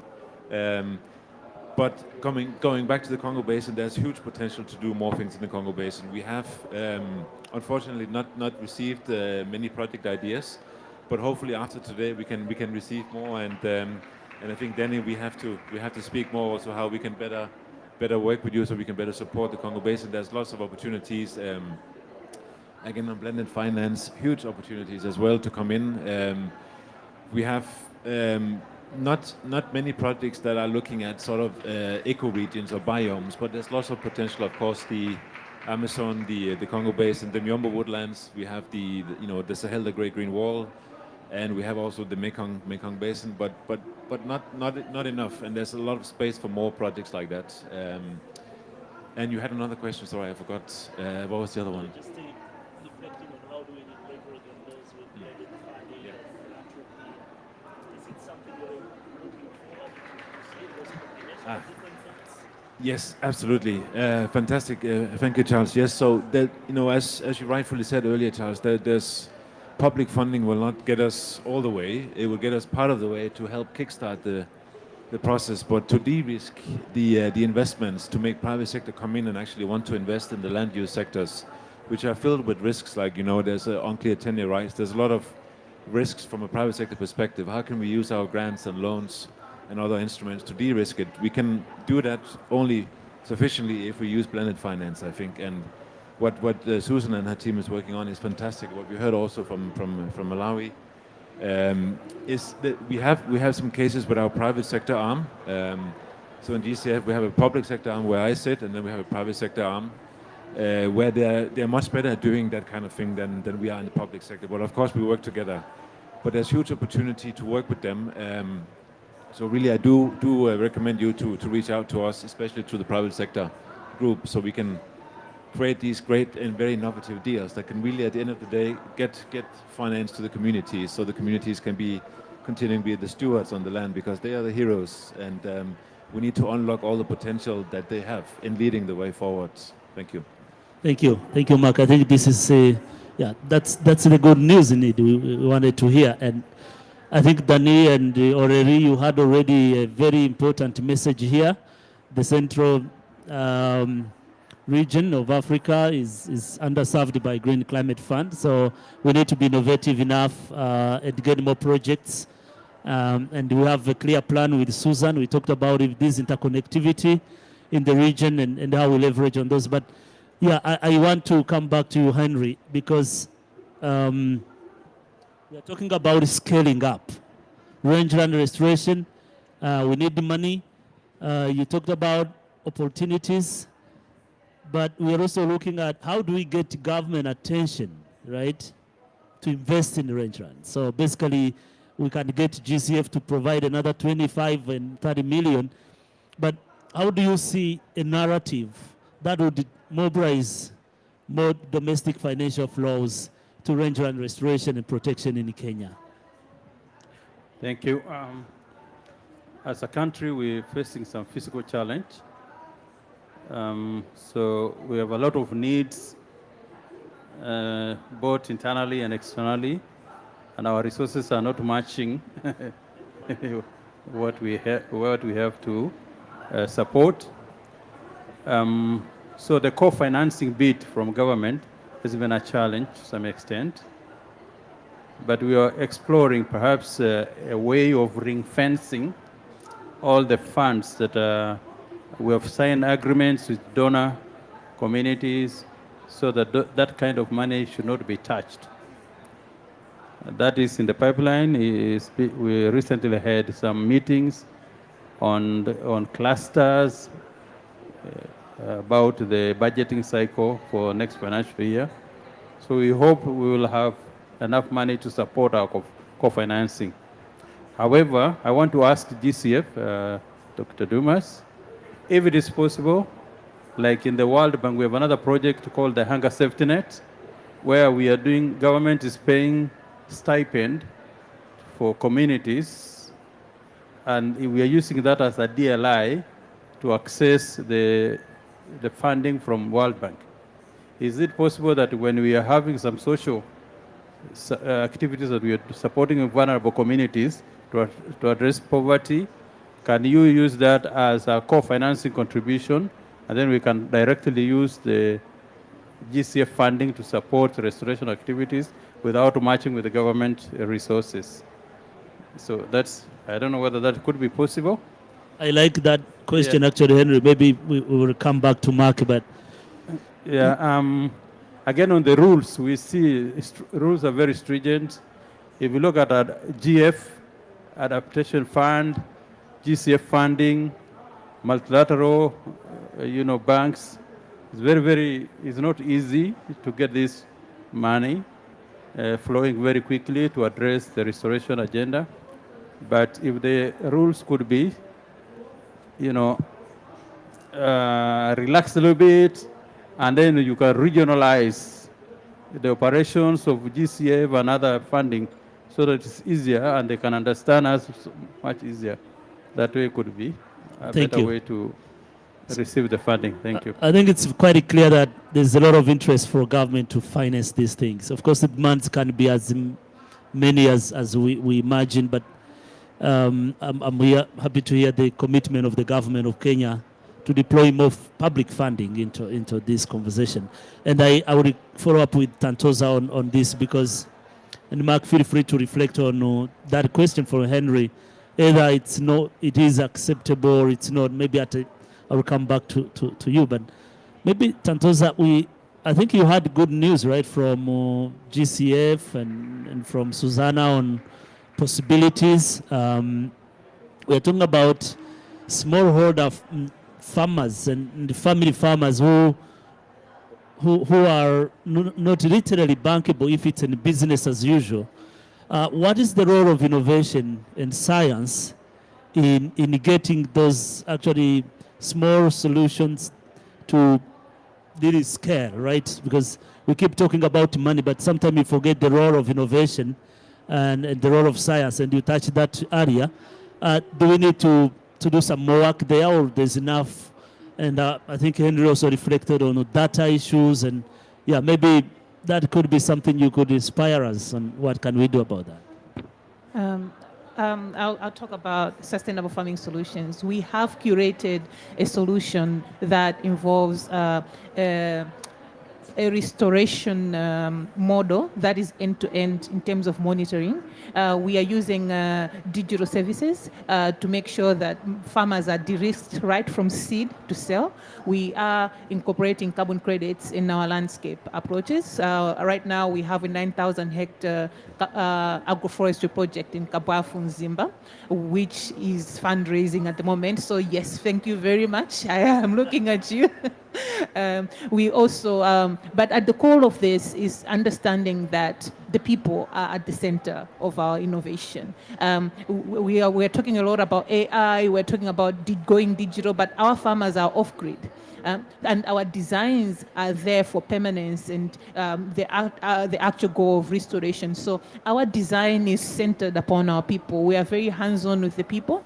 We allow them to design a reality that allows them to restore their lands themselves and put into place ownership and permanence within the communities themselves. And at SFS, we are very, very proud about us being for the people for restoration. And that's, I'm gonna, if you want to know more about our innovation, you can meet us at the Restoration Pavilion and at the G20 Land Initiative. I'll be talking on Resilience Day, on our approaches and how we're getting our rural communities to be at the forefront of restoration, and you're all welcome to come through and check us out. Thank you so much for that. I think it's often forgotten that communities are innovators in their own, and traditional knowledge and their own science is basically their resilience.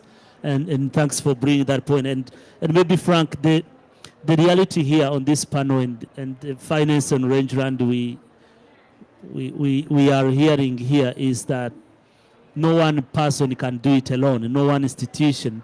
And from private sector, as a consulting big firm, you engage all these types of stakeholders. So what would be the preferred partnership models that we are really looking forward, or what we are exploring to mobilize this funding that is needed? I think sometimes we spend a bit too much time over engineering how like a coalition would look like or how a big initiative would look like. And sometimes you can just start in a more informal way and launch a pilot and then see where things kind of like go from here. This is where I've seen the most success in the past 10 years, where people from like simple connection manage to like turn an idea into a concrete project. So I would encourage folks to do that. I would say the one thing that tends to work across the board and across region, but particularly for sub-Saharan Africa, is when we have a big deadline that comes up and where we feel like we need to deliver by then. So I find that the kind of like building on Dr. Aurélie's point, the idea of like a road to Belém and kind of like the outlook for COP30 is going to help all of us to think like, okay, we have the next 11 months to get something out the door and to make big announcements. So let's use that momentum and that window of opportunity to make stuff happen.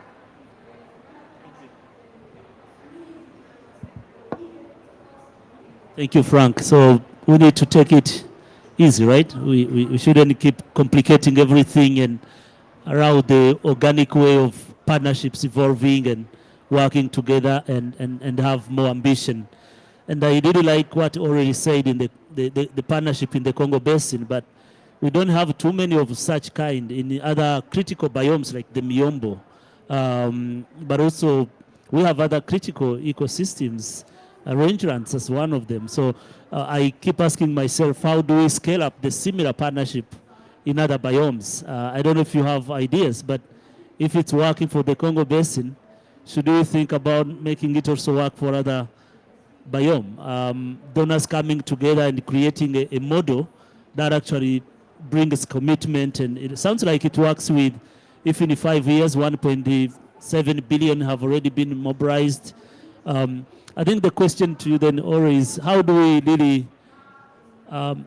build that government leadership across the continent on other ecosystems beyond the forest ecosystems?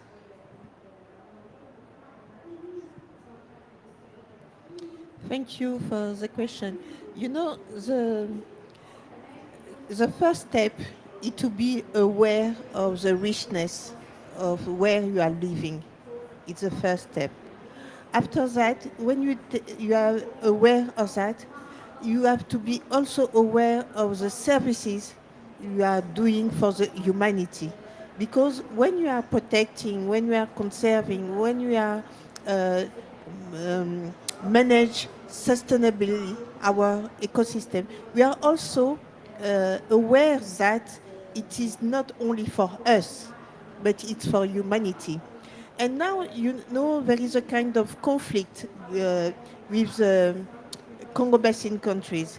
How can we be developed economically when we are still conserving our forest?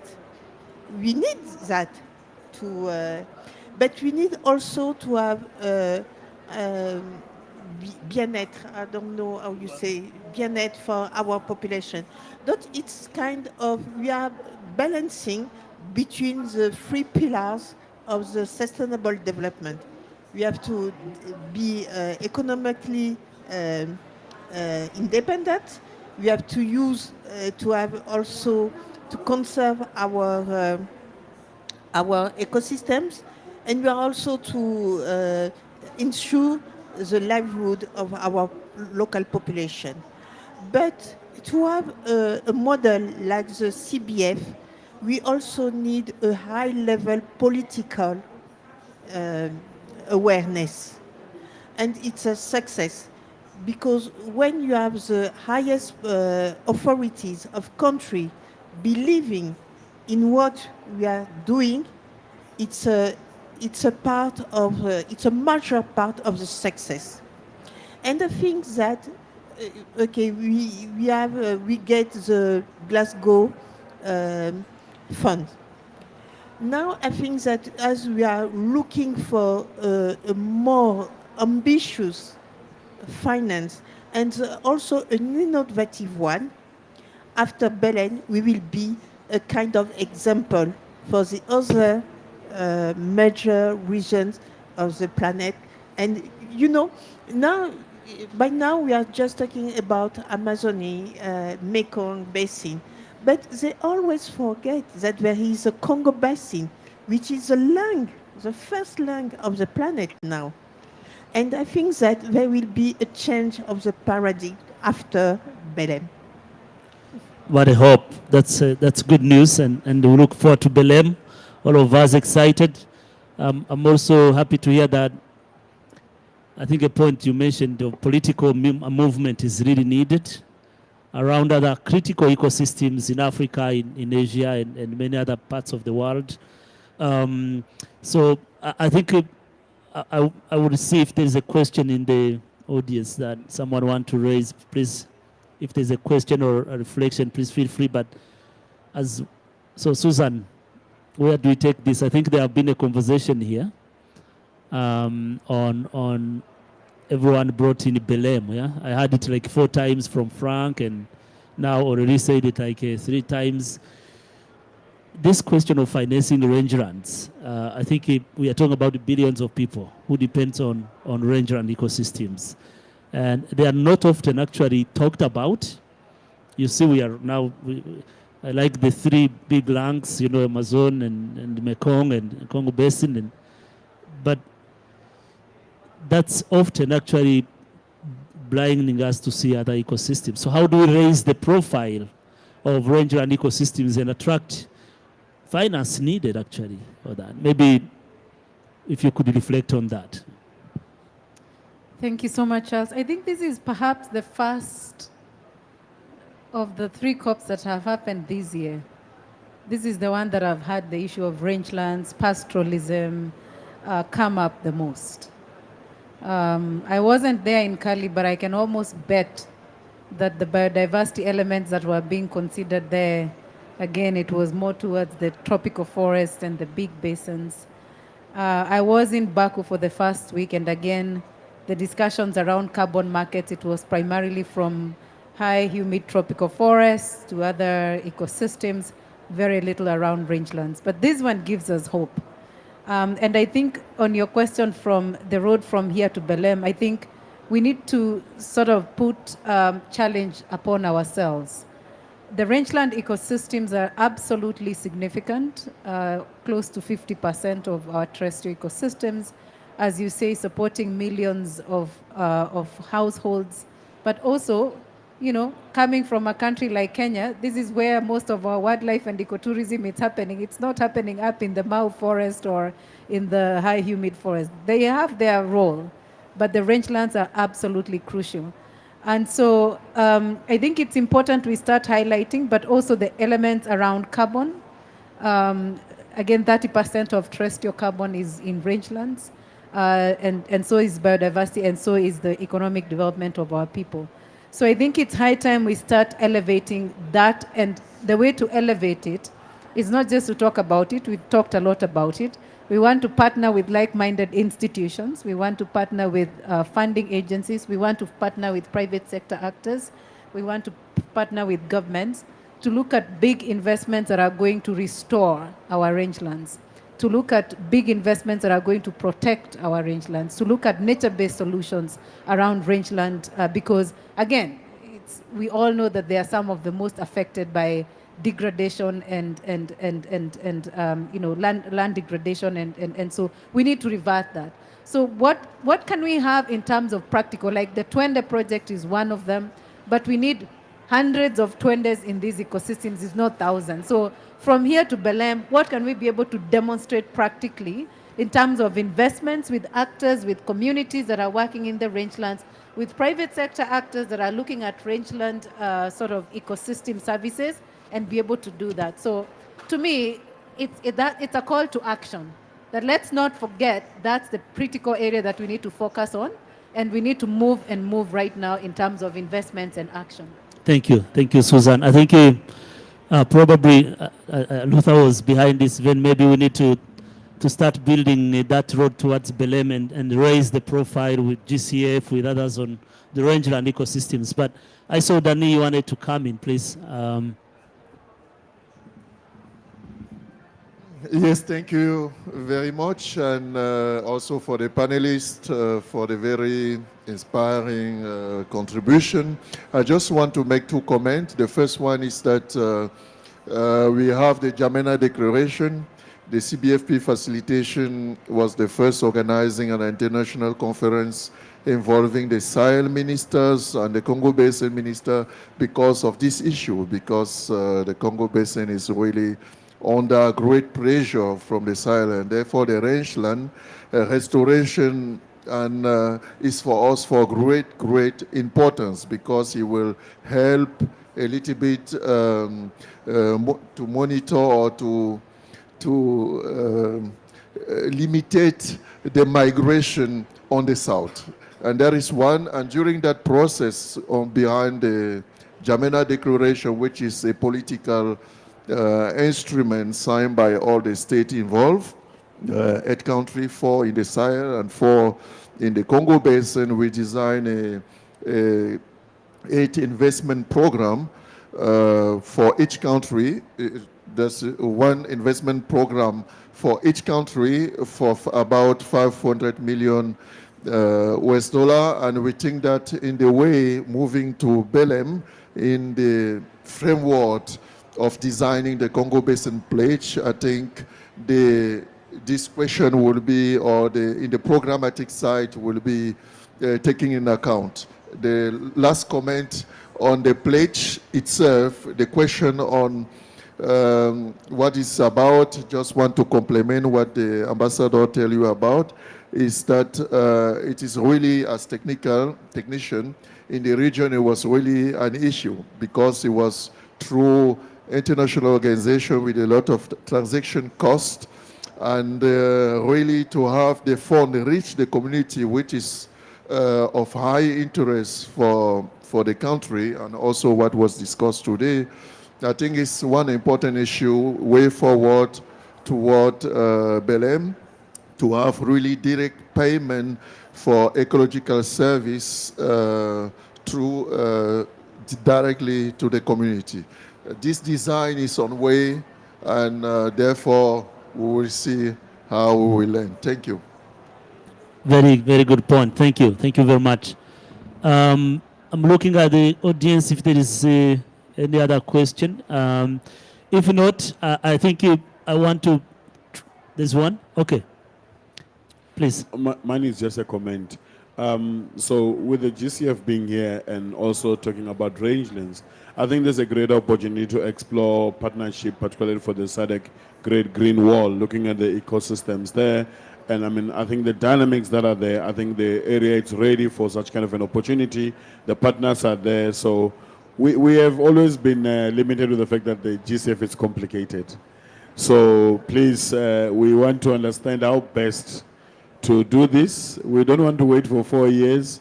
We need to find a way how we can get right to the chase. Thank you. Thank you, Vali. Okay. Thank you very much for the. Yes. So to your question first, sir.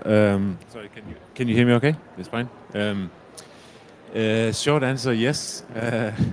The longer answer, absolutely, because it's a little bit longer words, but in the sense that that really touches upon very exciting opportunities in terms of social protection, for example. Social protection is a new area, or sorry, not a new area, but a new area for us that we would like to fund more because it's extremely well linked to climate resilience. We had a first project approved in Mozambique not long ago, where we piloted some things. So I would love to hear more, and also the project team following the project from our side, I think would be very keen to hear more. I think it's a very exciting opportunity to micro insurance or climate insurance, social protection schemes down to the community level. I think that's very exciting to hear, and would love to learn more about your ideas and how we can connect you with the team. So thank you for raising that. And to your question, sir, on SADC, yes, we love building walls, but green walls, right? Green, walls that are not to hold people out, but walls that are there to help people, right? So absolutely, I mean, the Myombo ecoregion is a fantastic ecosystem, and we would love to do more. We have very few projects on Myombo in that region, so would love to hear more from you. We've had some good discussion with AU and SADC Secretariat recently, but just the beginning, so we need to have more conversations. But anything we can do to help SADC, for sure, absolutely. So, colleagues, I would like to bring this session to a close with maybe reflecting on a few points. The first one, absolutely, the ambition is big. We need more money, and we need more communities involved. But there's also a good news that a lot is happening, actually. A lot is happening. There's already, from communities, what Tantosa is doing to Terra Fund, to several millions of dollars invested by GCF, to Twende, to the partnership, a transformative partnership in the Congo Basin. There's a lot happening. We just need to continue being ambitious, build these partnerships, innovate together, but more importantly, work together in an inclusive way. So thank you very much, everyone, and hopefully by the time we go to Belém, we will have another huge, big, ambitious investments for rangeland restoration. I thank you for your attention, and please clap for our panelists.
Test.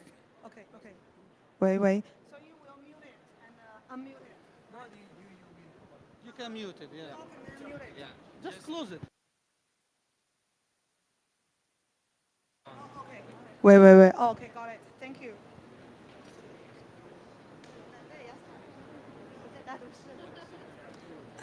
Excuse me. Yeah, please. Sorry, my apologies. Yeah.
Okay, let's seated.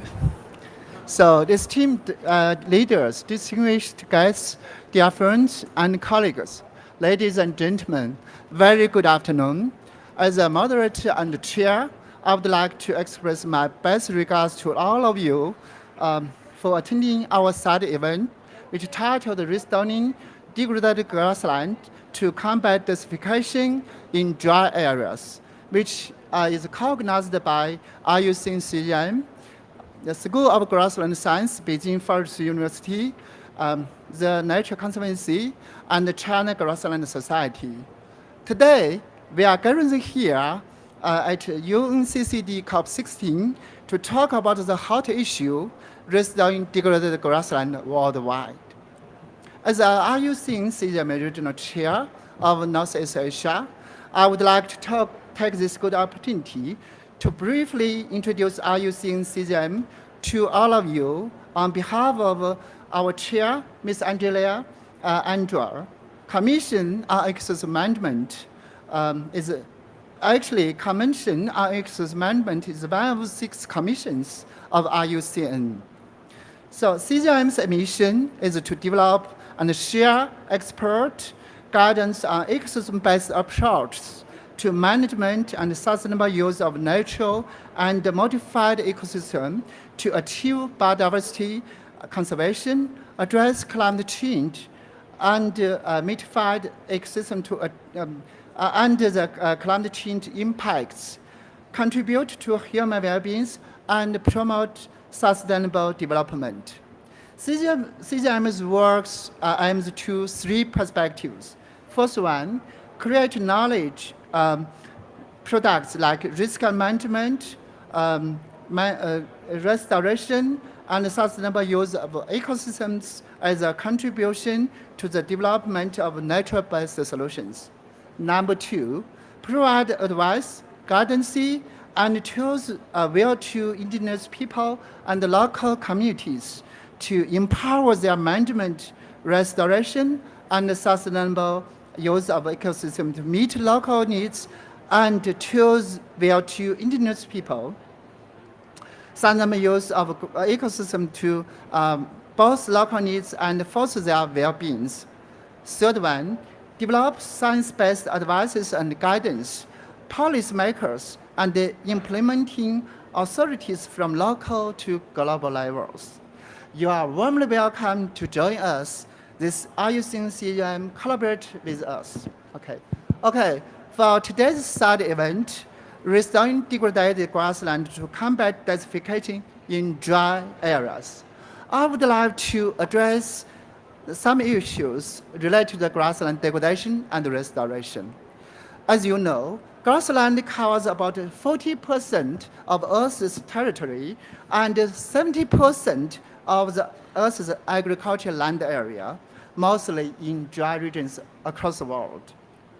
Provide not only a wide range of ecosystem services, such as food production, water supply and regulation, carbon storage, and climate mitigation, pollination, and a host of cultural services, but also a wide range of material and non-material benefits to our human beings.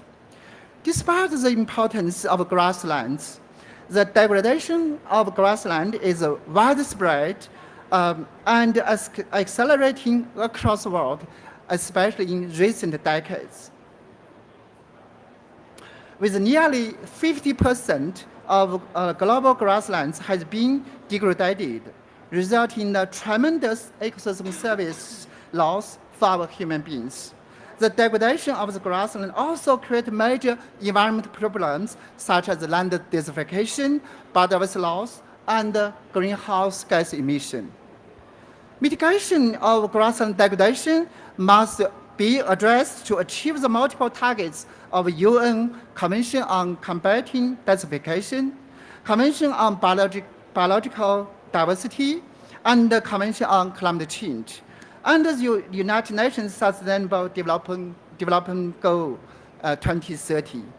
So, combating degradation of grassland worldwide is also central to the UN Decade on Ecosystem Restoration 2021 to 2030, which puts a firm focus on urgent need for restoration strategies for degraded grassland ecosystems. So, UNCCD's COP16 is an ideal platform for worldwide collaborations and co-actions to restore the degraded grassland to combating the land desertification in dry areas. This side event will cover a series of keynote speaks and short talks, followed by roundtable discussion, which will highlight the importance of lessons learned worldwide and to share experiences and to hear the voice from different stakeholders in this pavilion. Of course, including, let's say, government representatives, scientists and educators, civil societies, and private sectors. We are all invited them to this science event, give a very good talk, and discuss and to motivate the accelerated, coordinated actions and investment in grassland restoration. So it's my privilege to introduce esteemed guests today and distinguished speakers and panelists to all of you. Firstly, I would like to introduce Dr. Fanlin Tang, the Vice Administrator, National Forestry and Grassland Ministry of China. Give a big hand. Thank you. Thank you. And Mr. Stuart Magnus, IUCN's Deputy Director General. Let's welcome. And Mr. Xing Liu, Deputy Director General, the Department of International Cooperation, National Forestry and Grassland Administration of China. And Deputy Director General, Department of Grassland Management, National Forestry and Grassland Administration of China, Mr. Yang Zhi. And we also have a lot of speakers in this afternoon. First one is Mr. Trifolia Libera. She is a natural-based solution. She is a natural-based solution project officer, IUCN Regional Office for Eastern Europe and Central Asia. Welcome. And Mr. Monia Lohecha. I'm sorry if I'm pronounced wrong. Sorry. So, thematic research in the scientific research leader, Rangeland Ecology and Forages, International Center for Agricultural Research in the dry area. Welcome. Yeah. And Mr. Sanjay Adi Viksona, Regional Coordinator for Forestry and Drylands, IUCN Asia Regional Office. Welcome. And Ms. Shaga Shah, who is from Inner Mongolia Conservation. She's a coordinator. She is the Inner Mongolia Conservation Manager, the Nature Conservancy. Welcome. Yeah. And Mr. Jonathan Davis, independent consultant, agriculture economics and ecology. You're welcome. So thank you very much for all the distinguished guests, panelists, and speakers. Thank you very much for your great contribution for today. Sorry. Mr. Van speaker, Mr. Chou Xiangying, he's from a private company in Indonesia. So welcome too. Okay, firstly, I'm honored to invite our esteemed guest, Dr. Tan Fanlin, Vice Administrator, National Forestry and Grassland Administration of China, to give an opening speech for this side event. Welcome.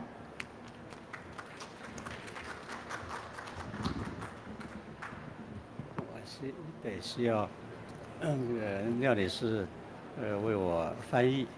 Yeah, I will have my colleague Ms. Liao Jing to be my interpreter. 尊敬的麦基利斯·斯图尔特先生，各位来宾、各位女士、朋友们，大家下午好。 Distinguished Mr. Stuart McGuinness, honored guests, friends, ladies and gentlemen, good afternoon. 很高兴受邀在北京林业大学世界自然保护联盟生态系统管理委员会、大自然保护协会和中国草学会共同主办的编会上做开幕式的发言。 I am delighted to be invited to deliver the opening remarks at this side event jointly organized by Beijing Forest University, IUCN CEM, TNC, and the Chinese Grassland Society. 土地荒漠化是人类面临的共同挑战。本次 UNCCD COP16 大会以"我们的土地，我们的未来"为主题。 重点讨论加快土地修复或提高抗旱能力，并把退化草原修复纳入大会议题，关注牧场和牧民十分有意义。 Land degradation is a common challenge for humanity today.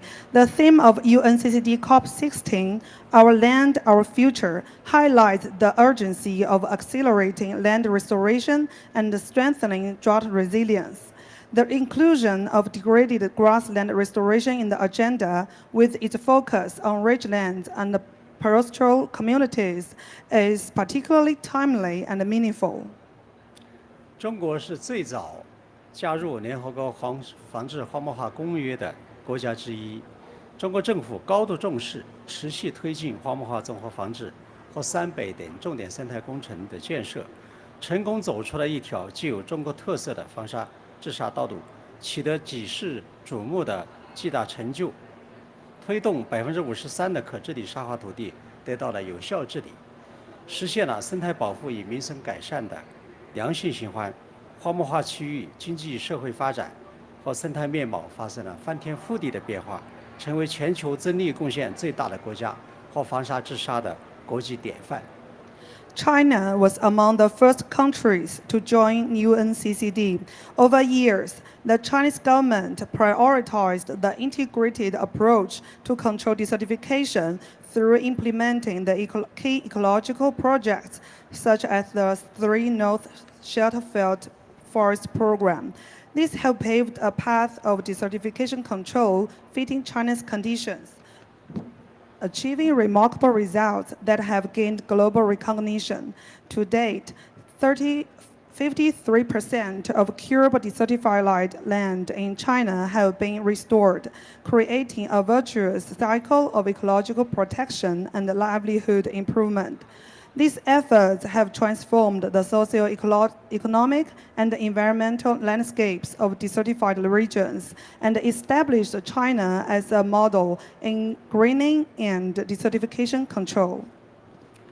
中国加入公约30年以来，认真履行公约的责任和义务，积极与 IUCN 等众多国际组织和机构合作，共同推进荒漠化治理，推动共建“一带一路”国家荒漠化防治，成立了中阿、中蒙荒漠化防治中心，在蒙古国、中亚、非洲等国家和地区建立了示范基地，加强技术培训和经验分享，提高发展中国家荒漠化防治能力和水平，为全球南方国家共谋绿色发展注入了动力。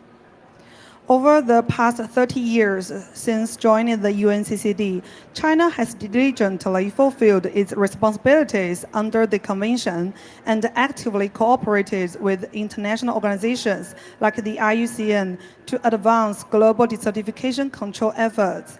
China has promoted desertification control in Belt and Road Initiative countries, established the China Arab and China Mongolia desertification control centers, and set up demonstration bases in Mongolia, Central Asia, Africa, and other regions. By carrying out technical training and knowledge sharing, these initiatives have enhanced the capacities of developing countries to combat desertification, injecting momentum into green development across the global south. 草原占全球陆地的面积的40%以上，为人类提供了多种产品和服务，保障了人类福祉。但是，目前全球50%的草原发生退化，严重影响地球系统的可持续发展。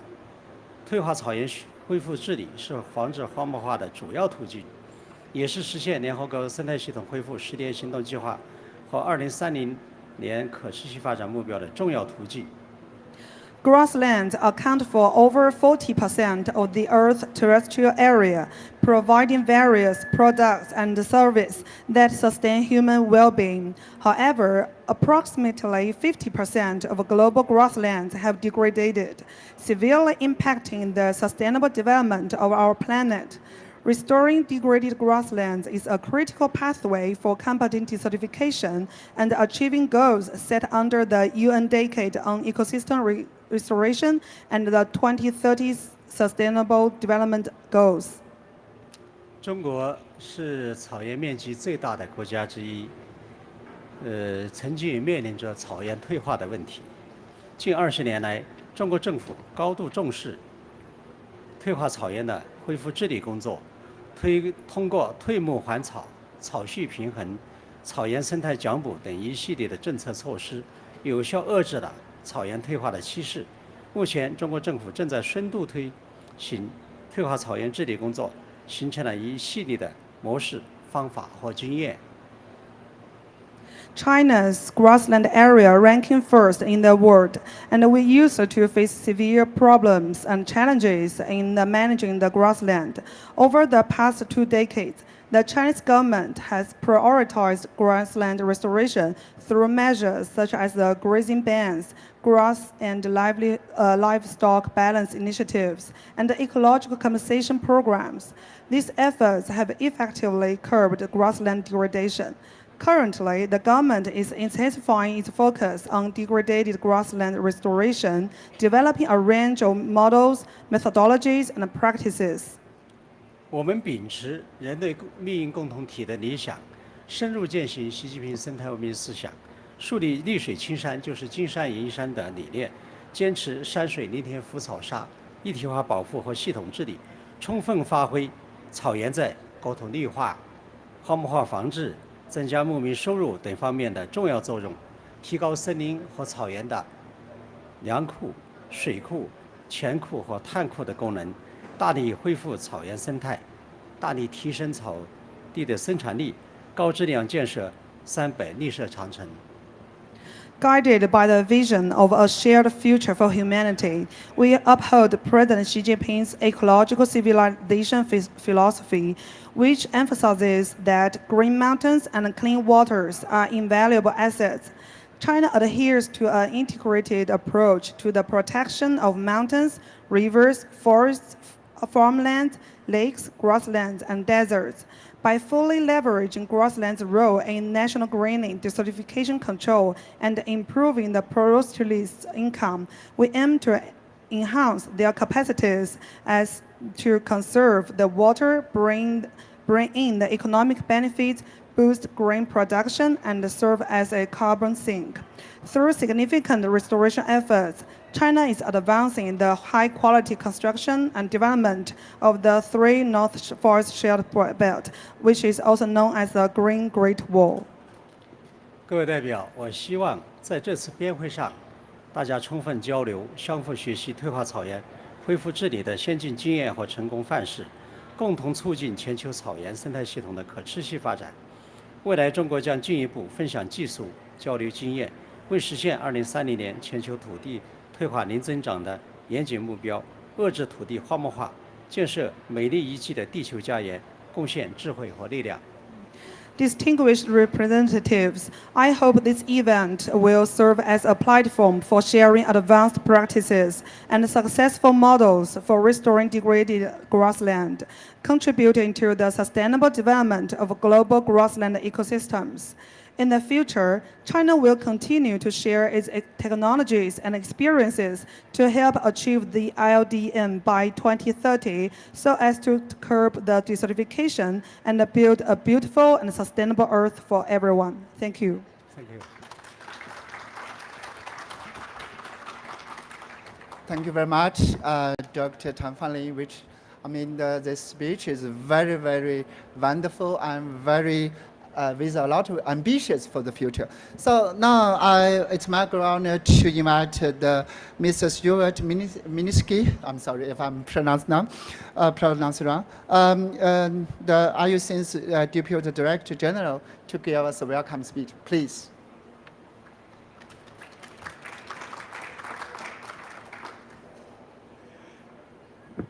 So, excuse me. So. Welcome, Vice Administrator Tang, and to our colleagues from the Chinese delegation, and to all of you. And welcome to the IUCN Pavilion, which is the home of the Union. I'd like to maybe start by acknowledging the role of the IUCN Commission on Ecosystem Management. In the IUCN Secretariat, I've got the privilege to act as the focal point of CEM. So I've worked with them for many years, and I want to acknowledge the role that CEM has played in helping to develop the construct and framework and standards for nature-based solutions, and earlier the work that we have done collectively on ecosystem restoration. IUCN has had a long collaboration with the government of China and on restoration, and in particular with the National Forest and Grassland Administration. And I think I can only say for myself that I have found this inspiring. I think we will hear some very inspiring lessons today. But I want us just to reflect that I honestly do think that we have got a very important common cause. Land degradation is a major global crisis that affects about 40% of the Earth's surface and impacts the lives of 3 billion people. At any one point in time, there's about 100 million hectares globally degrading. You might say, well, what's 100 million hectares? Well, one way of looking at that is 100 million hectares is equivalent to to China's arable area. So just imagine that amount of land under a process of degradation, and I say impacting right across all the continents. So we have, I think, we really need very good examples, and that's where I think we can really look to China. We just heard from Minister Tang the really impressive work that China has put in place in addressing the land degradation, preventing desertification. I've traveled to China for almost 25 years, and you can see in very real terms the effect of the reduction on the impacts of dust storms in Beijing from maybe 25 years ago. So as I say, that I think that land degradation is a common cause. It's an issue that has not been properly recognized as a global crisis yet. It is just as important for many billions of people as the climate crisis and the biodiversity loss crisis. That's not to say that the climate crisis is less important, but it's just that we need to raise awareness of land degradation up to the same level. But the good news is, as Vice Administrator Tang said, is there are really good examples that we can look to. This is a problem that we can solve, and the proof of concept is there. The work that the government of China has taken over the last few decades to really fundamentally address the impacts of degradation show that it is possible. And I'll just say that I have worked on nature-based solutions now for 15 years. I worked with the Commission on Ecosystem Management as we framed that up. And one of the key inspirations that we used was the work that China did in the restoration of the Loess Plateau. We've always known that it is possible to address land degradation at scale. So, I think, just to conclude, that I hope that all of us can take inspiration from what we hear today. I hope all of us actually can really start to join our voices in saying we need to see land degradation being recognized and being given the same urgency of attention as climate change, biodiversity loss, pollution. I think we should take inspiration from what we've heard and what we know has happened in China, where a government can lead and shape very purposefully the restoration of land for the benefit of its citizens and for the improvement of the environmental condition. And I look forward now to hearing the lessons that we will learn today from this session, and I wish everyone a very successful exchange of experience. Thank you very much. 谢谢. Thank you very much, Stuart. Actually, your address summarized land collaboration between China and IUCN, especially IUCN. Also, you highlight in the future we should have multiple land cooperation beyond the China and IUCN, even more. Multiple stakeholders should be involved. Thank you very much. Your talk just very much touched our COP16 theme, our land, our future. Thank you very much. So now let's start our this afternoon sessions. First, this afternoon's third event, first session, which is the 4 presentations from different perspectives, for government officials, NGOs, researchers and scientists and educators, and also we have the private sector to give a presentation. So first I would like to invite Mr. Zhi Yang, Deputy Director General, Department of Grassland Management, National Forestry and Grassland Administration of China, to give a keynote speech on ecological restoration of degraded grassland in the 3 north regions of China. Welcome.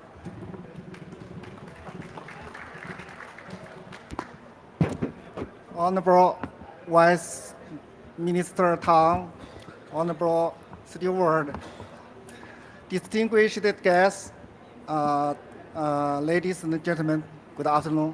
It's a great honor for me to have the opportunity to be invited here to do a speech. I will introduce what we have done in the area of ecological restoration of degraded grassland in the 3 North region of China. I'm not good at English, can't speak fluently, so I have to speak in Chinese. I'm sorry. 我分3个部分给大家介绍。一个是中国的资源与生态，第二个是退化草原修复制度与政策，第3是草原生态修复的模式案例。第一个部分，大家知道中国是世界草原资源大国，一共有这个2.65亿亩的1公顷的草原，将近40亿亩，那么占到整个中国国土面积的28%左右。那么中国草原的分布状况，这是一个400毫米的降水分界线。那么中国的草原主要位于400毫米以北和以西的地区。那么在北方和西部，草原面积占到整个国家草原面积的98%左右。那么草原生态状况，那么本世纪初啊，中国90%的草原出现了不同程度的退化，一些草原沙化、盐碱化，出现了这样的情况。那么当然，我们经过了这近20年的持续努力，这个退化的比例现在下降到70%。那么草原的退化，那么就导致了草原生产力的下降、植被盖度的降低、生物多样性的减少。那么草原退化的原因呢，主要有几个原因，我们分析一下。那么主要的就是超载过目、开垦撂荒、非法的占用破坏以及气候变化等等原因。第二个，跟大家介绍一下这个中国草原保护修复的制度和政策。那么第一个呢，就是法律方面。1985年，我们国家通过了第1部草原法。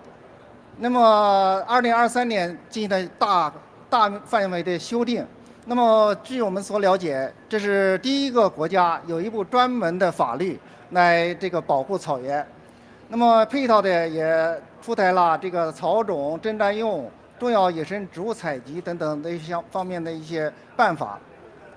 那么这个主要的制度非常跟草原保护、退化和修复方面相关的几个主要的制度。一个呢叫基本草原保护制度。那么我们把重要的放牧场、重要生态功能的草地划为基本草原，进行实施严格的进行管理。那么第二个制度就是非常重要的制度，就叫草畜平衡制度，就是国家规定不得超过草原行政主管部门规定的载畜量，超过这个就要减畜。所以呢，也要求啊各个草原的使用者要采取征草、减畜、舍饲等措施来保持草畜平衡。第3个制度就叫草原禁牧休牧制度。那么我们对严重退化的草原和生态脆弱区的草原实行禁牧休牧制度。那么禁牧呢，就是1年以上的禁牧期叫禁牧；休牧呢，就是在一些关键的季节，比如说春季和秋季进行休牧。我们国家啊，从2011年开始，实施了一个草原生态保护补助奖励政策。那么这是一个非常大的政策，这个在全国13个主要的草原省区实施。它的主要内容就是对牧民实施草原禁牧给补助，对实施草畜平衡给奖励。那么现在它的标准呢，就是禁牧是7.5块一亩，每年；草畜平衡奖励呢是2.5块。那么中央政府啊，每年投资100多亿元，14年呢已经超过了2000亿元的这个投资，可以说这是中国最大的一个草原生态投资项目。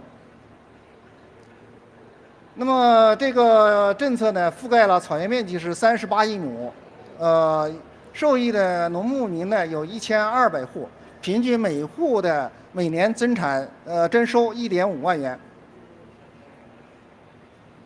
那么我们还实施了草原生态的修复的工程项目。那么2000年到2024年，国家累计投入800多亿元的这个资金，实施了退牧还草、津津放园治理等工程，每年修复草原面积超过2000万亩。第五个呢，就是三北工程。我们国家的三北工程呢，这是我们国家非常重要的一个绿色长城项目。那么这一块的这个草原面积有22亿亩，应该说也是我们国家主要的草原的分布区。三北工程里面，三北地区沙化土地的70%又是草原，所以三北工程和草原的保护修复密切相关。草原能不能保护好，决定了三北工程的成色和成败。那么从去年我们国家的主席习近平的主席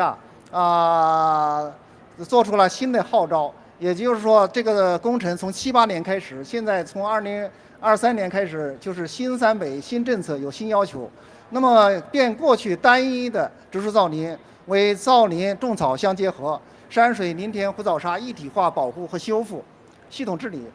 那么要求科学治沙，以水定力，建立健康稳定的这个生态系统。那么要求是乔灌草搭配，科学的配比这个乔灌草的比例。那么在目标考核指标上，过去有森林覆盖率，现在变成了林草覆盖率。也就是说，过去光考核森林的情况，现在要考核林草覆盖的情况。第三个跟大家介绍一下，就是生态修复的模式和案例。我们国家现在三北地区相关的或者是草原退化的区域，主要在这3个区域。那么在东部就是300到500毫米的这个区域，这是降水相对条件还不错。那么到西部，这是150到300毫米的干旱区域。那么青藏高原又是一个高寒特殊的地区。那么我们的这个修复的这个措施和种类，主要是针对这3个区域。现在目前有3种模式和应对措施都有比较成功的案例。首先，第一个是养草模式，它这个区域呢，就是在300到500毫米的区域，那个养草是称为禾草之王，是非常优质的牧草。那么由于它很优质，羊牛都爱吃，所以呢，这个草原大面积的出现的退化，这个养草草原，养草的比例下降，面积减少。那么养草呢，也是存在这3个问题，一个是抽穗率低，第二个是结实率低，第三个发芽率低。那么在这样的情况下，野生养草就得不到种子，种植不出来，2大难题制约了这个养草草原的恢复种植。那么我们一个中科养草团队，就是中科院的植物所，他们经过30年的研究，取得了2大突破：结实率大幅提高，达到40%；种子产量也达到了很高的水平，发芽率达到60%。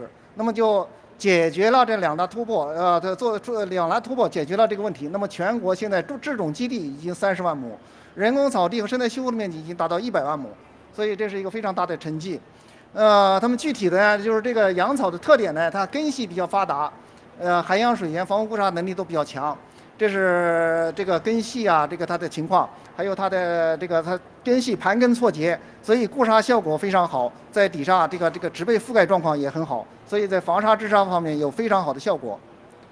那么他们在很多地方都进行了种植一些修复的案例，这是在风势严重的沙化土地上进行种植，第3年就盖度达到75%，然后能收获种子，产干草，覆盖效果非常好所以又有生态效益，又有经济效益。那么这是盐碱地上面的种植情况，盐碱地pH 值达到9.35，含盐量4.8%，在这样的盐碱地上，第2年的coverage 达到40%了，盖度，第3年达到了90%。第2种呢，就是旱生牧草的品种，就是150到300毫米的这个区域，主要是要种植这些超旱生的牧草，土耳泥、木地桴、野豌豆、冰草等等这些品种。那么这些品种呢，它们都是一些旱生的半灌木这种植物。那么这是旱生在种植的土耳泥。这是木地桴，也是一种灌木它非常适合耐旱。那么它的建制人工草地，植被状况也好，产草量也比较高。这是一种野豌豆。那么这个野豌豆呢，在咱们草原上，这个豆科的这个牧草相对比较少。那么把这个豆科引到这个草原上，这个就能够增加这个草原的营养成分。那么这是第二、第三年的种植的情况。这是2023年种植，2024年的情况。第三种模式呢，就是青藏高原的黑土滩的这种模式。那么青藏高原的黑土滩，它就是由于这个青藏高原过度的放牧、鼠虫害的加重，这个鼠害的加重，然后造成了一些黑土的这个类型，成为黑土滩。这是青藏高原非常严重的一种这个生态退化的模式。那么在这样的就是主要是种植这个早熟禾、披烟草和羊毛这些品种。那么这是他们实际这个种植的这个轻度黑土滩的这种恢复模式，主要是以自然恢复为主，让它这个自然修复。那么在中度和重度的这些黑土滩，就是免根补播，一些采用切根啊，不破坏原来植被的情况下，在种植这个一些这个一些植物。第三种呢，就是重度退化的草地就要进行重新的人工种植。种植刚才那几种牧草这样的一种情况，这个也是效果非常好。这就是中国这个刚才介绍的就是中国这个退化草原生态修复的一些模式和一些案例。由于时间比较短，我原来做了一个100多张的片子，压缩到了30多张，所以如果需要进一步的信息，可以找董老师，可以有进一步的信息。谢谢。Thank you very much, Mr. Yang. Give a very comprehensive, big picture of China, how we are doing the restoration in our huge grassland area. And also give the model of 3 areas, semi-arid in Eastern China, and Western China, it's arid area, and also high altitude, cold area, Qinghai Tibetan Plateau. And lastly, he said actually at the beginning, he prepared more than 100 slides. Because due to time limitation, he cut down into almost 40 slides. If you need more information, please contact me. I can provide you more detailed information. Thank you. So our next speaker should be Ms. Timfila Lieber.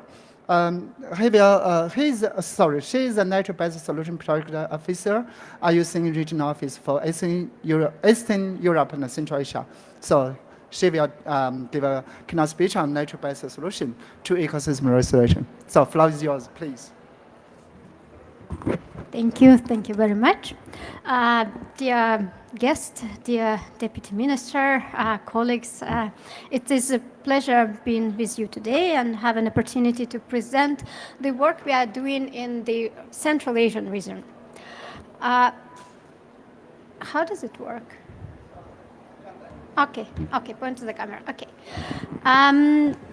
I have to admit that our work on nature-based solutions in Central Asia are just starting. So we, in my current report, we'll be focusing on the finding on our dryland report study, which highlights the problem, identifies challenges on the grassland management in the region, and also discuss some methodological issues related to the assessment of the grassland states, and then we can at the end briefly talk about the solutions.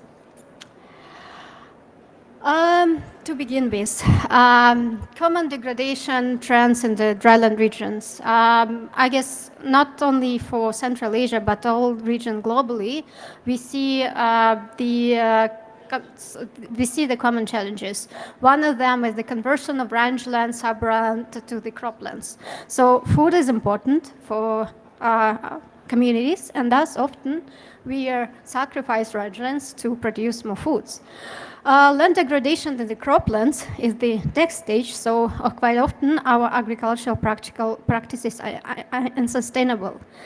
In the areas where rangelands still exist, grasslands still exist, because the overall area are shrinking, but the demand for food and for livestock increases, we also see a problem of overgrazing. Forest degradation is also a related problem, but as for the Central Asia region, as a dryland region, arid region, sand and dome storms is becoming more and more bigger issue. And even in the UNCCD discussions, sand and dust storms, especially in the Central Asia region, pointed as one of the key issues to be addressed. Our study on the rangeland status in the drylands covered 5 countries. So it's Uzbekistan, Kazakhstan, Turkmenistan, Kyrgyzstan, and Tajikistan, and then Mongolia. So as you know, as you see, we are really close to China. And from the previous presentation, it was really great to see great examples. And as IUCN supporting knowledge, a regional exchange mechanism and a knowledge exchange among the countries from the region, it would be really great to learn from China as well. And I invite our Chinese colleague also to join the regional exchange mechanism and maybe present their study cases. So what is the key common features for rangelands in Central Asia and Mongolia? First, climate. So arid, semi-arid, strongly affected by climate change, drought prone, and we discussed it in the morning session quite well. So geography is very specific for the region. All the Central Asian countries landlocked, and we have a vast areas of steppes spreading all over the region. We have a quite specific social aspects with the high level of poverty and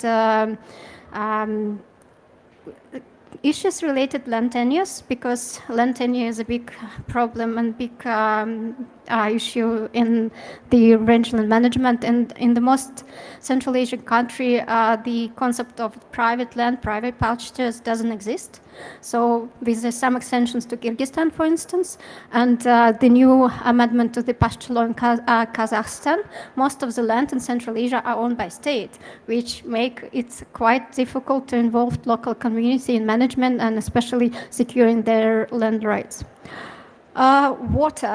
Water is a big issue because agriculture depends on the rivers. Rivers are degraded, and then even the water usage in the region is quite specific. Sometimes it's not efficient, and we are losing quite a lot of water.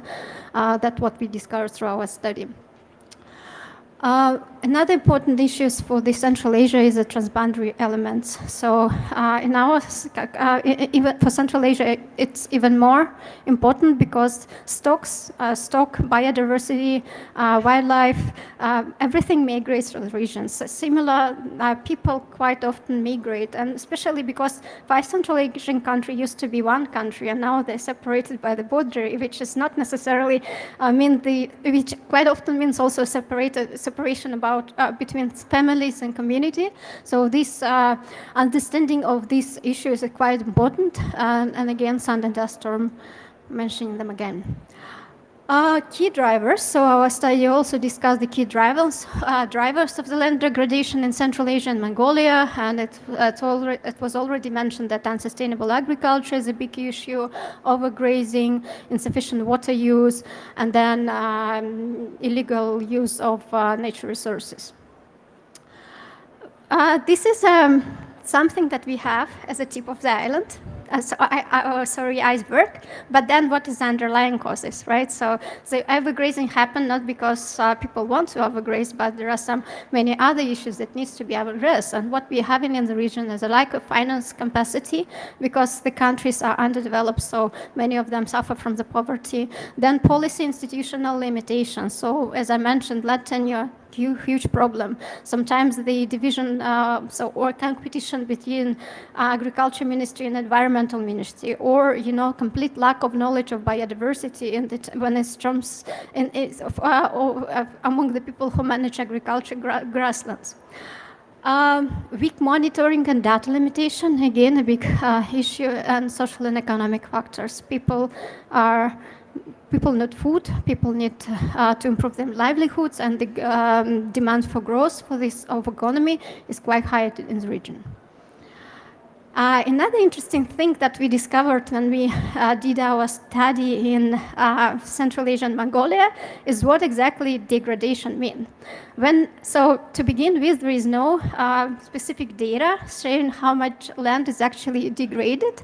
And what is more, whenever you show a slide on the land degradation spots to scientists, they immediately start discussing and pointing out, no, you are wrong, it's not that. So usually there is a data gap because quite often we use a satellite data, which doesn't meet the data that community says on the land. Sometimes when we talk about degradation and then as a next step restoration, we think of restoration as a restoring, say, carbon potential of the land. But if you talk about grassland or pasture, which are often a pasture land, restoring the vegetation doesn't necessarily mean restoring pasture lands, because sometimes you plant species, tree species or grass species, which is not consumed by the livestock, and that in that regard, the restoration or so the land are still degraded. So we're not solving the restoration problem. What else? Soil. Some people also would argue restoring grasslands doesn't mean restoring the soil in grasslands. So there are a lot of different approaches of what we call degradation and restoration. It's something also needs to be understood and addressed through the projects. Common challenges, I guess I'm repeating myself. I just want to stress what we had discovered through our study, and then, as I said, we just conducted a baseline study, and as a next steps, we will be developing so-called nature-based solutions to restore grasslands. So as you know, I'm quite sure all of you know, IUCN has a global standard for nature-based solutions, which put nature at the center of the solution, meaning merging uniting the goal of restoring biodiversity in nature, but also providing livelihoods for the local community. And we just embarked on that journey. And as I said, a lot of things needs to be done. And but nature-based solutions standard of IUCN will guide us through that process. And I will also be glad to learn from the experience of the project that already tried that standard on the practice. Thank you.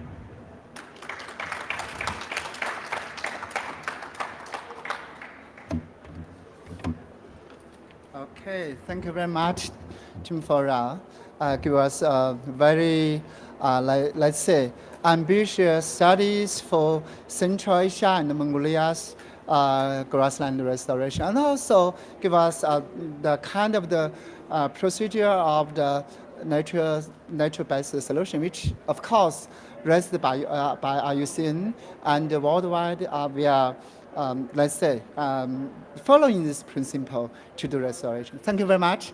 So our next speaker is Professor Guan Jinghong. She's from the Qinghai Normal University School of Life Science. She will give us a very interesting and very, kind of deep scientific study based on the degraded alpine grassland restoration on the highest plateau in the world, which is the Qinghai Tibetan Plateau. The floor is yours, Professor Guan.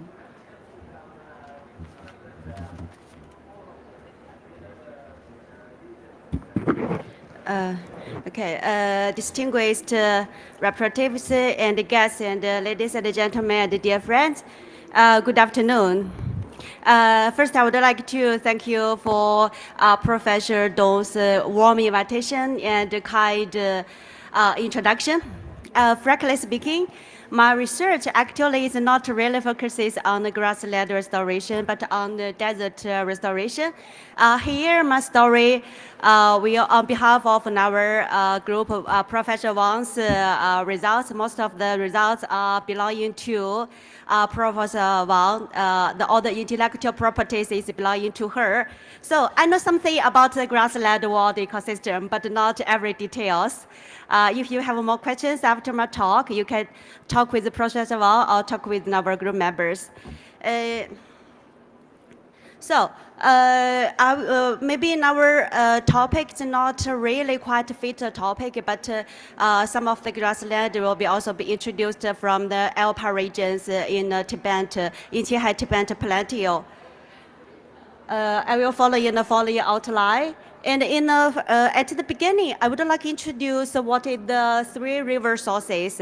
Locally speaking, we also call it Sanjiangyuan region. It is quite important for the national. It is the source of Yellow River, Yangtze River, and the Lanchang River. And the total area is around 390 square kilometers, and most of the elevations is higher over 4,000 meters. But even though the ecosystems is diverse, like the forest, shrub, grassland, alpine meadow, and desert, and glaciers, and so on, different kind of ecosystems. And also it reserves the highest alpine biodiversity as a germplasm with much ecosystem functional functions. Yeah, this and in 2021, the first national park was founded here. It's divided into three parts: the Yellow River Protected Area at the Lanchang, also, and the Yangtze River Protected Area. Here, the brown boundaries. The brown boundaries is the age of the three different areas, protected areas. Here, as I mentioned, here's a different kind of ecosystems with forest, wetland, glacier, desert, and even though 40% of the degraded grassland in it accounted for the total area. We in between 2000 and 2019, we have a different kind of ecological conservation, restoration, and construction projects. So I will introduce one for the different phases of these projects, restoration projects. We launched a very big project in 2021. We aimed to identify the past 2 decades of what we have done, what governmental and what researchers have done, how many ecological conservation projects we have implemented, and the second, we evaluated all the ecosystems' functional benefits, and finally, we proposed an integrated model about the ecological conservation, restoration, and the social environment together. In this giant project, we evaluated the NDVI of the grassland, the NPP, GPP, and the lake area, how the lake area changes, and the wetland, the proportions of the climate, both climate and the humanity activities, how they affect about the net primary production. And later, maybe I will have a quick view of what we have done in the, okay.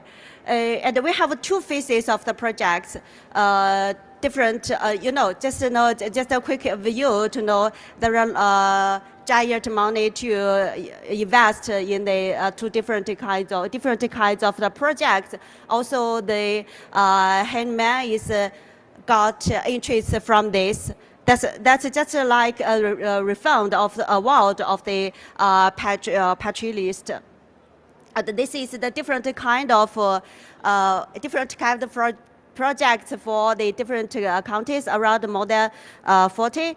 And some of the, we have 54 local standardization in this at the provincial scale, including grassland, wetland, forest land, and deserts altogether.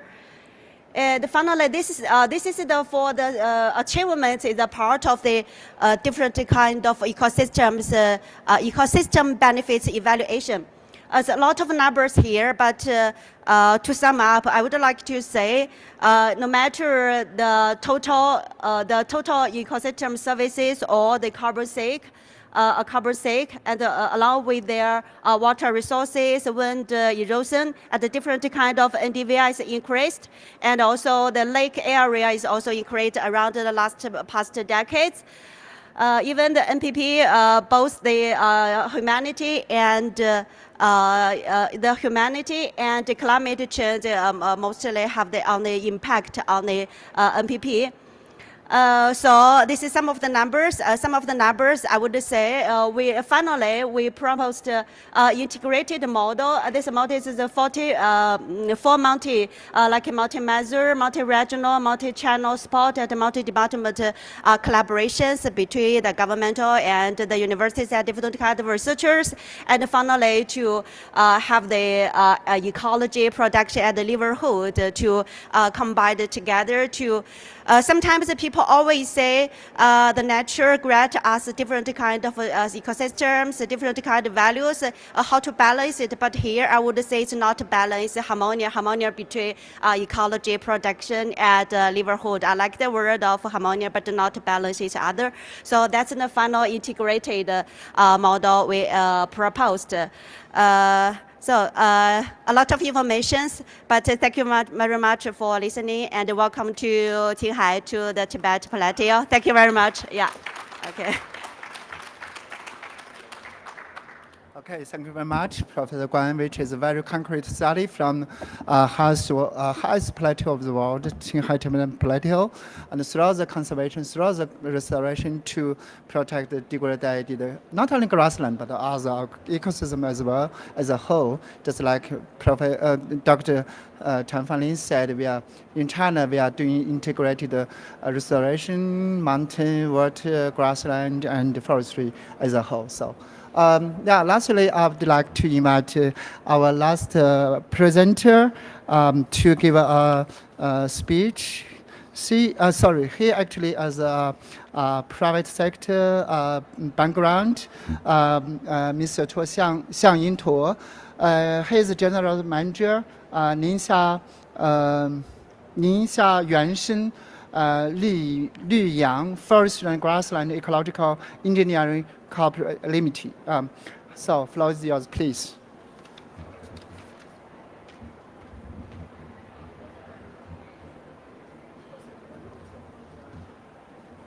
我来自中国宁夏，我只要是20多年来，我来自中国宁夏西部，只要20多年来一直从事我的专业就是草原生态修复。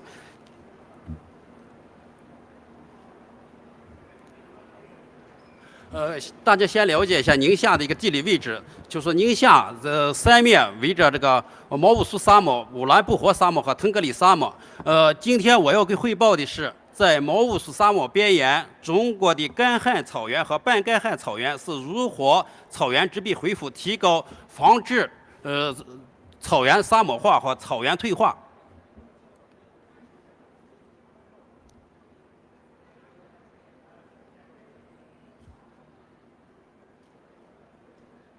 只要是草原恢复治理的时候，沙漠治理只要是要有一些大量的种植资源。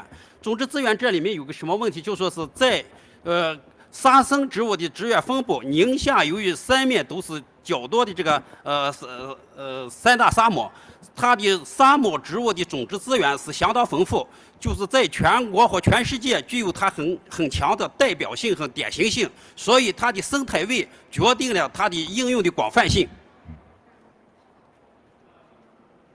大家看到是前面第一排，骆驼蓬、骆驼刺、苦豆子、碱蓬、红沙、白刺这一类植物，第一排是特别耐干旱和超旱性的植物。第二条，你看宁条、山拐枣、沙蒿、沙棘、沙米、十四冰梨，它又是一种就是干旱草原上用的植物种子。这种种子它有一个最强大的是，它特别耐盐碱。又特别耐潮湿，所以又是一个先锋植物种子。再就说是沙漠植物的种子有一个什么区别？就是降了雨以后，它能够快速的有一种发芽，形成一种快速的先锋植物种子。另外还有一些种苗，当然我们在大大面积的草原生态修复和提高草原植被恢复的时候，在这个种苗上用的少一点，但是有些应急工程还是要用。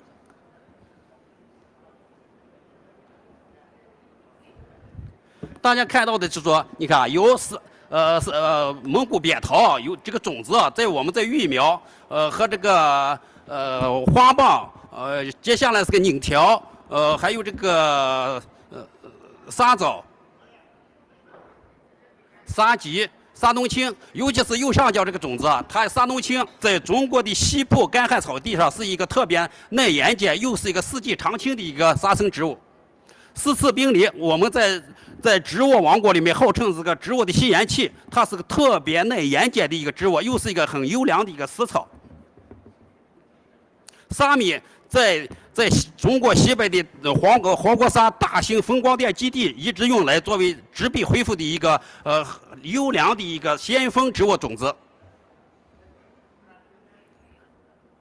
另外一个梭梭，它是一个就说是很有优良食用价值的一个植物，它的耐旱性特别强，根系特别发达。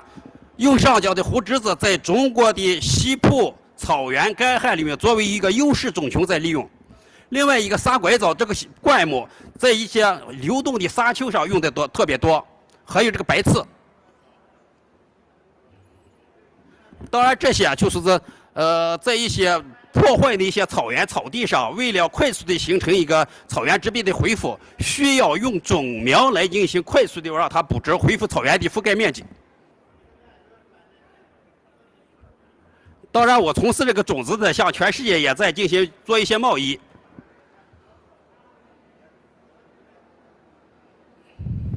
这里啊，重点要讲一下，就说是我做下一个工程案例，就是在中国的这个半干旱和半大陆性沙漠气候上，最高气温是40多度，在这样的个气候环境下，如何我们在做草原植被恢复？大家看到的第一个就是我们扎草房格，然后呢要人工撒播。这里面是这个项目主要是在沙漠跟退化草原过渡的这个面积上去做这样的工作。右上角大家看到的就是个典型的荒漠化草原的植被分布类型，这里面就是由草和灌木形成的一个典型性的超旱生草原的植被面貌。另外，下面的左下角的这个就说是刚做完一个草房格以后，在第一年时间的一个初步的效果。在做完以后，我们要做一个就是网围栏。大家看到的是，你看在这些特别沙漠的地方，我们就要用人工撒播的方式；右上角我们就是要人工补播的这种形式。左下角的这个就是我们在做草房格的时候要播种种子，另外一个右下角是用机械在播种。这播种的时候有一个问题，就是说我们要做什么呢？用灭根的方法，尽量保护原始地貌的植被恢复。另外是上面就是我们上面这个机械播种的时候，它是用划破草皮的一种办法，但是这里面就是我们的行距要根据我们草原退化的一种严重程度来决定它的具体的施工工艺办法。当然，草原就是由沙漠到草原到退化草原的时候，它的植被类型有一个就是形成一个植物洁癖的整个面貌的时候，要经过相当的时间，所以呼吁大家还是要爱护草原。我的汇报就这样，谢谢大家。Thank you very much. Thank you very much, Mr. Chua, which is very short but very, very on the ground kind of work we learned from you. Thank you very much. Not only seed production, seed and seedling production, also how to generate the plants and for our restoration. Okay, this is our first stage about we finished the full presentation. Now I would like to start our second session, which is roundtable discussion. So I'm delighted to invite four panelists, Mr. Maureen Lautia, scientific research leader, rangeland ecology and forages, International Center for Agricultural Research in dry areas. Please sit in the front. And also Mr. Satya Andy Viksono, Regional Coordinator for Forest and Drylands, IUCN Asia Regional Office. please. And Shaga Shah in Mongolia Conservation Manager, then Nature Conservancy. And also Janice Davis, independent consultant, agriculture economist and ecology to sit on the stage to begin our roundtable discussion. So, okay, because before our roundtable discussion, I just show a few slides to why we do need actions toward our sustainable world to throw restoring degraded grassland. So I will show you the worldwide grassland distribution. Just like Dr. Tang said, we, in terms of land cover, over 40% of land on the earth covered by grassland. Unfortunately, 70% and also 7% of the agricultural land were covered by grassland. But this grassland provides very important ecosystem services and functions such as food and water provisioning, climate regulation, carbon storage, and culture services. However, this grassland, worldwide is really, really important. We are facing the problem of degradation. It reports that over 40%, nearly 50% of grassland across the world are degraded, leading to the biomass loss, greenhouse gas emission, and ecosystem decline, service decline. So therefore threatening our human well-beings.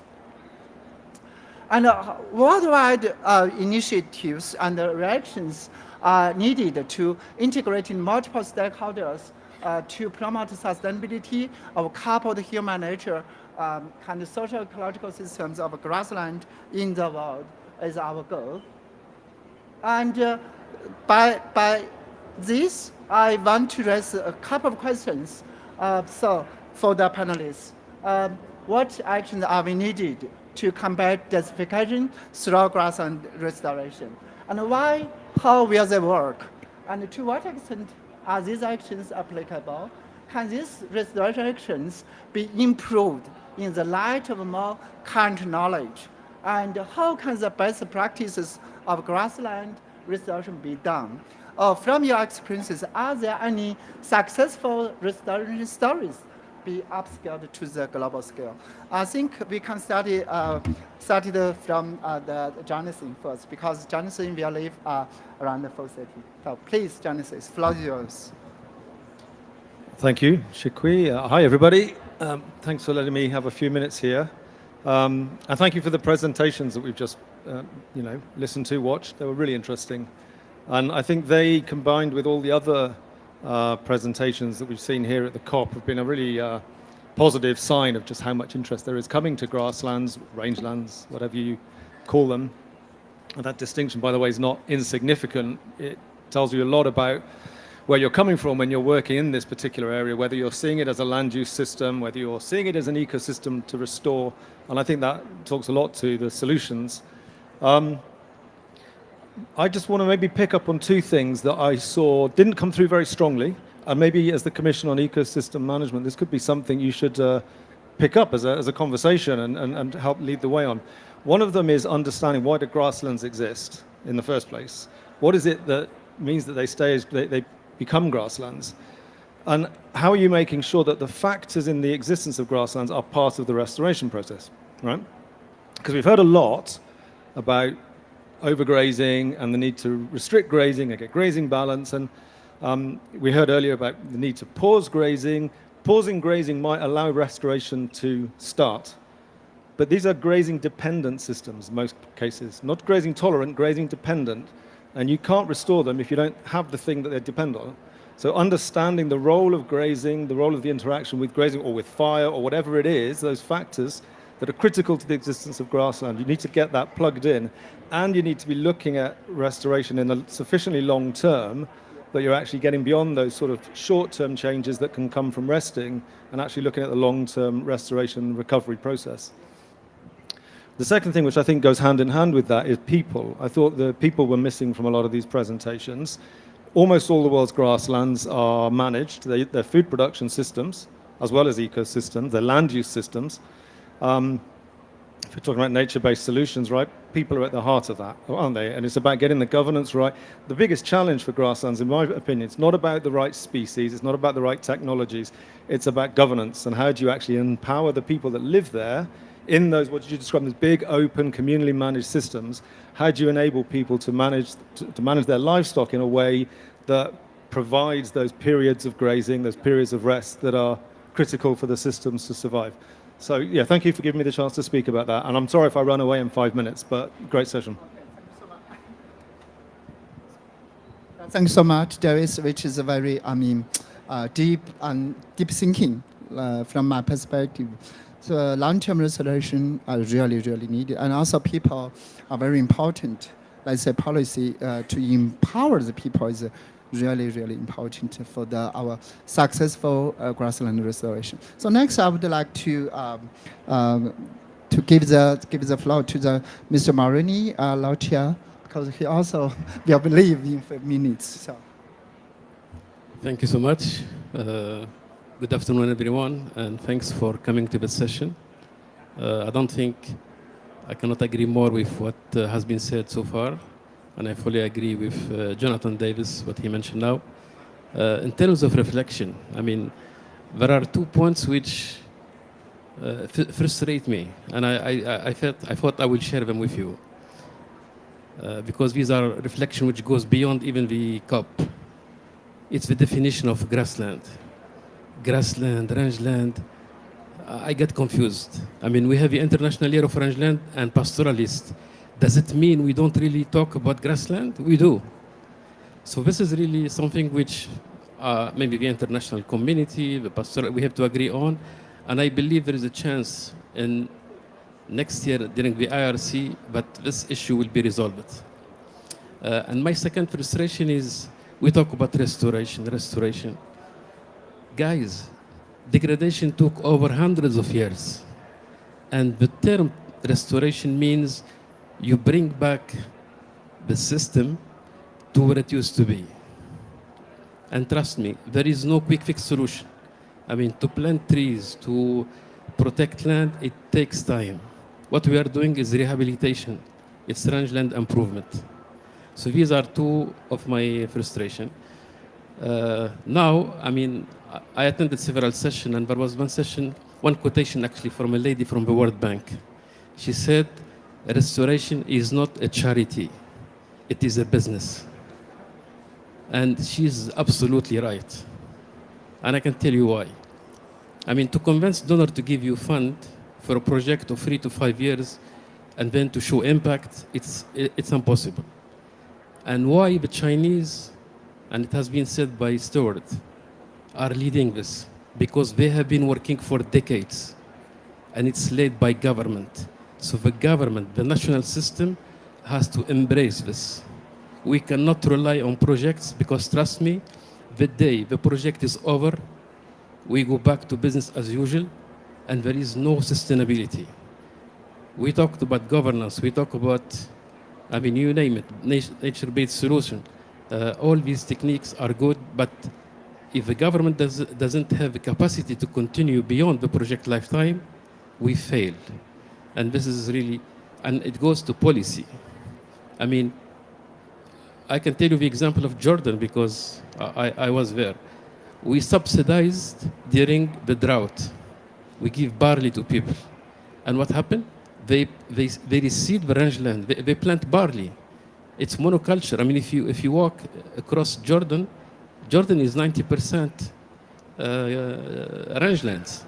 If a tractor can drive in these undulated land, it's barley. And then we are talking about restoration. What kind of restoration this can happen? So policy has to change because, in my opinion, we care more about the animal than the land. And we say our land is our life. But we like to see animals which are healthy. But sometimes you have to make a balance. I mean, grazing can be used as a tool. It's not really, we blame the animal on the overgrazing. And there is a quotation which I really love. It says, it is not the cow, it is the how. These animals are herded, and it's you guys who take these animals from one place to another, and then you say we have overgrazing. Give me a break. And I must stop here because there is a lot to say here, but the time is short. And thank you so much. Thank you very much, Moni. So actually, his opinion is really much related to the Jennifer's one. Actually, for the restoration, we need policy, we need people involved, but also we need money, investment. So he gives Chinese cases like, of course, Chinese government invests a lot of money to do restoration for the degraded grassland. Of course, money is important, but in my opinion, the technology also, module is also important as well. So so by definition, what is grassland? What's a rangeland? We need clearly from scientific basis, we need to find the boundary, find the difference, find the commonality to do our rational restoration. Okay, thank you so much. So next, I would like to invite Saga Shah to give us a very specific case, right, from Inner Mongolia. So floor is yours, please. So maybe we up next PPT, please. Sorry, you thought that all the presentation, those slides are finished, but I'm continuing. Sorry.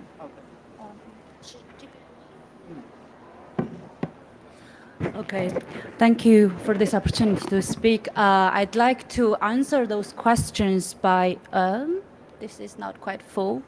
Can you put it in a smaller? No, okay, fine.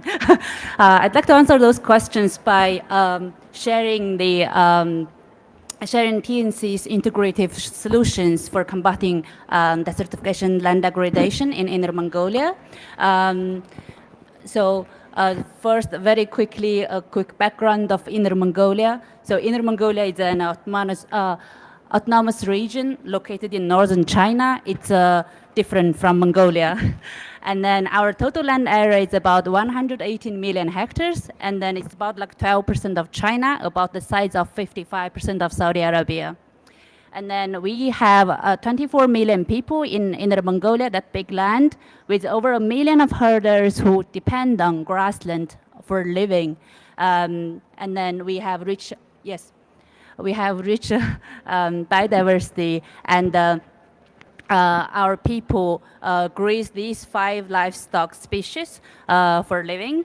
And then over the time, our grassland have increasingly degraded, and then from 10% degraded in 1970s to 90% degraded by in 2010. So to address these land degradation problems in Inner Mongolia, the Nature Conservancy started our restoration and sustainable land ecological restoration and sustainable land management project with collaboration of our government and academic and philanthropic partners since 2010. It's been 14 years now. So our work mainly focuses on 4 directions. So first of all, we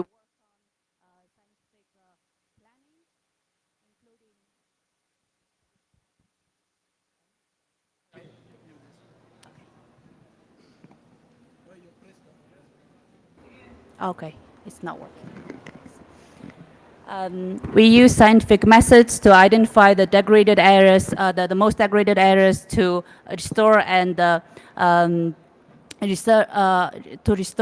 also conduct research on frontier grazing management approaches that are being implemented in worldwide, as well as global rangeland management policies. And doing research about the global management policies, and then also doing documentation of traditional ecological knowledge from our herding communities. And in 2021, we actually published our nature-based solutions, restoration by design full solution on IUCN partnered Panorama for solutions for Healthy Planet website. So if you do interested in our ecological restoration work in Inner Mongolia, you can have a look online. And then also I did send some, share some leaflets on the seat, so please have a look. And And then based on our scientific research, we do our field trial demonstration of various grazing management and demonstration of multi-stakeholder collaboration mechanisms and climate change adaptation and policy implementation tools. So the right up picture is the collaboration with TNC, with local herder cooperatives to do this hydroponic planting, saying to save the cost for their feeding, because our grassland growing season is very short. So majority of the year, like about 6 months to 8 months, we depend on giving supplemental feeding to our livestock.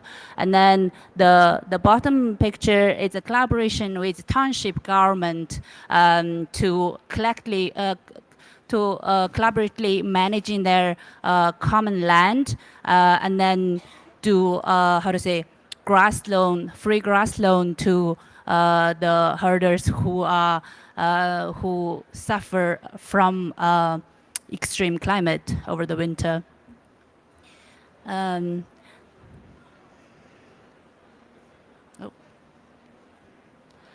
So, and then Jonathan mentioned, and Munir mentioned about restoration is not just because, just for rangeland and grassland, it's also for the people, for the governance. So we, another part of our work is we work with various partners to conduct different kind of trainings, capacity buildings, and also we establish and host community forums to discuss, different thoughts from herders, and also to relating to the grassland management. So we have like online and in-person different kind of trainings. So so far, like our trainings have there are more than 20,000 herders have attended our online and in-person trainings. So that would hopefully can empower our communities to do better governance. And then at this, finally, because our government has strong, dedication on restoring grasslands, and we provide our demonstration, our field trials as a reference to our policy makers. So we collaborate with we also collaborate with our local government sectors to improve the enforcement of grassland management policies. Thank you very much. And then our approach is systematic solutions for combating degradation in arid and dry, in arid and semi-arid regions. So we continuously learning and improving our methods, but these approaches are very easily to be applied in other areas, and we would welcome all the opportunities to discuss this, our methods duplication, as well as improvement on our methods in other areas. Thank you. Okay, thank you very much, Shah, Ms. Shah. Actually, she gave us a very good model how international NGO works quite successful to bring scientists to the community level, work at the community level, and do demonstration, eventually influence the policymakers to make the rational policy. So that's why, from my experiences, I found that TNC has been very successful in China, doing a lot of conservation and restoration work, because they can link all the different stakeholders together and work kind of design and co-action. So thank you very much for your wonderful kind of talk. So lastly, I would to give a floor to the our IUCN colleague, Mr. Satra Adi Viksona. So I'm sorry if I'm wrong. So he is the regional coordinator for forest and drylands, IUCN Asia Regional Office. Floor is yours, please. Yes, thank you so much. So it's difficult to be the last speaker, but I wanted to build on what has been said by previous speakers, especially Mr. Jonathan Davis and Mr. Munir.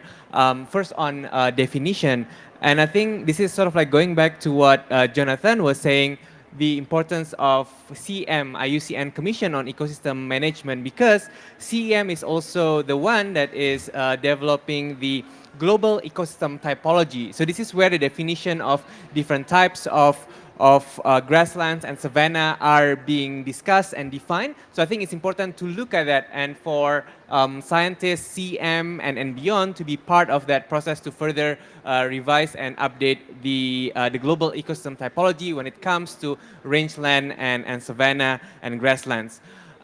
That's also important because the global ecosystem typology serves as the basis for the red list of ecosystems, which measures or assesses the risk of ecosystem collapse as well. So I think it's important for us from IUCN, CM, together with all IUCN constituents to look at the definition again, as you rightly mentioned. And Jonathan also mentioned about the importance of people, of pastoralists. And this is why, from IUCN side, we've been also focusing on the importance of planning, restoration planning, also in the context of rangelands. We have, together with FAO, developed PRAGA, which is Participatory Rangeland and Grasslands Assessment, to help participatory rangeland assessment together with pastoralist community to help inform the public, the key policy makers in a way that is combining best available science and traditional local knowledge that is held by the nomadics, the pastoralist community as well. So we invite also stakeholders to utilize these tools that IUCN has developed when it comes to planning, PRAGA, as well as ROAM, Restoration Opportunities Assessment Methodology, to really to come up with restoration that is not just ecologically feasible, but also important for the livelihoods of local people.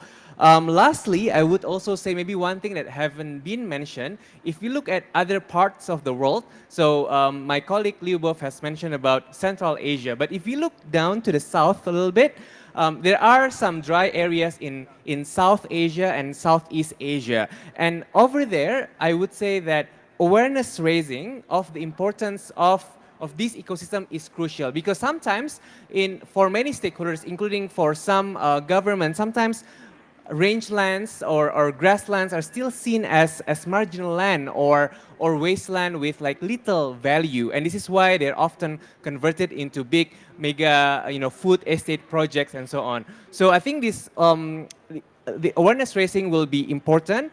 Putting the right values into these important ecosystems is very important. I think this is where the experience of the stakeholders in China would be very important, and South-South cooperation is certainly something that we from IUCN would be happy to facilitate as well. And I'll stop there. Oh, this is a very good summary for our panel discussion. So I would not do any kind of summary, because let's say Kasria already did some very good summary, but I only want to add one word actually. As a regional chair of IUCN CGM, we collaborated with other international NGOs and also our government to do a lot of restoration job based on the nature-based solution idea from IUCN. So thank you very much for, in the future, I hope IUCN can give us more supports, no matter the fundings or kind of principles or whatever. Thank you so much. So, and at the end of would like to say a few words for our event. So, indeed, this side event is very successful due to the wonderful talks and discussion presented by the speakers and panelists. But I'm sorry, because of time limitation, I cannot give any time to the audience. I'm so sorry about that. But anyway, as well as audience question, the comments is not there. Not repeat all of them again. Here I would like to call your attention to care about the grasslands. Because at the very beginning, I mentioned, I already said that the grassland is extraordinarily important for our life. And the sustainability of the different grassland worldwide, including steppe in Asia, Asia, Prairial in North America, wild in South America, and many more other types of global grassland, is being threatened by the ongoing global change, particularly the climate change. As the key drivers, global changes have significantly impacted the functions and process of grassland ecosystems, resulting in widespread degradation in many parts of the world. With nearly half of the total grassland in the world degraded at present, of course, a cause of a serious land desertification in dry areas. Grassland degradation may cause serious risk to hundreds of millions of the people who lived on the grassland, and who leaves grassland for food, fuel, fiber, and medicinal plants, in addition to cultural values. Furthermore, grassland degradation may create tremendous environmental problems such as water and soil erosion, biodiversity loss, greenhouse gas emission. This critical situation is challenging our professionals and practitioners in this room and outside the room to think about the future sustainability of the grassland in this world. So, as you know, the World Health Organization, WHO, is advocating the concept of One Health. Today, I would like to follow this way to call your attention via sharing one grassland. So I would like to raise concept of one grassland for conservation and restoration. So here I read in red words, one grassland, one earth, 同一片草地，同一个地球。Also, I would like to propose term to all of our human beings as well. So I also stress that the COP16 theme is very much linked to our today's side event, which is our land, our future. 我们的土地，我们的未来。The academia, policymakers, practitioners should acknowledge the necessities of effective collaboration among key stakeholders across the world, as well as a better understanding of the influence of different scales of biological organization. I hope this side event will be a big start and the beginning of many long-term collaboration across the world. Thank you very much for your listening. So may I call our audience to front stage and have a group photo? Thank you. Please join us. So, yeah.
好，走吧。Thank you, Sasha. 啊，行，我就走了。啊，行，对对对，好，那就感谢啊，感谢支持。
退。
Check. Hey, hey, hey, hey, hey.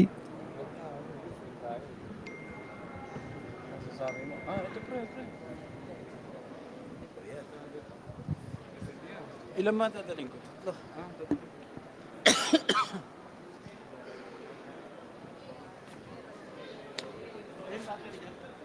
Battery. Battery. Battery, please. Faster. Empty na to, wala na. Wala na. Ilan mo? Simula na sila. Take a minute. Take a minute. May stop? Oh, okay.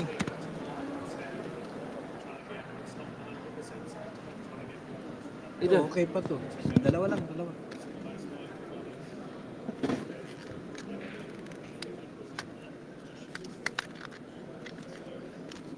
Saan kayo mamamasyal bukas? Saan kayo mamamasyal? Kala ko ba, mamamasyal tayo mamaya. Hindi ko alam mamaya. Sasakay ka rin sa tsubigo ni Kuya Raymond. Oo, sarap. Yan naman. Yan, sasakay ko sa roller coaster si Mark. Kaya nag-charge ka. Sabi pa, hanggang 45 na, kahit pa paano. Ayos. Ilang araw na ako dito, hindi nag-charge. Kaya kasi ako sa'yo, kaya binigyan ng kabli, wala akong kabli. Nahihirang nga ako sa'yo araw-araw. Hindi mo. Kaya na, full na siya.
Yeah, ready to go. Ready to go. Ready to go. Ready to go.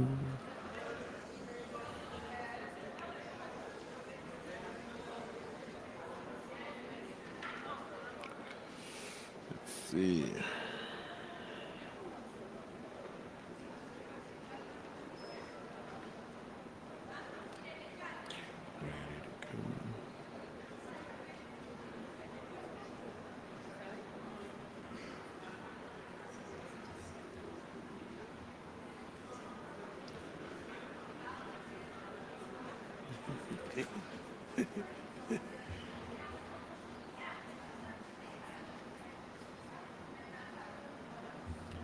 You see, if I was a church and we were waiting for the congregation to come, I would start with the song.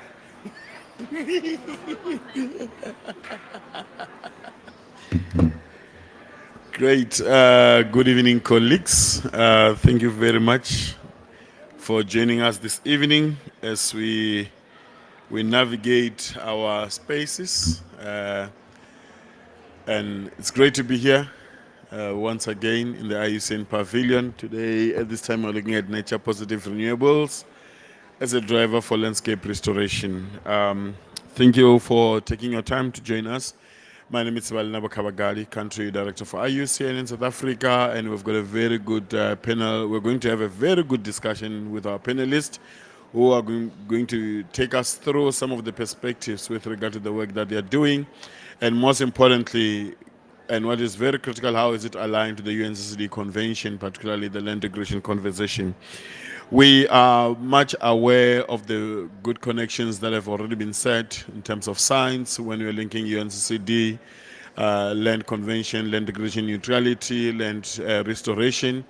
We are also aware about the linkages with climate change in terms of the Paris Agreement, global goal, temperature goal. We're also aware of the biodiversity targets that are looking at in the global biodiversity framework.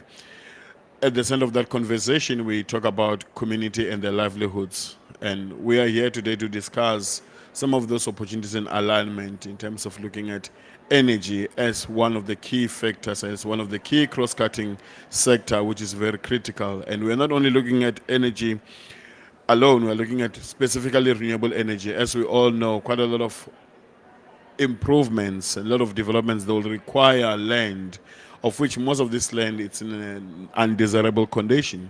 But how do we ensure that as we are building and also improving our nature positive framework, we're also restoring these ecosystems? Most critically is that there are different views that are out there from the science policy interface, also implementation, the knowledge that is there. How do we enhance and have a conversation in terms of the experiences and the opportunities that this land restoration will provide? We as the IUCN, we have got the role and responsibility to provide science, the guidance, and also bring about different learning and best practices from different communities. We always ask ourselves, how are these applied down there, and how can we improve policy making decisions? And obviously, what are some of the gaps that we need to fill, be it in terms of technology, research and development, and ensure that we are contributing to a sustainable world.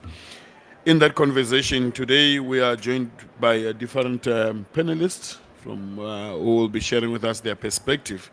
But to begin this conversation, I would like to invite Stuart, who's the DDG of IUCN, to come and give us opening perspectives on these issues. Let's give him a round of applause.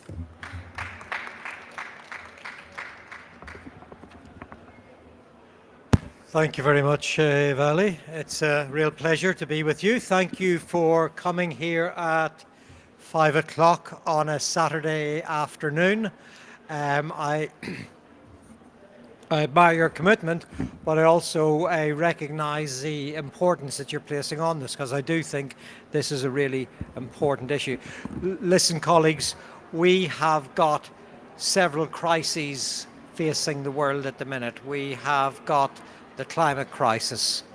We have got the biodiversity loss crisis, and those are the two that sort of keep, that are highly profiled at the minute. I would also argue we have gotten, if you've been in other events that I've been talking in, we have got another major global crisis, and it's the land degradation crisis. And I would actually argue that the land degradation crisis is just as serious as the climate crisis and has got more immediate impacts on potentially the lives of 3 billion people, those who are poorer, more vulnerable, more dispossessed. And so one of the things we need to do is we need to make sure that as we address the climate crisis and we address the biodiversity crisis, it is not done on the altar of land degradation and people and communities who rely on the land base.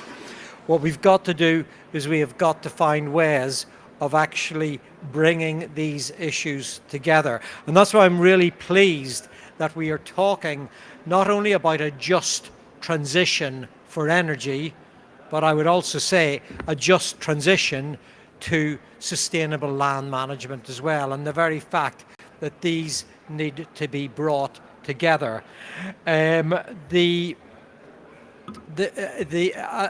It's not to say that climate crisis is less important. Of course it is. Of course it's critical. We need to see an acceleration to a sustainable and green future, and one that is providing energy equitably to everyone. But at the same stage, we know in the past that we have taken a very siloed approach where we solve one problem and then we leave 3 or 4 problems exacerbated behind us. We saw that during the Green Revolution in the 1960s. It wasn't that we needed, absolutely, we needed to rethink and reframe agriculture, but the very fact is that that Green Revolution drove models that dispossessed many people and certainly significantly undermined biodiversity and the provision of ecosystem services. So this is where I think we've got a real opportunity now to look at these issues together, to make sure that as we are rolling out renewable schemes, that rolling out renewable grids, that we don't only say, well, that's wasteland, that's degraded land, that can just be used for it, but to really start to say, how can we bring these synergies together? How can we truly make the energy transition just? How can we combine it with a just transition to sustainable land management? And I think how do we actually, and how we can actually then bring these together so they work together in a good and synergistic way, so that as we roll out renewables and the grids that are needed for those renewables, they're both nature positive and people positive. I really look forward, I'm going to keep quiet now, but I really look forward to this panel. I think this is useful. You know, there's been over the last week, is it a week? A little bit longer, week. We have been hearing synergies at the international level, and as if synergies will just trip off. Synergies are really difficult to achieve. I personally am, I'll be honest, I don't know, well, if I can, well, I'm DDG, so I can say this. I am skeptical, actually, of the level to see where synergies will happen at the international level, but I am convinced that we can see synergies taking place at the landscape at that national level, getting much better spatial planning, looking at the cumulative impacts, understanding the rights and dependencies of communities, and starting to see how we can make sure that we get synergistic approaches so we do get nature positive, people positive renewables. Thanks very much.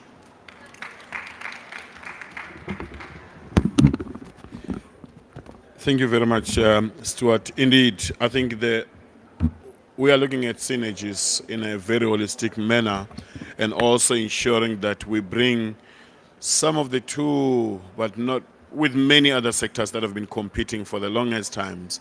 We know that energy becomes a key priority for all the developing countries, and in most of the times, biodiversity takes the beating all the time because they have to develop. And so how do we build that synergy? It's very critical. Most importantly, as we unravel this conversation, what is also very important is that we need to look at what is sustainability. How do we bring this conversation very closely through practice, through policy, and also through implementation? If we can triangulate that, there might be also gaps that we need to close. There might be opportunities that we need to identify and work with. Well, as Stuart has indicated, we've got a very exciting panelist team here who are going to be talking to us on various elements. And I have the pleasure to probably start in Uganda. I'm going to invite Carol, who will share with us, firstly, the perspectives with regard to biodiversity and energy, and how are they dealing with these issues with regards to land, biodiversity, energy, and also in the perspective of saying what are the opportunities that are there in terms of building synergies. what are the challenges, what are the opportunities, and with the expectation that from this COP, we need to build better. We need to put land and we need to put social livelihoods at the center of the conversation. As a country, there are requirements. As a country, there are policy instruments. As a country, there are frameworks that we need to build through together. We'd like you to share with us some of those initiatives that Uganda has been focusing on. Over to you, Carol.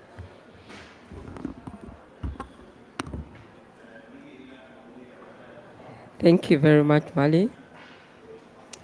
Yes, so what are some of these opportunities in terms of renewable energy that we can actually leverage to ensure that we restore and maintain the nature goals? I'll pick up from where the Deputy Director General indicated the issues of synergies. It is definitely very important that even as we focus on the aspects of energy transition, all the energy transition that we are really focusing on is focused on the different sectors. Because you look at energy for mining, we look at energy for agriculture, we look at for energy for housing. So you really realize that it is very important to look at synergies and how the different sectors can actually be able to work together. Because you cannot do agriculture without having the component of energy. So as Uganda, definitely at the international level, we look at the conventions that we actually ratify. And these conventions give us opportunities on how best we should be able to ensure that we produce the energy that we produce in compliance with the relevant legislation. So the Paris Agreement really focuses on keeping 1.5 degrees alive. And all that we are doing is really to focus on the decisions that have come out of these conventions on tripling renewable energy and doubling energy efficiency.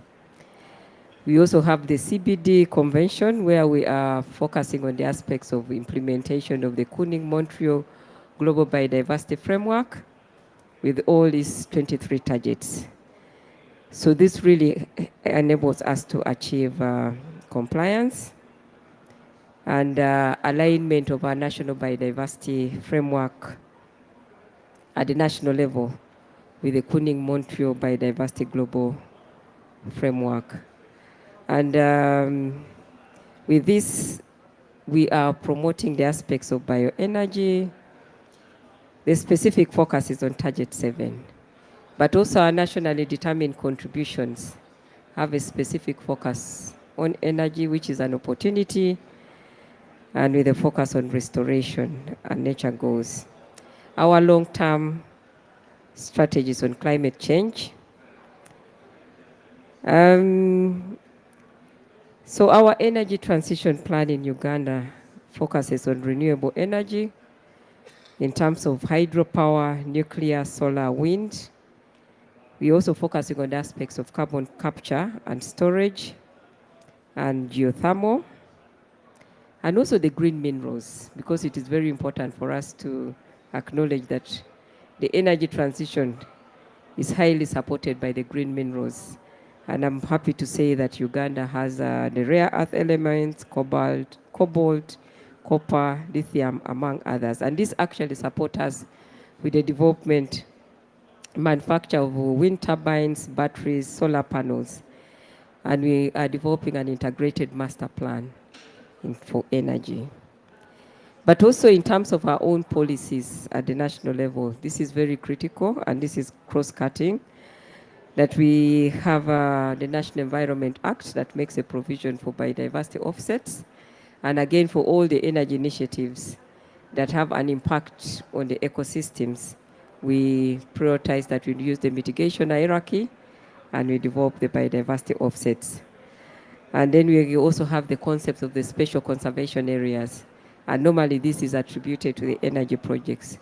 So we come up with specific areas where we We focus on using nature-based solutions to ensure that we conserve the areas, the aspects of the polluter pays principles, and the strategies in terms of biodiversity offsets and social offsets.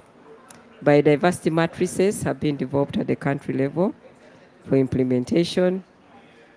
And then we also have the carbon regulations. Definitely our climate change policy and the Act have a provision for they have a provision on how best we can focus on low carbon emission technologies, but also in terms of the institutional framework and provision for multi-sectoral monitoring committees, such that you don't work alone.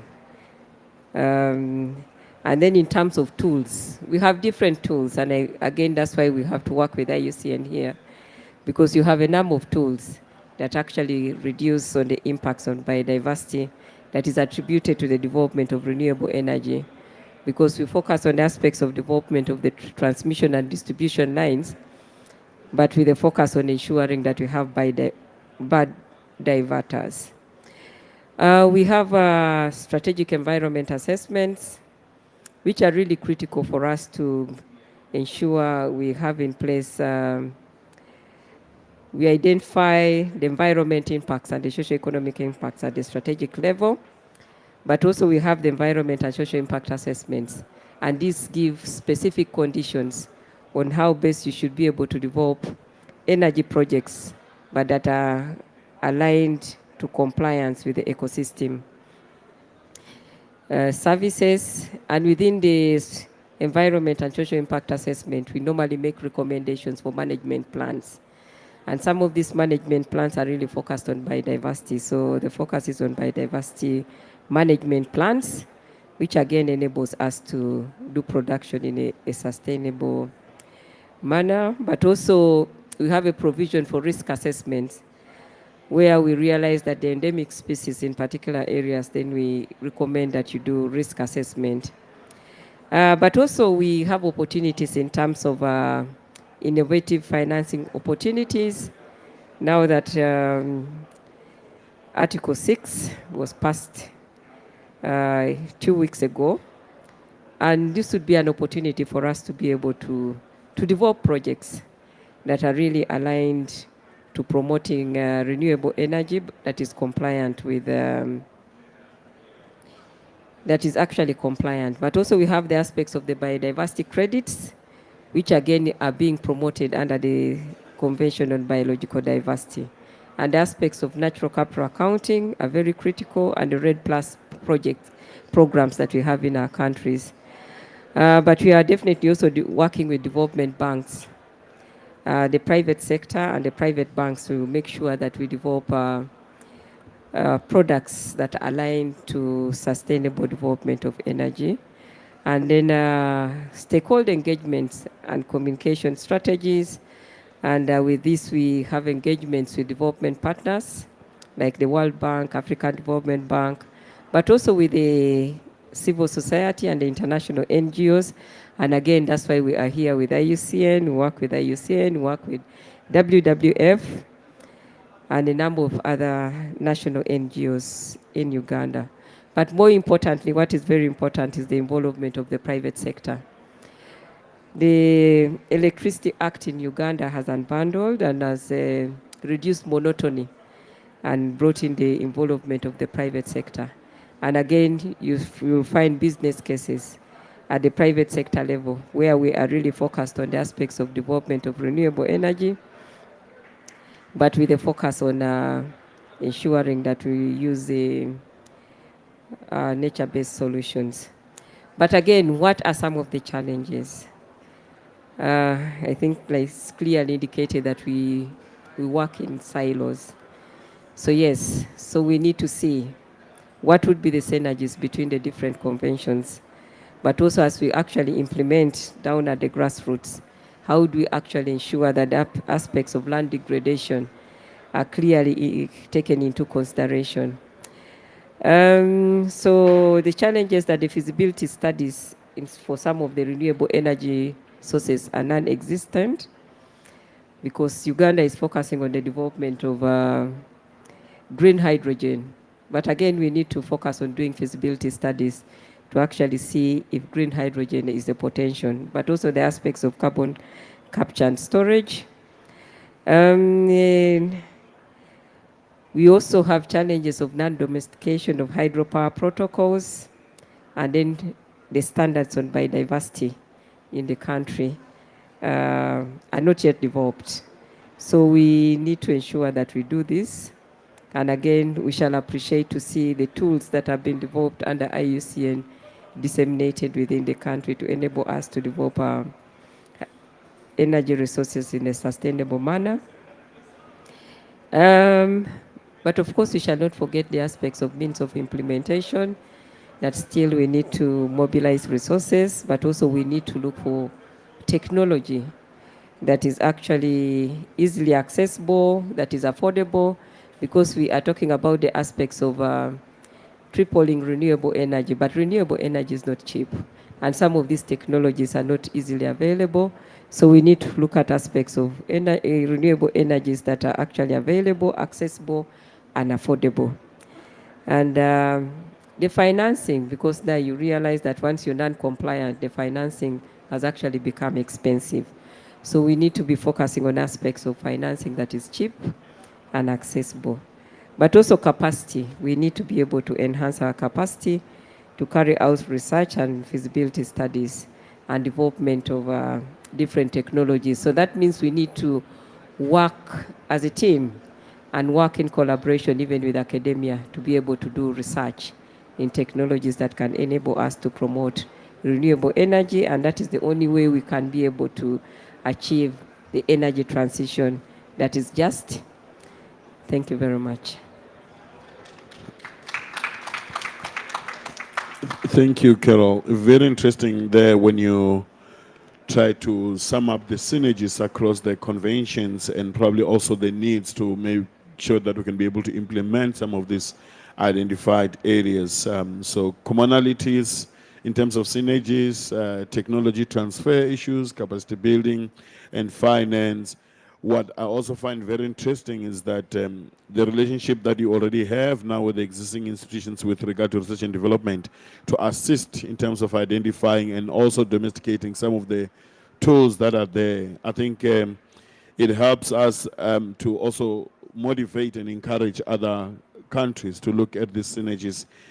While we're at that, you also make mention of the biodiversity tools, and I think IUCN, with its role that have been playing through different commissions of IUCN, also through different regional groups, I think they provide quite a lot of support on that. However, I'm not going to respond to that. I think Rachel is best placed to respond to that, and also share with us how is IUCN going to support the state members and the private sector in ensuring that renewable energy projects can also contribute towards nature protection and ecosystem restoration.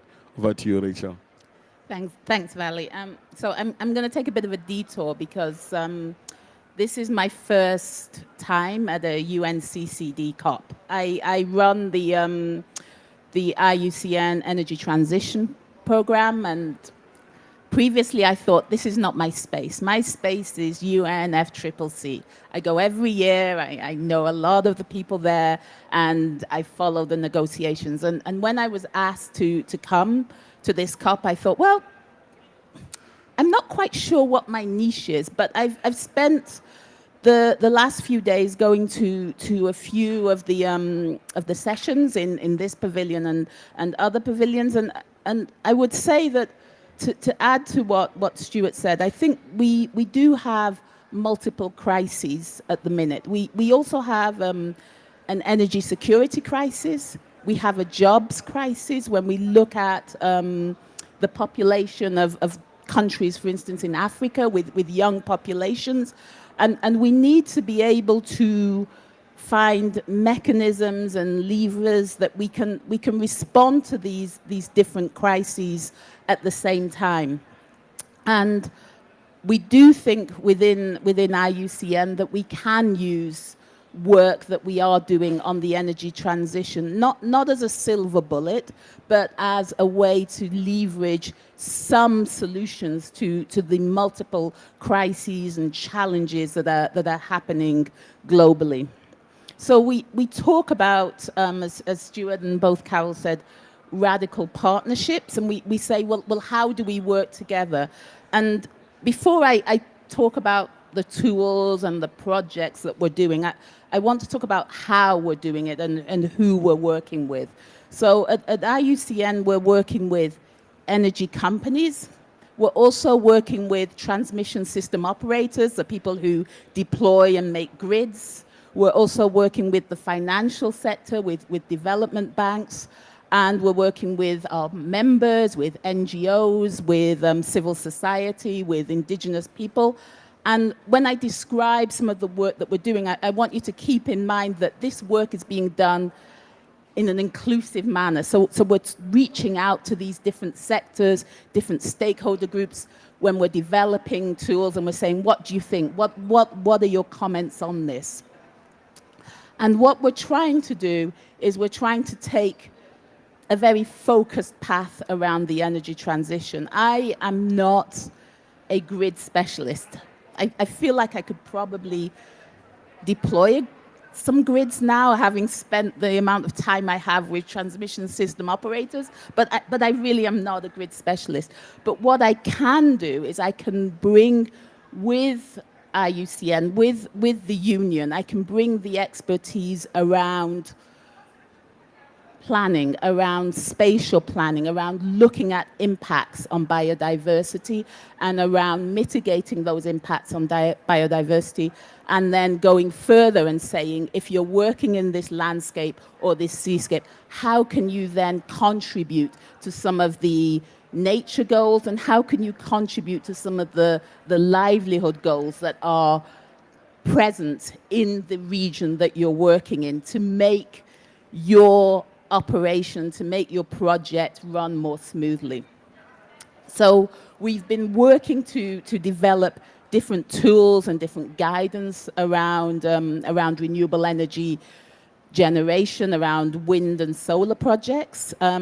Those guidance refer primarily, and I think I'm going to emphasize this, the first guidance that we developed was around mitigating impacts from wind and solar projects. And the reason we focused on this first is because the only foolproof way to avoid ecosystem degradation is not to do the degradation in the first place. Once you've done the damage and you're trying to mitigate or to restore the damage, you're on a loss leader. So the first guidance we did was around how do you avoid, how do you mitigate impacts on biodiversity? And we've moved on now to develop guidance around spatial planning and guidance around responsible sourcing, speaking to the point that Carol made around the need to recognize that as we transition towards renewable energy, we're going to need minerals and raw materials that are going to have to come from somewhere. So there's no point having lots of guidance around how you generate renewable energy if you're also trashing ecosystems to get the raw materials to make the equipment for the renewable energy. So the guidance has been coming through, and at the end of this presentation, I'll show you the latest guidance that we're developing. We're also working with renewable energy generators to convene expert groups, to follow them, to help them, to make sure that they are doing the best practice when it comes to mitigation, when it comes to inclusiveness, when it comes to working with local communities as well. So we're providing expert teams from IUCN to help follow renewable energy projects. And then the third initiative and the final initiative that I'll touch on is actually the most recent, is the Global Initiative for Nature Grids and Renewables. And we launched the Ginger, as we call it. We launched Ginger at COP28 in Dubai. And we launched Ginger because we felt that we needed radical partners. So we launched Ginger in partnership with the Renewable Grids Institute, an institute with transmission system operators and NGOs. And we launched it because we said we can work as IUCN, as a conservation union, and working in partnership with a technical organization to ensure that the renewable energy rollout is nature and people positive. And what we mean by that is we leverage projects not just to mitigate their impacts, but also to restore and to contribute towards nature positive goals. But then we also help projects to communicate and to work with and to include local communities and to ensure that the benefits from the projects not only go towards energy, but also go towards the local communities, so that the local communities understand and also appreciate the fact that they have these energy projects within their locality. So we're working as Ginger. As I said, we are very, very open. We have universities, we have NGOs, we have energy companies, we have governments. We come together as a community for mutual learning. And if anybody wants to know any more about Ginger, they can tap me on the shoulder after this session, and I'd be very glad to talk more about it. But I'll leave it there. Thank you, Rachel. Interestingly, as we talk about energy discussions and also transition and the renewable energy space, there's quite a lot of discussions that are coming through with regard to cross-sectoral integration, which we all know of the water, energy, food nexus. There's already now water, energy, food ecosystem nexus, which I'll come back to you to say, what are some of the opportunities that when we bring land into that conversation will be really helpful to assist to ensure communities are involved, and also towards the end you say they're also learning but also contributing but also benefiting from these energy initiatives. Let me move swiftly to Ms. Sijiadu. She's the advisor for the Department of International Relations in the China Renewable Energy Engineering Institute, to find out if she can also describe some of the key case studies from China regarding how renewable energy can support ecosystem restoration and local livelihoods, and what could be some of the key lessons on that. Over to you. Thank you. Thank you. First of all, thank you very much for having me, and it's my honor to share some experiences from our knowledge, from our standings and experiences to people attending this conference. So I'm about to share China's approach to how they're embedding nature positive principles into renewable energy development. And I will discuss how renewable energy, particularly solar PV panels, solar PV projects in Qinghai province, as one of the province in China which has the highest clean energy installed capacity, and to demonstrate the potential to synergize, for sure, the word synergy that we have talked long about, and to show how it is actually done in China.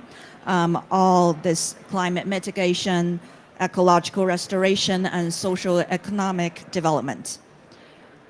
So first of all, I'll just give a very short introduction to the province of Qinghai. Qinghai is located on the Qinghai-Tibet Plateau, which located in the northwest region of China.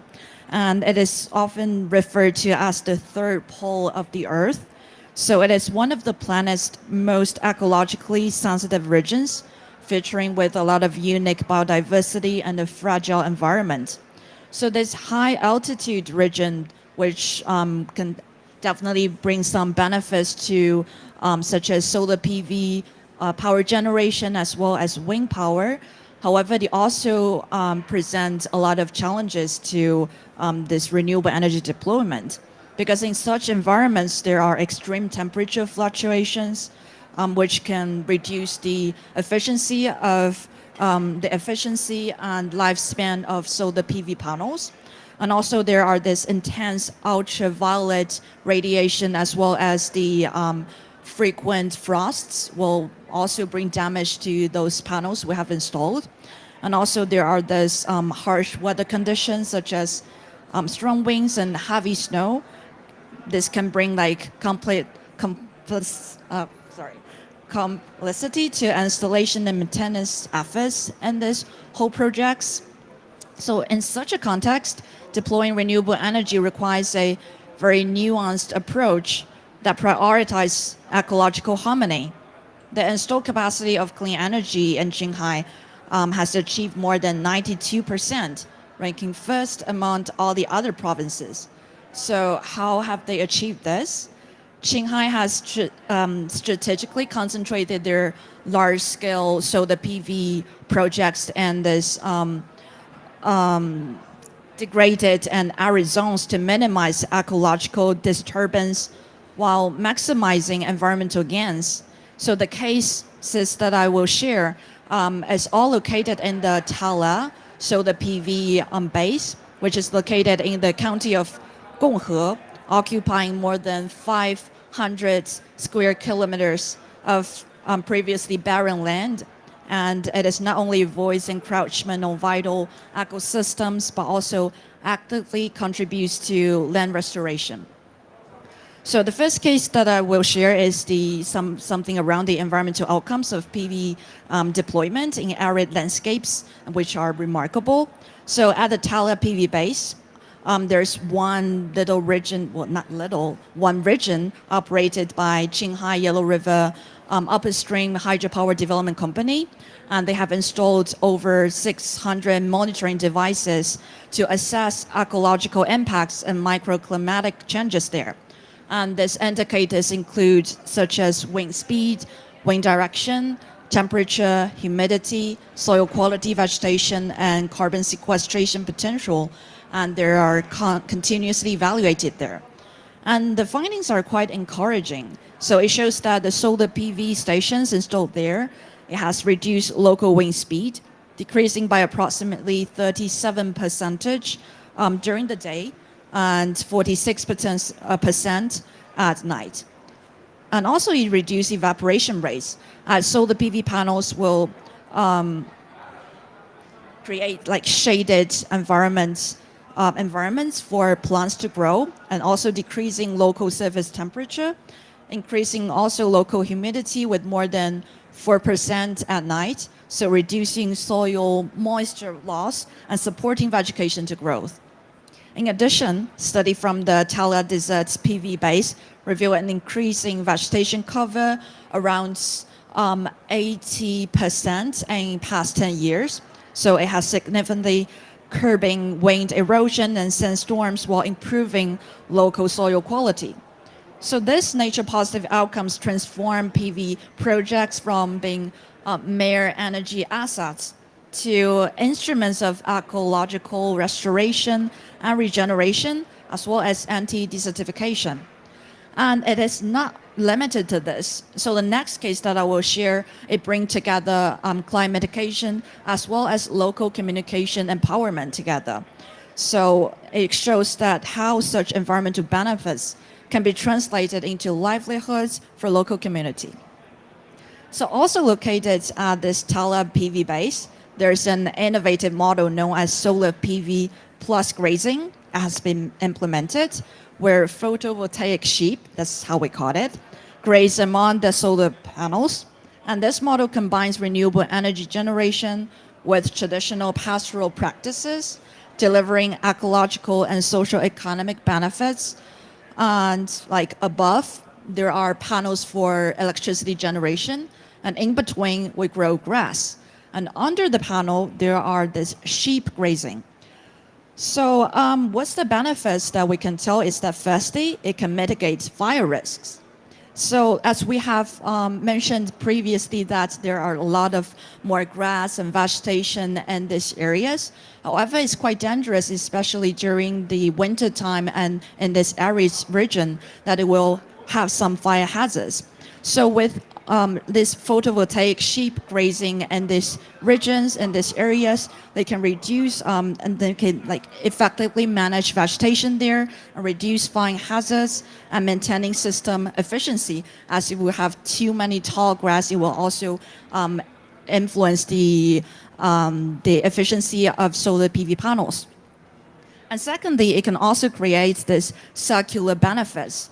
By circular benefits, we're talking about that this grass within solar PV installation become a sustainable feed source for livestock. So the shepherds and herders, after the sheep can, well, not only they can go into the stations to graze, but also the herders can help the power station workers to remove and clean all the weeds and grasses in the whole park, so that they can gain extra income. And also the weeds and grass that they have cleaned, they can repurpose them as the feed for their livestock during the winter time. Last but not the least, it directly benefits local herders, enhancing community livelihoods. The solar PV plus grazing model provides additional income for local herders, aligning renewable energy projects with community development goals. So in 2023, our data says that there are 12,000 PV sheep, photovoltaic sheep, has been raised there with an annual sales income of up to 21 million Chinese yuan. And this initiative has positively impacted more than 3,000 herding households across 17 villages and also their collective economies and the surrounding. So with an average income increase of 2,100 Chinese yuan per household. So such integrated approaches embedded the essence of nature positive development by enhancing ecosystem services and social economic well-being simultaneously. So if we can draw some lessons or experiences from these two cases, I would tell that there are mainly three. So first is that the site selection. So we should always prioritize ecologically degraded or low sensitivity areas, such as this arid or desert land for this renewable projects to minimize its influence to the ecosystem as well as biodiversity. And the second thing is the ecological co-benefits. And we should always think about it at the very beginning of the planning or designing time, a period of renewable energy projects, so that we can actively contribute to land restoration, biodiversity enhancement, and climate resilience.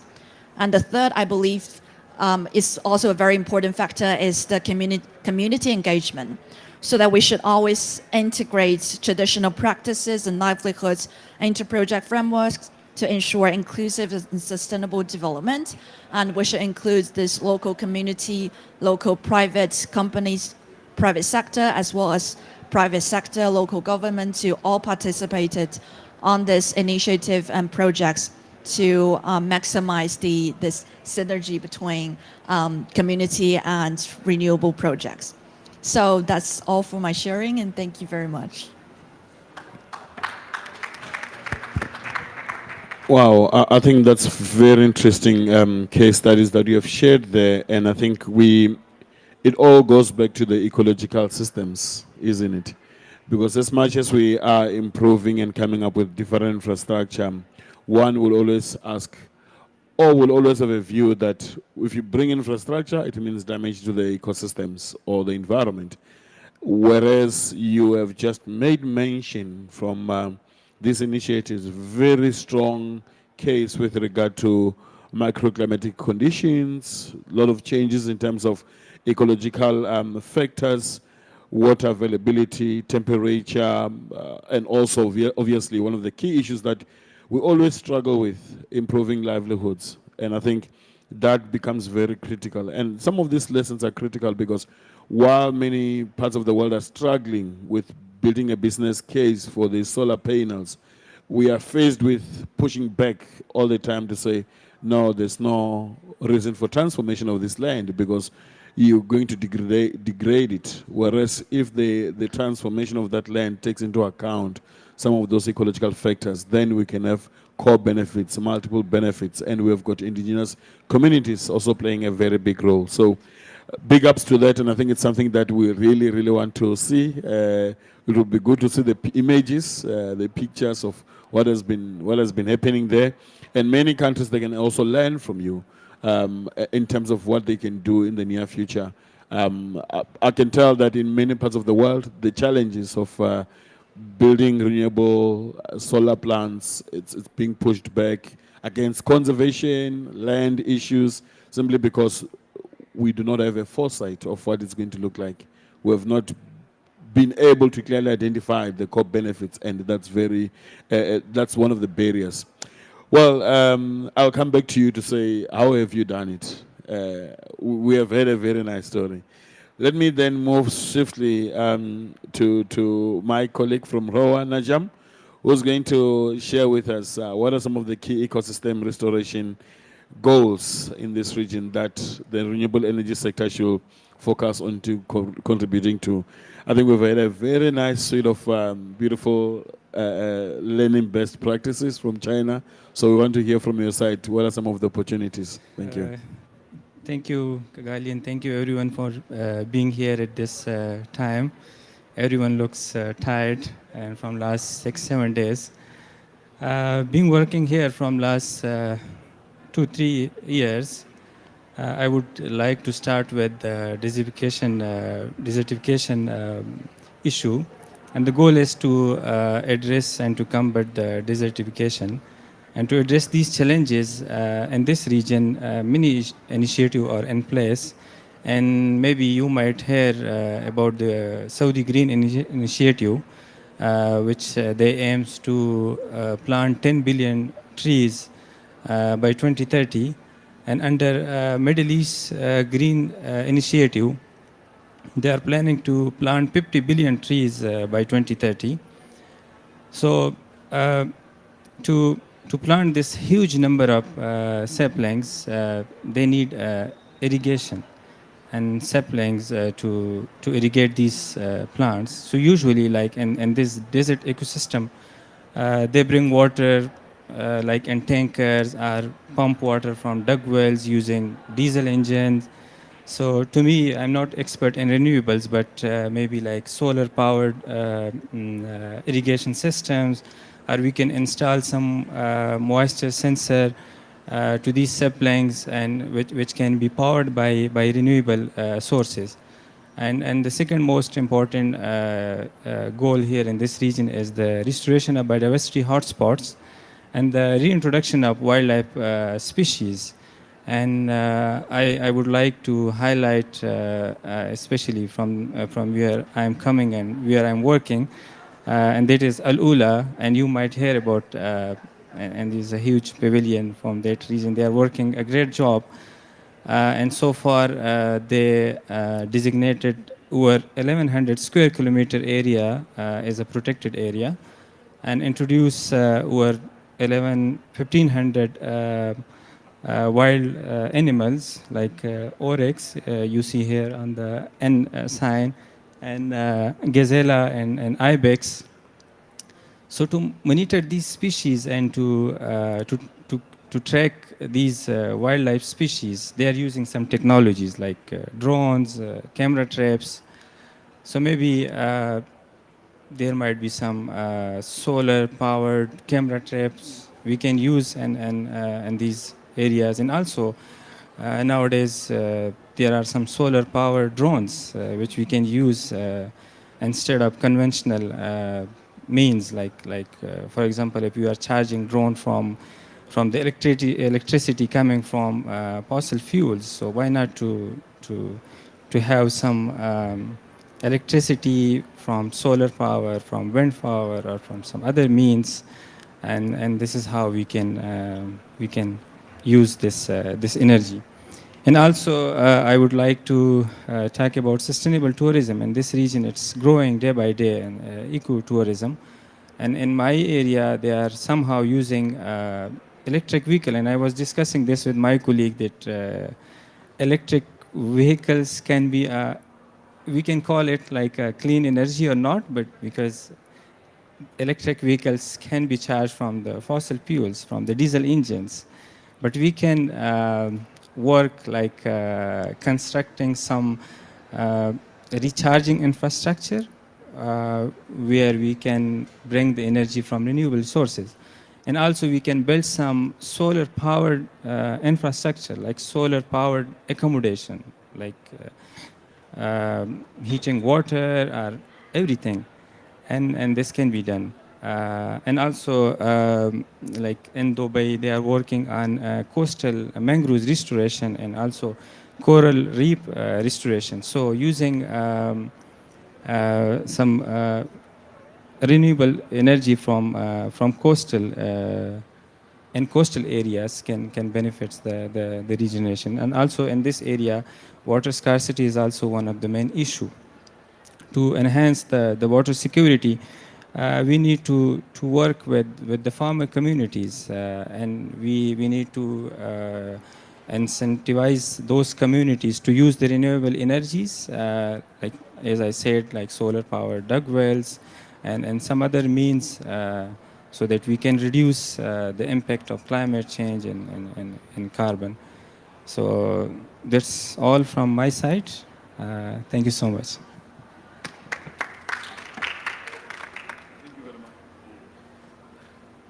Thank you very much. I think that's a very interesting one because now we are also bringing another key sector into this conversation, which is ecotourism, which is also multiple sources of livelihoods which get supported through that. And I think we have got a great opportunity as well as we start looking at those infrastructure that can be provided for ecotourism to see that they're actually going to support, but not only the climate change goals, but also the land goals, and also support other SDGs to ensure that they can be achieved. I want to go back to Carol and just maybe ask, what are some of the key aspects? I think we've had a conversation with the different panelists. What are some of the opportunities that we can actually start incorporating energy and biodiversity issues? I know you've made mention of the different policies and instruments in Uganda, energy, biodiversity separately, but are there any ways wherein these sectors are starting to talk to each other? And if not, how can we actually enable them to have that conversation? Thank you. Thank you.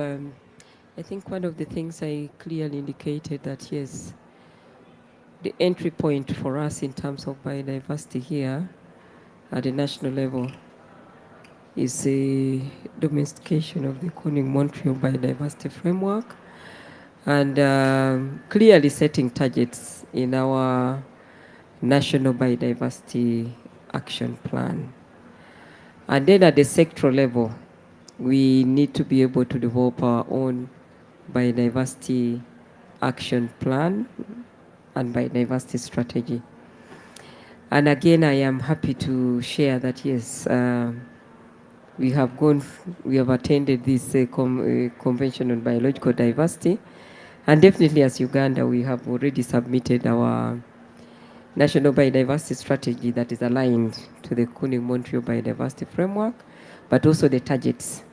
So now at the sectoral level, we are also working with IUCN through BioDev 2 to ensure that they do the analysis of the energy and extractive policies and laws to see how well aligned we are in terms of biodiversity compliance, but also look at the national biodiversity strategy, the action plan to develop specific targets for the energy sector under Target 7. So we are looking at things that are really practical to ensure that we tag along, but also to enable the focal point, the National Environment Management Authority, to be able to develop, to report on the energy targets. So definitely with that, we are going to have some capacity building. of the other sectors on how best they can be able to integrate the strategies under the energy sector, because we shall appreciate that energy is cross-cutting. So we shall then be able to work with the private sector, we shall be able to work with the civil society, but also with the different institutions within the government to ensure that they can be able to integrate our specific strategies in terms of their sector policies. Because definitely in terms of land, in terms of agriculture, once we have identified specific actions that they will need to do in terms of energy mainstreaming and integration, then they will pick it up from there. So really, but also in terms of stakeholder engagements and stakeholder mapping, we are looking at mapping the relevant stakeholders and ensuring that we actually engage them and we work together. So we are looking at coming up with a multi-sectoral committee that will have different institutions with their different mandates, but working together, and also working at the level of the Office of the Prime Minister, who is the lead of business in government, to actually ensure that there's a coordinated approach in terms of implementation of the actions that we are actually looking out for. And when we talk about the integrated energy master plan, this again looks at all the different sectors, and again the aspects of biodiversity will be fully entrenched in this. Thank you. Thank you so much, Carol. I think, interestingly, I think the issue around multi-sectoral committees and providing leadership from a political leadership perspective is very important then, because that will assist in terms of one, advocacy, decision-making process, and also providing the much needed resources so that they can be put on the table to that. Rachel, we have had the conversation from countries to countries and also regions. What are some of the key wins that we can identify in these different case studies and also circumstances? And what are the current challenges that you see, and how can we remove those bottlenecks with either working in the Ginger project or looking at the landscape approaches that we have? Thanks, Vali. I think some of the low-hanging fruit, if I can put it that way, is to look at building a community of practice and looking at the lessons and the successes in one region and trying to highlight and communicate those successes in other regions. So one of the things that we're working on in IUCN, and we're working with a number of partners, is developing a compendium of co-use for renewable energy projects. So that's looking at some of the case studies that CJ already described, looking at how we can use renewable energy projects with farming, looking at how we can use renewable energy projects to help not only provide shade and to provide livestock, but also to provide energy. So can we use renewable energy projects to provide energy, to pump water, to be able to provide food for livestock and make it a cyclical process? We're also looking offshore. Can we use offshore wind farms as a way to also provide nesting opportunities for fish so that we can help fishermen in their livelihoods? So there's a lot happening around not just restoration, but also around livelihoods, that we can then take these practices and say, this is what's happening. Use this as an inspiration. You have organizations like IUCN to help you move forward in this co-use, because we need to have multifunctional landscapes. We can't afford to just give landscapes over or seascapes over to just one process. So it's about finding things that work and seeing how we can replicate them in different regions. And if you want me to talk about challenges, I think one of the key challenges when it comes to renewable energy is around the grid system. So it's one thing to be able to make energy. It's another thing to be able to transport that energy to where you need to use it, or to have that energy when you need it. So it's about transmission and it's about storage. And I think that there are lots happening. So there are lots happening around grid deployment, integrated vegetation management for grids, looking at how we can use grids as corridors for species, use grids to combat invasiveness. So we're really trying to say, can we leverage energy for multiple uses? And I think there are challenges ahead, but there are also regions that have experience in different things, and it's about sharing those experiences. Thank you, Rachel. And that's really critical, because if we start learning from each other, and as they say, as you are adapting, the best mechanism is learn by doing. So as we're doing that, that is very critical, and we ensure that we can learn from each other in those circumstances. And during those challenges, that will be very critical. Let me go back to China, and maybe you have spoken about bringing different stakeholders from different sectors. This is not an easy activity or task to do. How did you manage to do that? And I think in terms of sustainability for this project, you have indicated some of the extreme weather patterns that are experienced in that region. How do you manage to bring the different stakeholders, and in terms of sustainability, what do you envision for this particular project?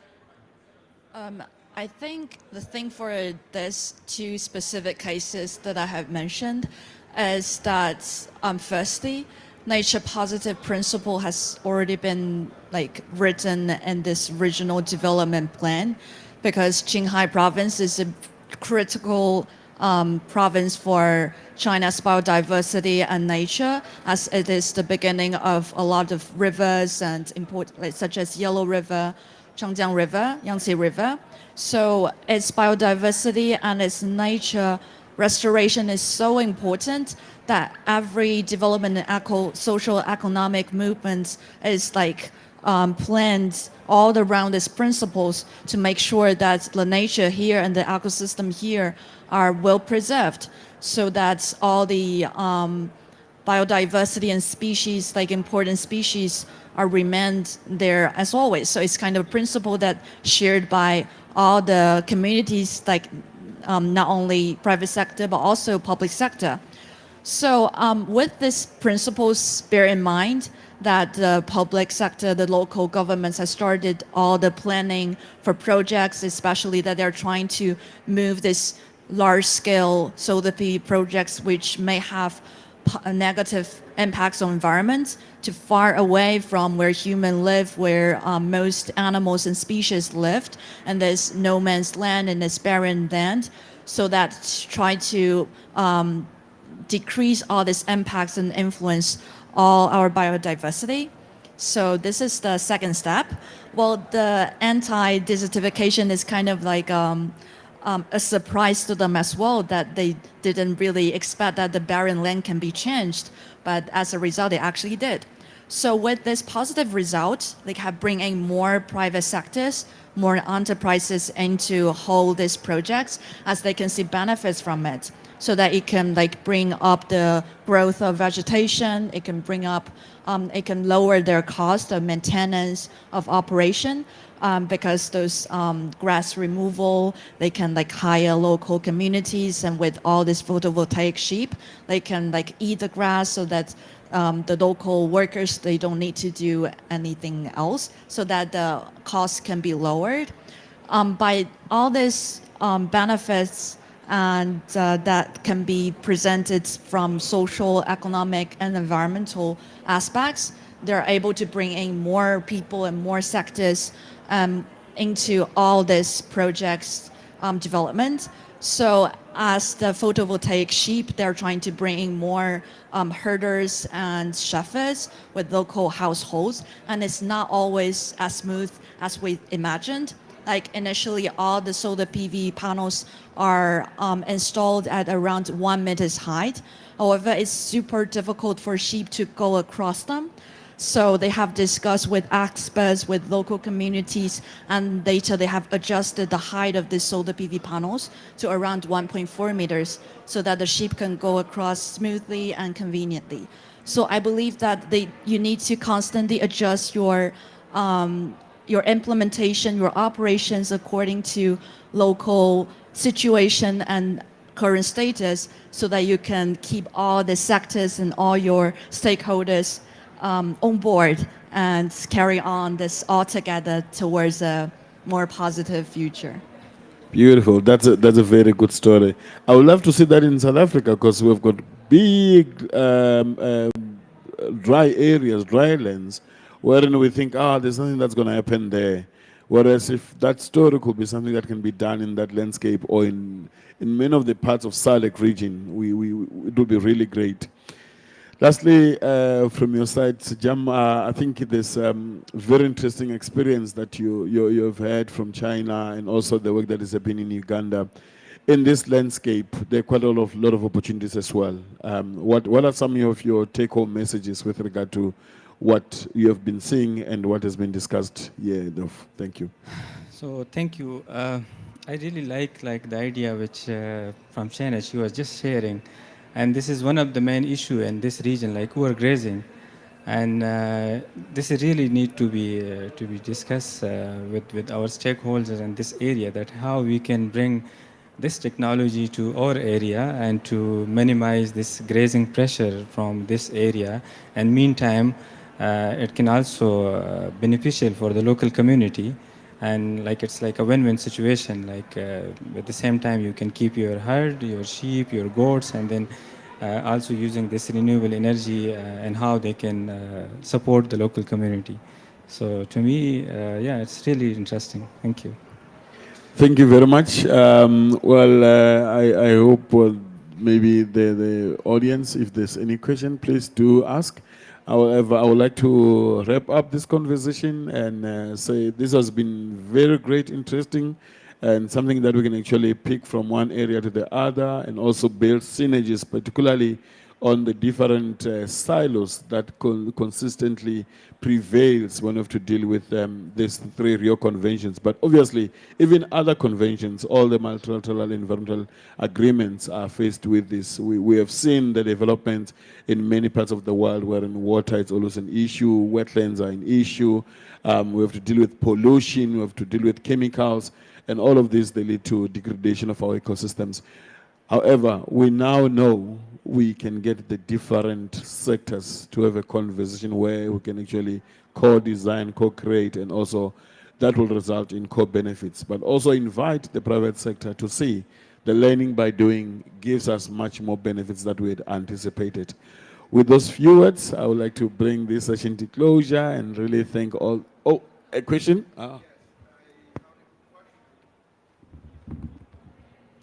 Thank you. Just one question to all the panels. And I've sat quietly and I followed the conversations very keenly.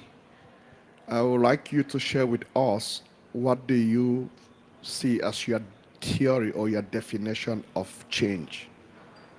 In the sectors that you are all engaged in, what is changed for you? Thank you.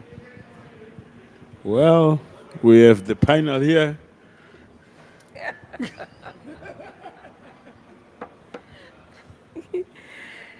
What would I say is change?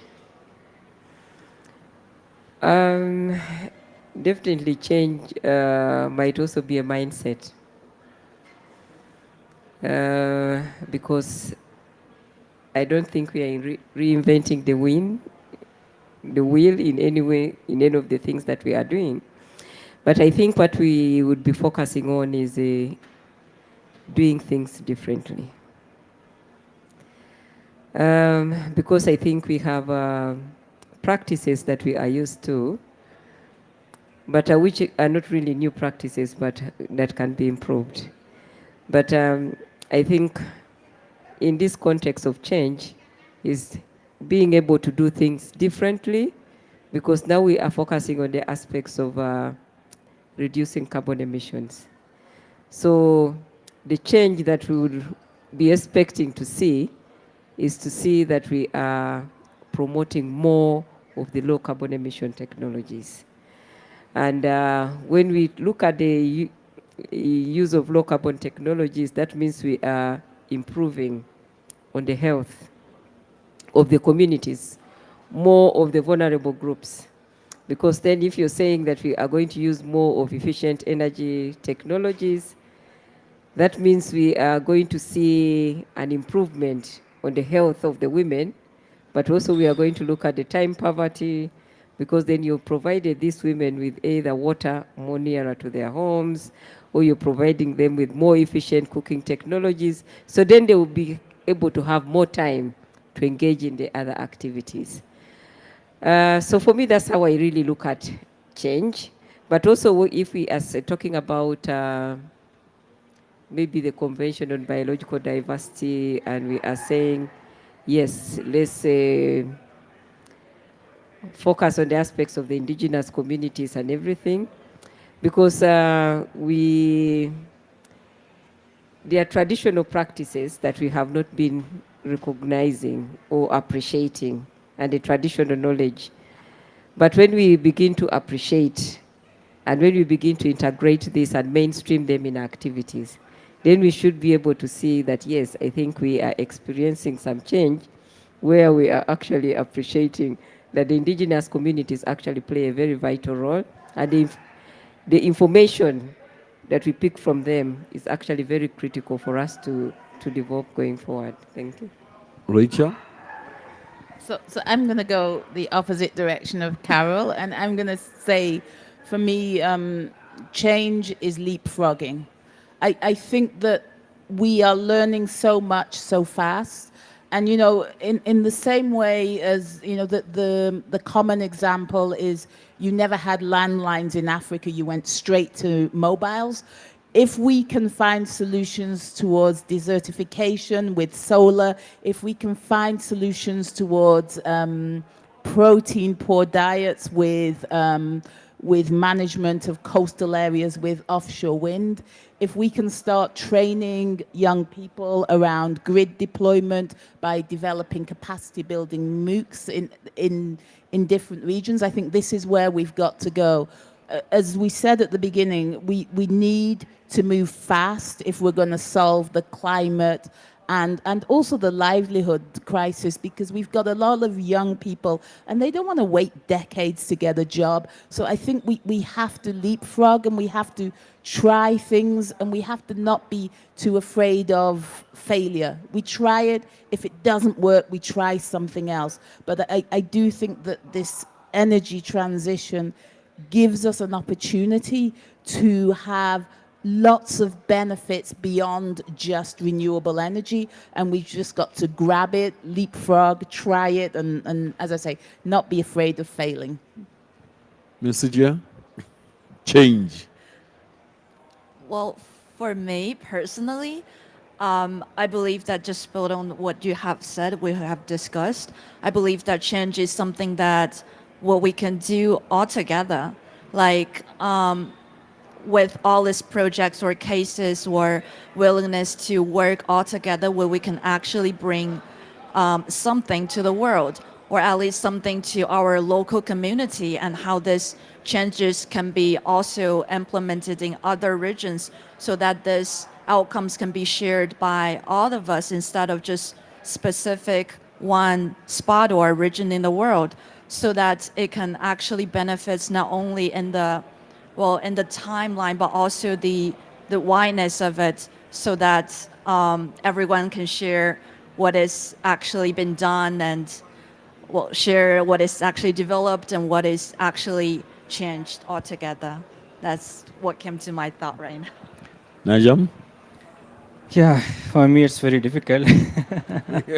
I'm not from the renewable expert, but I can say like from ecological restoration point of view, when we are talking about the carbon sequestration, so we are working on planting millions and billions of trees, but on the other hand, we are using the conventional means of irrigation and these things. So to me, to change the whole mindset, what actually carbon sequestration is, what is climate change. Like if you are planting million trees, but on the other hand, you are using diesel engine and irrigating those trees and emitting the same amount of carbon. So there is no profit at the end. So changing like the whole concept. If you are planting the tree, so irrigate that plant with renewable energy, so to get the overall positive result. Thank you. Wow. Well, you have heard it. There's different approaches to change. Change it's a reality. Change it's now, and change it's happening as we speak. And change is about learning. There are a lot of things that we are learning from each other. That things that we are also unlearning, because there are some of the behaviors that we have been doing things the same way, expecting to have different results. We need to unlearn some of those things, and I think it also one of the highlights to say we need to find a way to understand what is this change. And I think the example from China, it's a very good paradigm shift, be it it's transformative, transformational, transition. It's a big change that everybody says, I want to be part of that table. And I think that's the change that we want to have in our discussion. Thank you very much. You have been lovely audience, lovely panelists. Let's give each other a round of applause as we close the session. I was tempted to ask Stewart to give us the definition of change, but he will prepare one for us for Mongolia. Thank you very much.